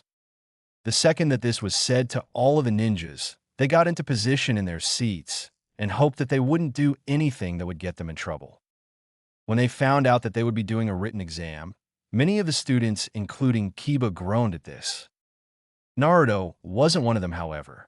Considering all the time he put into faking his grades, he now finally had a chance to showcase just how smart he was. He finally had the chance to show people parts of who the real Naruto was. Sasuke grinned at this. Whilst he was confident in the fact that he could answer most of the questions, Sasuke knew that Azula was smart enough to at least get one of the 10 right so that they could pass. Meanwhile, as all of this was happening, Kabuto Yakushi was absolutely furious with himself for his lack of concentration. Allowing Naruto to gain control over his ninja info cards was a massive mistake.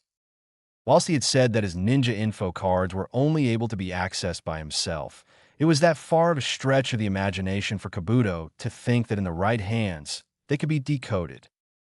Now, normally, the silver-haired man who was a genin in disguise would have not cared one bit if it was only the information on participating genin that was stored on those cards. It wasn't, though. All of the plans that Kabuto had on the proposed branding of Sasuke Uchiha with the cursed seal and the following invasion of Konoha was on all of those cards. That information could not fall into the wrong hands at all, as it would be disastrous for the long-term plans of Orochimaru and subsequently Kabuto. Now, normally, he would have simply taken them back with the accidental death of Naruto Uzumaki happening in the process. Unfortunately for him, with so many people around, Kabuto would not have a chance to do so and keep his position as a traitor to Konohagakure intact. Thankfully for him, there was the second round coming up very shortly, in which he could make an accident happen and retrieve his cards back before anything bad happened. Speaking of said second exam, it was at this time that Anko Mitarashi careened through the window, smashing it into tiny pieces as she held up a sign. XXX. With their plan for navigating the forest all sorted out, Team 7 made their way through the opening gates and didn't waste a second in heading out. The trio of ninjas had decided that they weren't in a rush at all to make it to the middle of the forest which housed the tower. Although they hadn't been on any official missions that were either C rank or higher, the three ninjas were confident in that they could overcome anything that was thrown at them. They had fought against Chunin-level ninjas and had come out on top, so going up against Genin didn't scare them one bit. 5 minutes into the 5-day trip, and Naruto stated to the two that he needed to go to the toilet. Naruto was happy that he wasn't on a team with either Ino or Kiba, as they would not shut up about him needing to go to the toilet. Being the gentleman that he was, Naruto jumped a few trees over so that neither Sasuke nor Azula had to hear, or even worse, see him going to the toilet. When he got to a spot where he felt that it was appropriate, Naruto found a small puddle. Pulling down the elastic in his pants, Naruto did the deed and started emptying the contents of penis onto the puddle slightly in front of him. Out of the corner of his eye, Naruto spotted someone attempting to attack him from a blind spot. In comparison to the previous ninjas he had fought, it was a step down, and Naruto was able to dodge the incoming attack. Instead of doing a jutsu in retaliation, Naruto did the most important thing he could think of.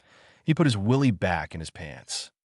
Now that his future children were tucked away safe, Naruto then started going through hand seals.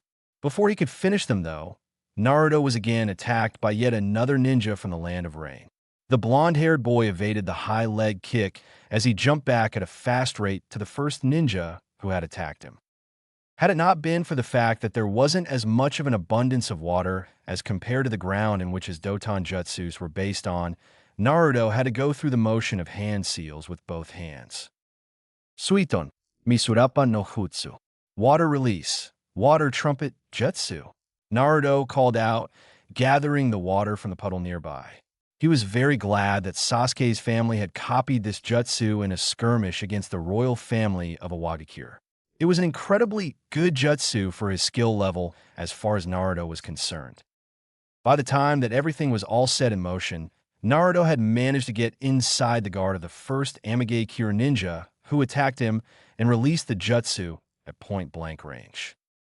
The force that collided with the man was enough to send him flying back and smash through one tree and into another.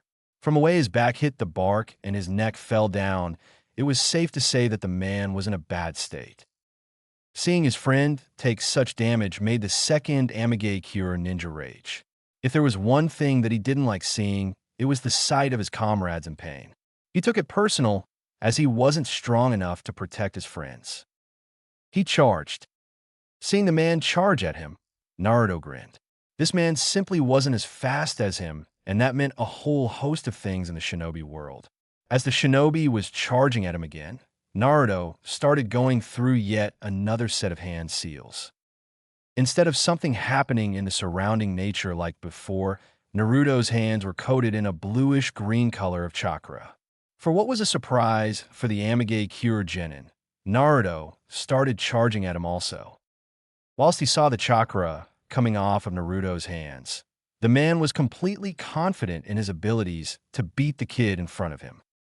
He did not expect for Naruto to dodge his attack and run both of his hands on both his quadriceps and hamstring muscles in his right leg respectively. He didn't know how just running your hands over someone's clothes could do damage, but the second that Naruto took his hands off, the man screamed out in pain as he fell to the ground. Since Naruto didn't have as great a control over the chakra scalpel technique as he would have liked, it meant that he wasn't as capable of causing damage to precise areas on the body like veins and arteries. Instead, Naruto had to resort to using the jutsu on the larger muscle groups and severing their connection to the bone. Whilst this wasn't fatal, it caused a severe amount of pain, and the ninja cried out in pain yet again when he tried to put the slightest amount of weight on his leg. Naruto deactivated the jutsu because he knew that this fight was over. Unless this enemy in front of him was a ridiculously skilled medical ninja, the injury he suffered was so severe that he could not move his right leg at all. That was fine when he dodged the first attack of Naruto, which was a straightforward punch. His choice in dodging was to jump away from the scene of the crime and throw a kunai. Unfortunately for him, he was so used to putting all of his weight on his right leg, as it was his dominant one, that he did the action once more. Considering the injury he suffered from, he fell down to the ground immediately in a crouching position with his head over the bung leg. As he continued to apply the pressure, Naruto picked out a kunai from his pocket and jammed it hard into the base of the Amigakure ninja's neck. His spinal cord was severed, and the kunai went so far down that it even pierced through the man's Adam's apple. He was dead on impact. During this, Naruto steeled his resolve. Whilst he knew that killing was something that ninjas had to do, he didn't have something like what happened to Sasuke, where he had no problems killing someone. With having done this one, though, it was slightly easier compared to the one he did on his previous mission. Naruto knew that over time, and as the number grew higher, it would become slightly easier. Activating the scalpels once more, Naruto walked over to the ninja who he had incapacitated earlier and lifted up his head. There was a bead of sweat which went down the side of the face of Naruto as he concentrated intently on what he was about to do next. Naruto ran his right hand over the jugular vein of his enemy. Judging from the inflammation of the skin and the immediate redness that came up, Naruto knew that he had done his job properly. It was at this point in time that Naruto realized he had forgotten about his team. Naruto quickly dashed back from where he once came to see what was going on with Azula and Sasuke. When he got there, he found that there was a ninja from Low and behold Amage Cure lying face down on the ground. In comparison to the previous kill he had just came from, this one was rather brutal. To put it into perspective, the guy's left arm had been cut off completely by what looked like a really bad blade. Naruto guessed that this was from a rather powerful futon jutsu, and the only person who could perform that was Azula, although she didn't have complete control over her element. Sasuke, meanwhile, was standing around awkwardly. He had no idea what to say in this situation, as Azula was in a weird state as far as he was concerned. Naruto sighed. He knew that he wouldn't be much better at what he planned to do next than Sasuke, but Naruto knew that it had to be done. "Hey Sasuke, can you go and check the bodies over there for their scroll? I forgot to check them when I came back from going to the toilet." Sasuke nodded immediately as he recognized what his best friend was planning on doing. Naruto walked over to Azula, who was sitting down at a tree, staring at her hands. He broke that stare by grabbing a hold of one of the girl's hands. "You know that no one likes doing it, but we all have to at one point," Naruto said as he looked down at the hand he was holding. But what if I don't want to do it ever?" Azula called out as she had tears in her eyes. "Because if you don't do it, then you will force someone else to do it more often to cover for you. I know that it doesn't make things any better, but just think of why you do it. What is the reasoning that's stopping you from becoming a senseless killer?" Those words resonated within the girl. She turned her head and stared directly at her brother, even though she didn't know it. "What's your reason, Naruto?" Azula questioned, to which Naruto looked away. "I don't know honestly, and that's what scares me," the Uzumaki said as he stared at the ground below. It was then that Azula had an epiphany. "I know. Let's do it for each other and Sasuke, to make sure that we're not alone and we're all going through this together as a team," Azula said with a big grin on her face. It seemed as if her spirits did a complete 180 as she got up off from her previous position with a determined look on her face. "We're too good for something like that to be getting us down. We won't be senseless killers. We will be ninjas who go above and beyond their duty to protect and look after what they care about." Naruto stared up at the girl in awe. He had never been in a situation where things were going good and then they went bad. All his life, it had been about working up from the bottom. The thing that impressed Naruto the most was how quickly the girl, who he called his teammate, managed to bounce back up so fast from adversity. They had another heaven scroll, Sasuke casually said as he walked back into the clearing that they were situated in. "All right then, let's get going.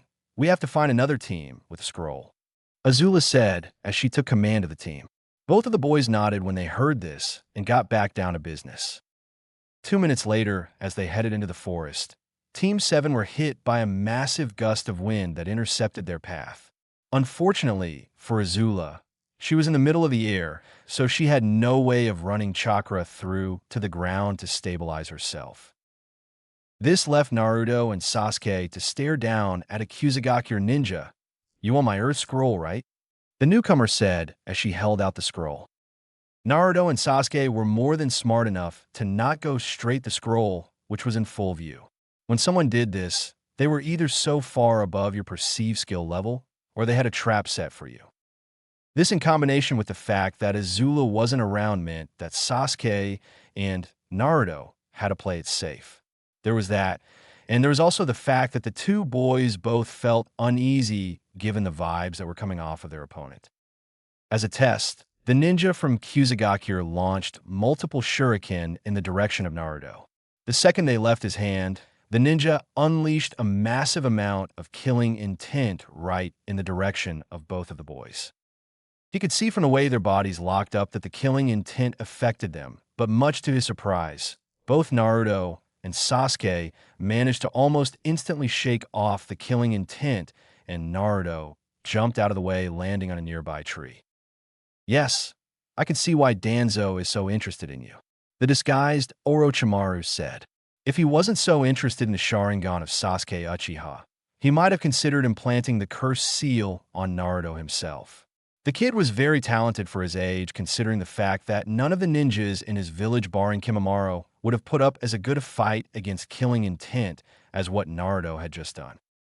It was then that there was a snake which appeared out of nowhere and launched itself at the Uchiha amongst them.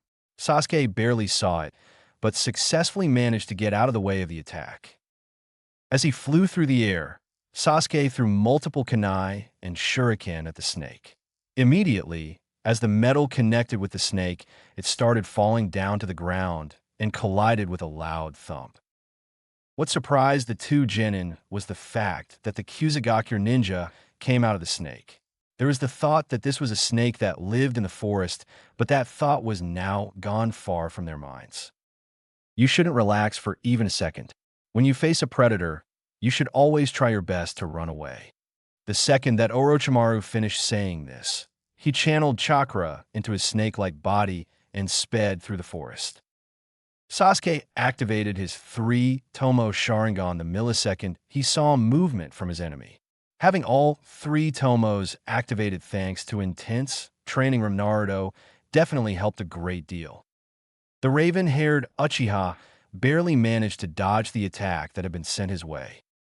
Originally, Orochimaru had planned to continue the offensive attack, but before he could do that, Naruto Uzumaki pushed him on the defensive. Doton Dori Yuden, Earth Release, Earth Dragon Bullet Jutsu. Naruto called out as he unleashed one of his more powerful jutsus at the female ninja, who by all accounts neither Naruto nor Sasuke think was genin grade. Orochimaru was surprised that this kid that Danzo had paid for him to kill used one of the jutsus that his former sensei loved so much. It was such a shame that he had only prepared enough serums of the curse eel that he could apply it only once to Sasuke. Sasuke himself was not one to be outdone, and he unleashed a potent right unjutsu at Orochimaru with only one hand. Oh, one-handed ninjutsu, you're just as skilled as your brother Sasuke-kun. Sasuke froze when he heard this. There was a second where his eyes widened to large proportions. There was a reason why his brother was a taboo topic.